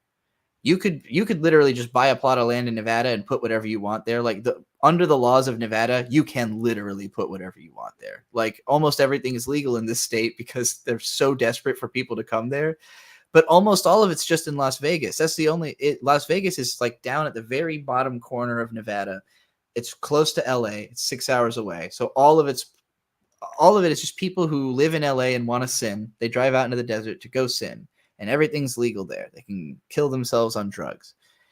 And then the rest of it's just a big open fucking space. But like, how do you get any water there? How do you bring more people there? How do you build a I don't think you civilization? do. What would be your incentive? I think you should You go wouldn't. somewhere other than the desert. Yeah.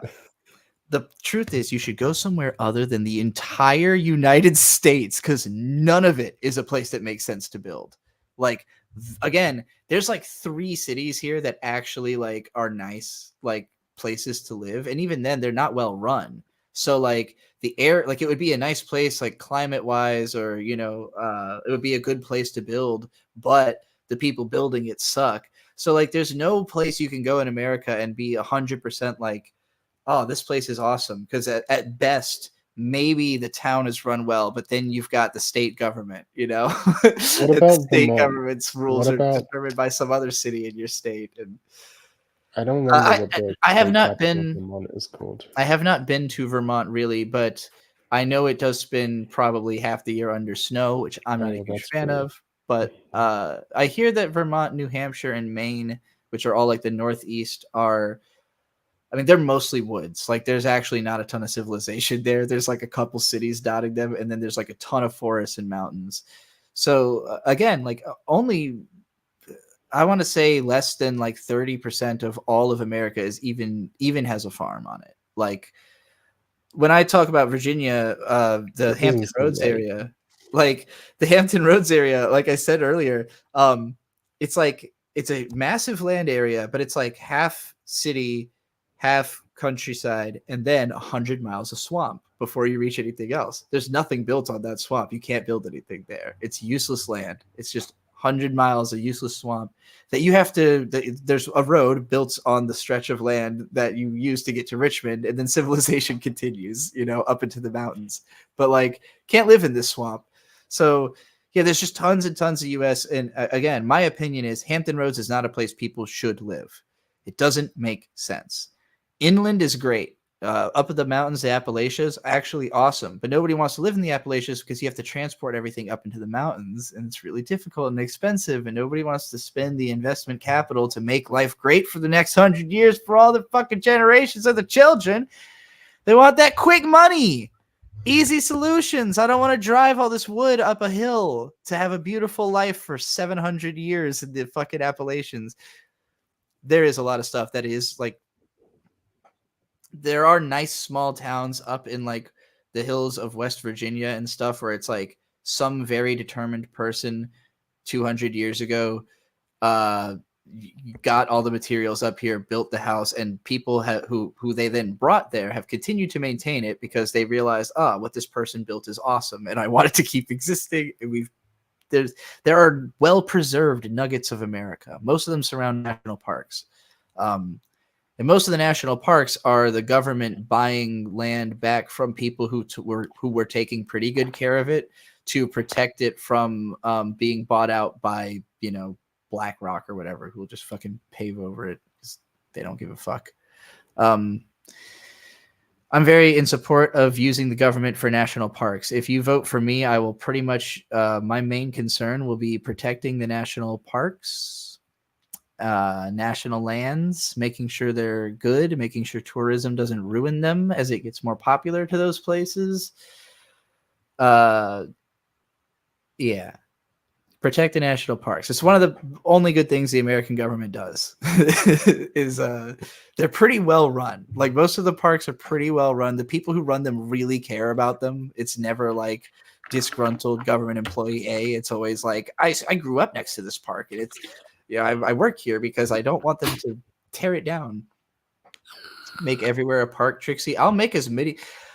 A lot of Virginia could be turned into parks. A lot of it. We don't have a ton here. Like we have a ton of empty fucking land that's not being used for anything. But no organized way to interact with it to bring money to it without ruining it. Which that's basically what national parks are. It's like, how do we bring money to this thing without and minimize the damage that we're gonna do to it? While allowing people to interact, because obviously we can't tell people you can't go here because then they're gonna fucking do nothing but try to break in forever. But if you tell them like, hey, you can use this little segment of the land, and if you have a backpacking permit, you can travel to this part of it, and like if you want to get involved in the science of all this, you can join our organization.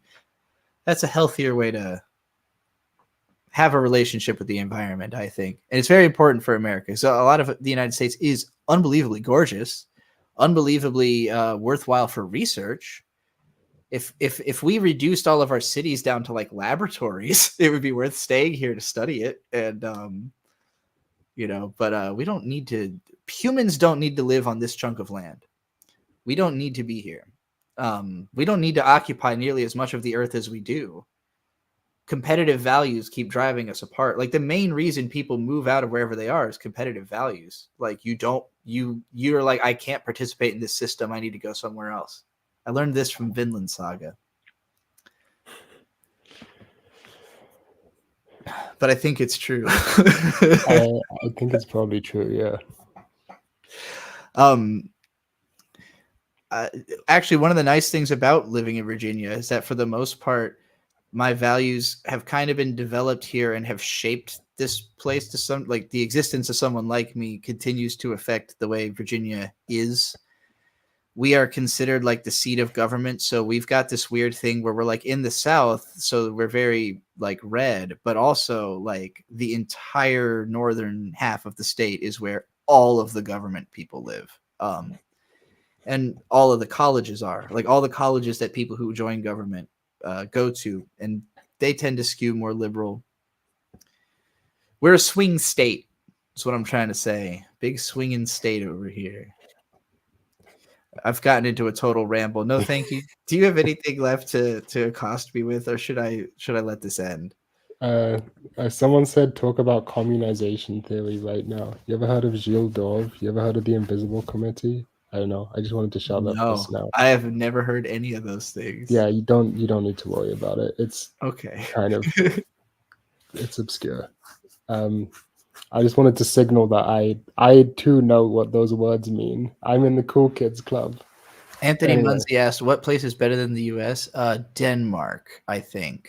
Right? Don't they have like the highest happiness or whatever? It's always one of those like Denmark, Norway, Finland. One of those little it was just like it's a place where people have just like I'm not a conservative person in the sense that I don't want things to stay the way they are just because they are the way they are. But I also think like if you have found like a lifestyle that is sustainable and everyone's happy with it, like yeah, do that. And like there's some countries that are just small enough that everybody's kind of seems to be on the same page enough, that they most of them are just having a good time. I don't think that's how like Norway works. I think Norway's like a strong social democracy welfare state because they have a bunch of oil, so they have a really rich Ooh. In the North Sea. So they have this massive sovereign wealth fund, and they have a big welfare state. That's probably why. Yeah. Big welfare. I mean, I don't understand why people would want a government to exist to do anything other than like give them money.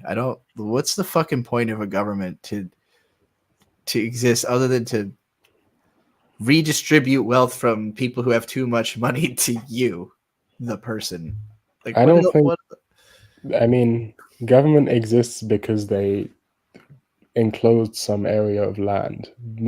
This isn't like the social contract theory is incorrect. You never signed a social contract. That's true. Yeah. I guess what I'm trying to argue for is like, what if there must be a way to transform the government into being like based on the theory behind it as opposed to the actuality of it. There must be some kind of way. And I think it starts with a lot of old people dying. And then the rest of us going, oh shit, we're in control of this now. What are we going to do with it? Are we going to do what they did? No, it didn't work.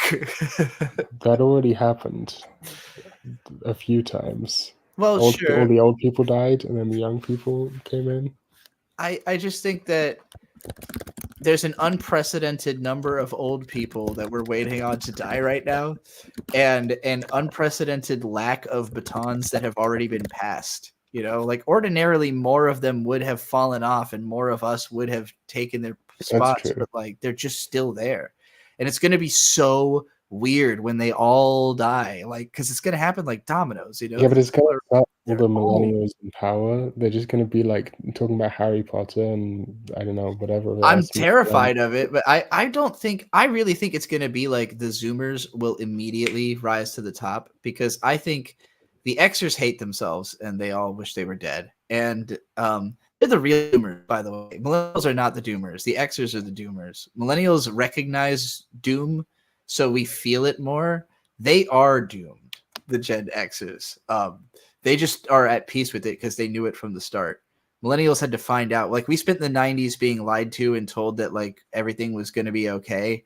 And then we spent the 2000s being told, nah, bitch, we made all that up. That was unsustainable. And we went, fuck.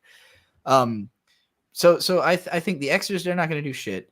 The millennials are going to try, but we're going to quickly be like, oh, all these young people hate us. Like, we need to listen to the young people because like every fucking Zoomer has grown up with a political opinion. That's not a thing my generation really had. Like, I feel like millennials became political in their 20s. It wasn't like you were 13 and you fucking were a socialist. That was not my experience with middle school, I never met a socialist not even in high school, actually, where I live, did I ever meet a socialist. That was the internet that brought that to me.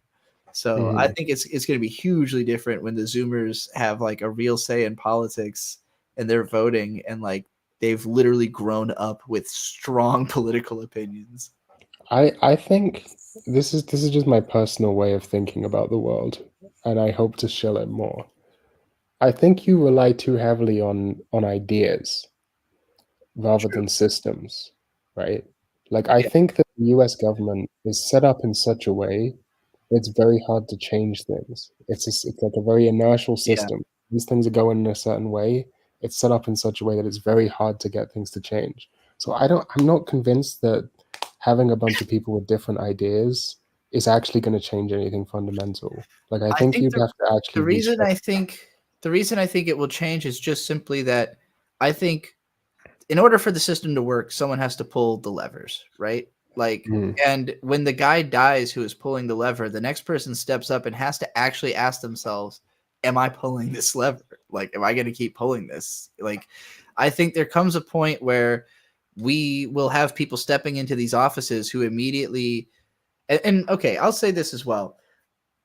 historically, the people who have ended up making the most impact are ones who like walk into a fucked situation, realize it's all fucked, and convince everybody else the situation is fucked. We gotta change the way we're doing this. You know, I was really fascinated. There's a guy. I think he's probably still the mayor of Kansas City, or was for a period of time in the '90s, who brought the city like a massive level of reform, because Kansas City has exploded since the 90s in like cultural relevance, size. Like it's a place that's been on like a steady reform, and it's through creating very specific tax directives where like they built a bunch of they like set aside a certain they added an extra tax that would be put into the specific fund to build these specific things that they thought were going to improve the city, and it ended up working. You know, so he's become very popular in this sense. And I look at that as the kind of ideal of a person who walks into a situation and just says like, hey, stop doing all that, start doing all this, and is able to convince people to do it. And then if it works, then, you know, keep the new theory keeps. And if it doesn't work, then that guy sucks. You kick him out, and you probably either revert to something that worked before or try to come up with another new idea. It doesn't help if you're in a place where nobody's ever had a good idea. Some places like that exist, you know, where like it was birthed out of a bad idea and no one's ever had a way of making it better. And eventually those places get abandoned. Like I said, a lot of America's abandoned. Like a shocking amount of it is like Gold Rush Town, you know, like a bunch of people showed up, and for like 10 years it was super profitable to live here, and then that gold well dried up, and now you deal with the fact this place catches on fire every year, and you didn't know that when you came, but now that you do you want to live in a place that burns down every year? But these towns go on in perpetuity because some people won't leave, you know, and there'll be like a ghost town with 2 people living in it, and it's still a stop on the Look, map.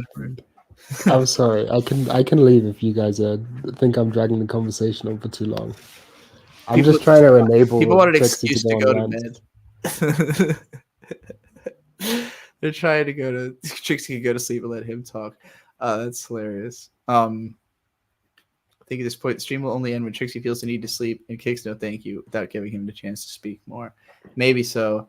Well, I shouldn't stay up too late having a conversation. It's more so than me getting tired. I know that there's a limit to how long I should let this podcast go because it's approaching 5 hours. And I'm going to have you on again, no thank you, if you'll come on again. I'm always online. Because obviously we can talk for hours. And I don't even know if this was the longest call, though, because the first one also was like an hour and 20 minutes. Yeah. But I feel like this went well. I was very worried this show was not going to go well because not a lot of people told me beforehand that they had an idea to come in with. But I think it's gone well. By the way, Osaka Syndrome says hi. Hello, Osaka Syndrome. Hello to everybody, by the way. Shout out everybody who's still here. Lapusha, Ellen, Amy, Gary, Mad Hermit, V. Ardent, Asa Weeb, Dickington Post, Light Spaceman, Anthony Munsey. That's as far back as I'm going. Aggie Dine. We out here. 5 more people are going to chat now, realizing I'm reading all the names. Oh, shit. Wait, I'm still here, too. Anthemic Lullaby, yo. Well, I think we've made a pretty strong case for why I should be president in 4 years. And we're going to continue making that case on this podcast in the future. Thanks again for coming on. No, thank you. I'm going to kick you out. Thanks for having me. See ya. All right, everybody. Shout out to Yakuman234, IV or 4. I don't know how you want it to be read. Isaac or I suck. I guess it's I suck, but with 2 V's. Like, we out here, we out here, we out here, we out here. ASE presents with the prayer hands. Good night. That one went an hour 45. Okay. It was interesting though, because so I know no thank you to be somebody who like factually I know knows more about politics than me. So for me, as somebody who's trying to become president, that's the type of person I want to talk to more than anybody, is somebody who hasn't run out of things that they think I need to know in order to affect my judgment. And I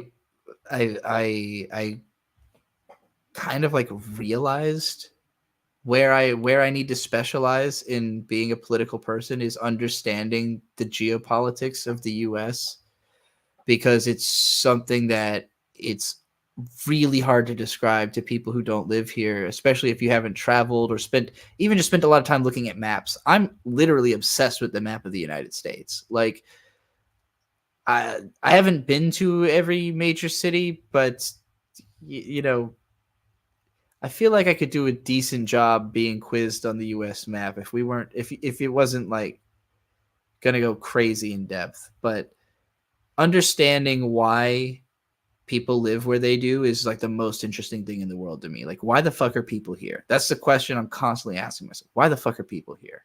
You know, of anywhere that they could be. Because I've been to so many amazing places where nobody was there. And every time I'm in a place that's amazing and no one else is there, I'm like, why is nobody here? And then I go to places that suck and there's tons of people there. And I'm like, why are they here? The best US states are all cold shitholes.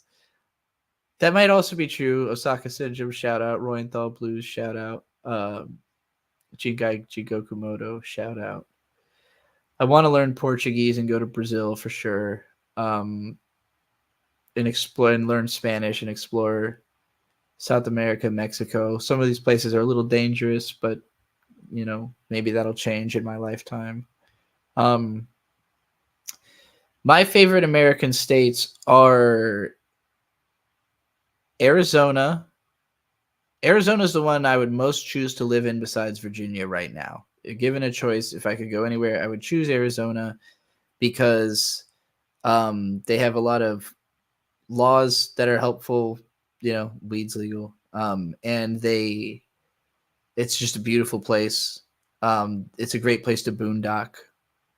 Like there's lots of government owned land that is free use. Like you can literally live for free in a lot of America. Like if you go out on boondocking land, I mean, there's like a time limit to how long you can stay in one place, I think, but you could theoretically travel between boondocking stations and live for free in America.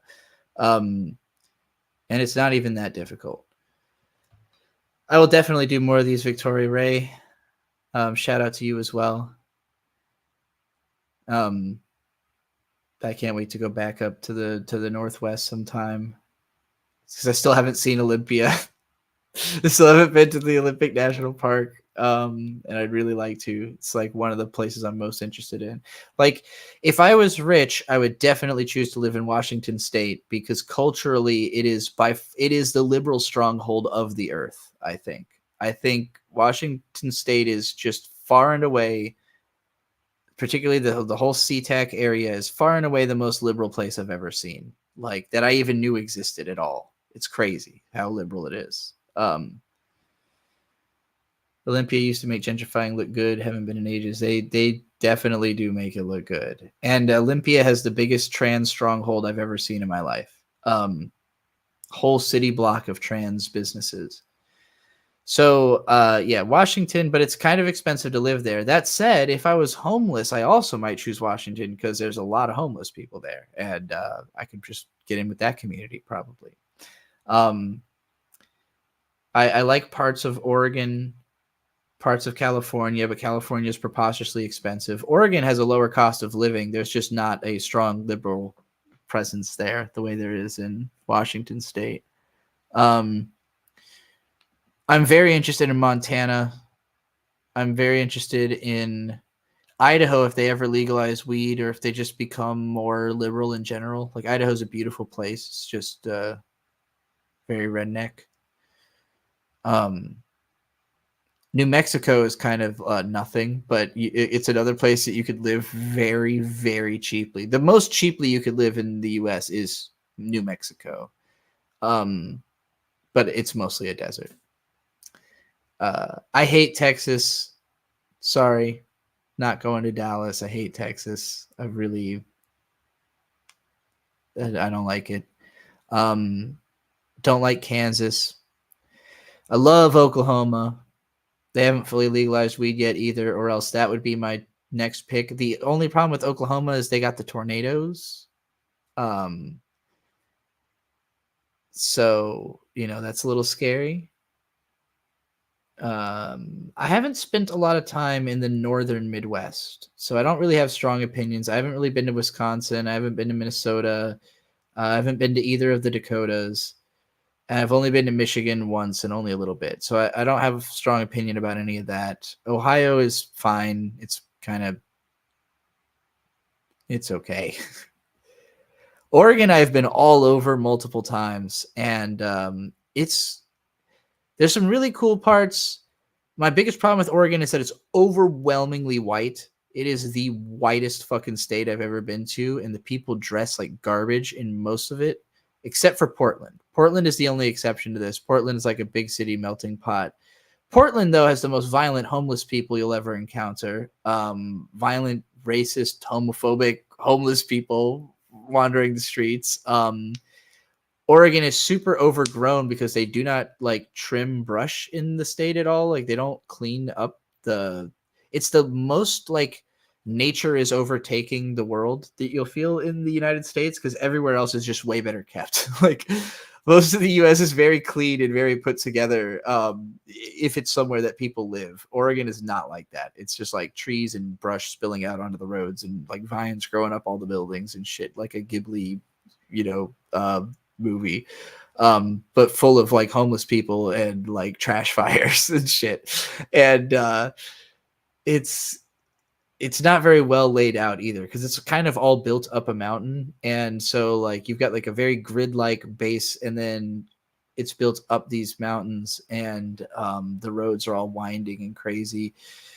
So I'm not a huge fan of Portland, which I did spend quite a bit of time in last year, but we traveled all over Oregon, and the Oregon coast is incredibly beautiful. It's probably the most expensive part to live in of Oregon, but it's just these gorgeous beach towns. It rains there constantly, so I was a little put off by that aspect to want to live there. But like the Oregon coast is really beautiful. Inland Oregon is mostly mountains. The Cascade Mountains cut right through the center of the state. So on the east side, or on the west side of the mountain range, is where like from Portland going down is where all the cities are built on just one road that goes into California.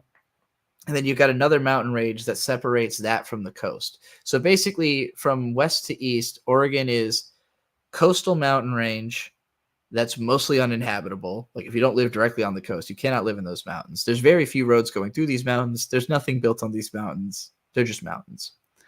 Then just east of those mountains is the strip of valley between these two mountain ranges where all of the towns have been built in Oregon. And most of them are kind of like mid-tier, shitty little cities that don't have anything special about them. They're full of white people until you get to Portland. And then you got this huge Cascade Mountains that take up like the whole midsection of the state. And those are really gorgeous. They're full of woods.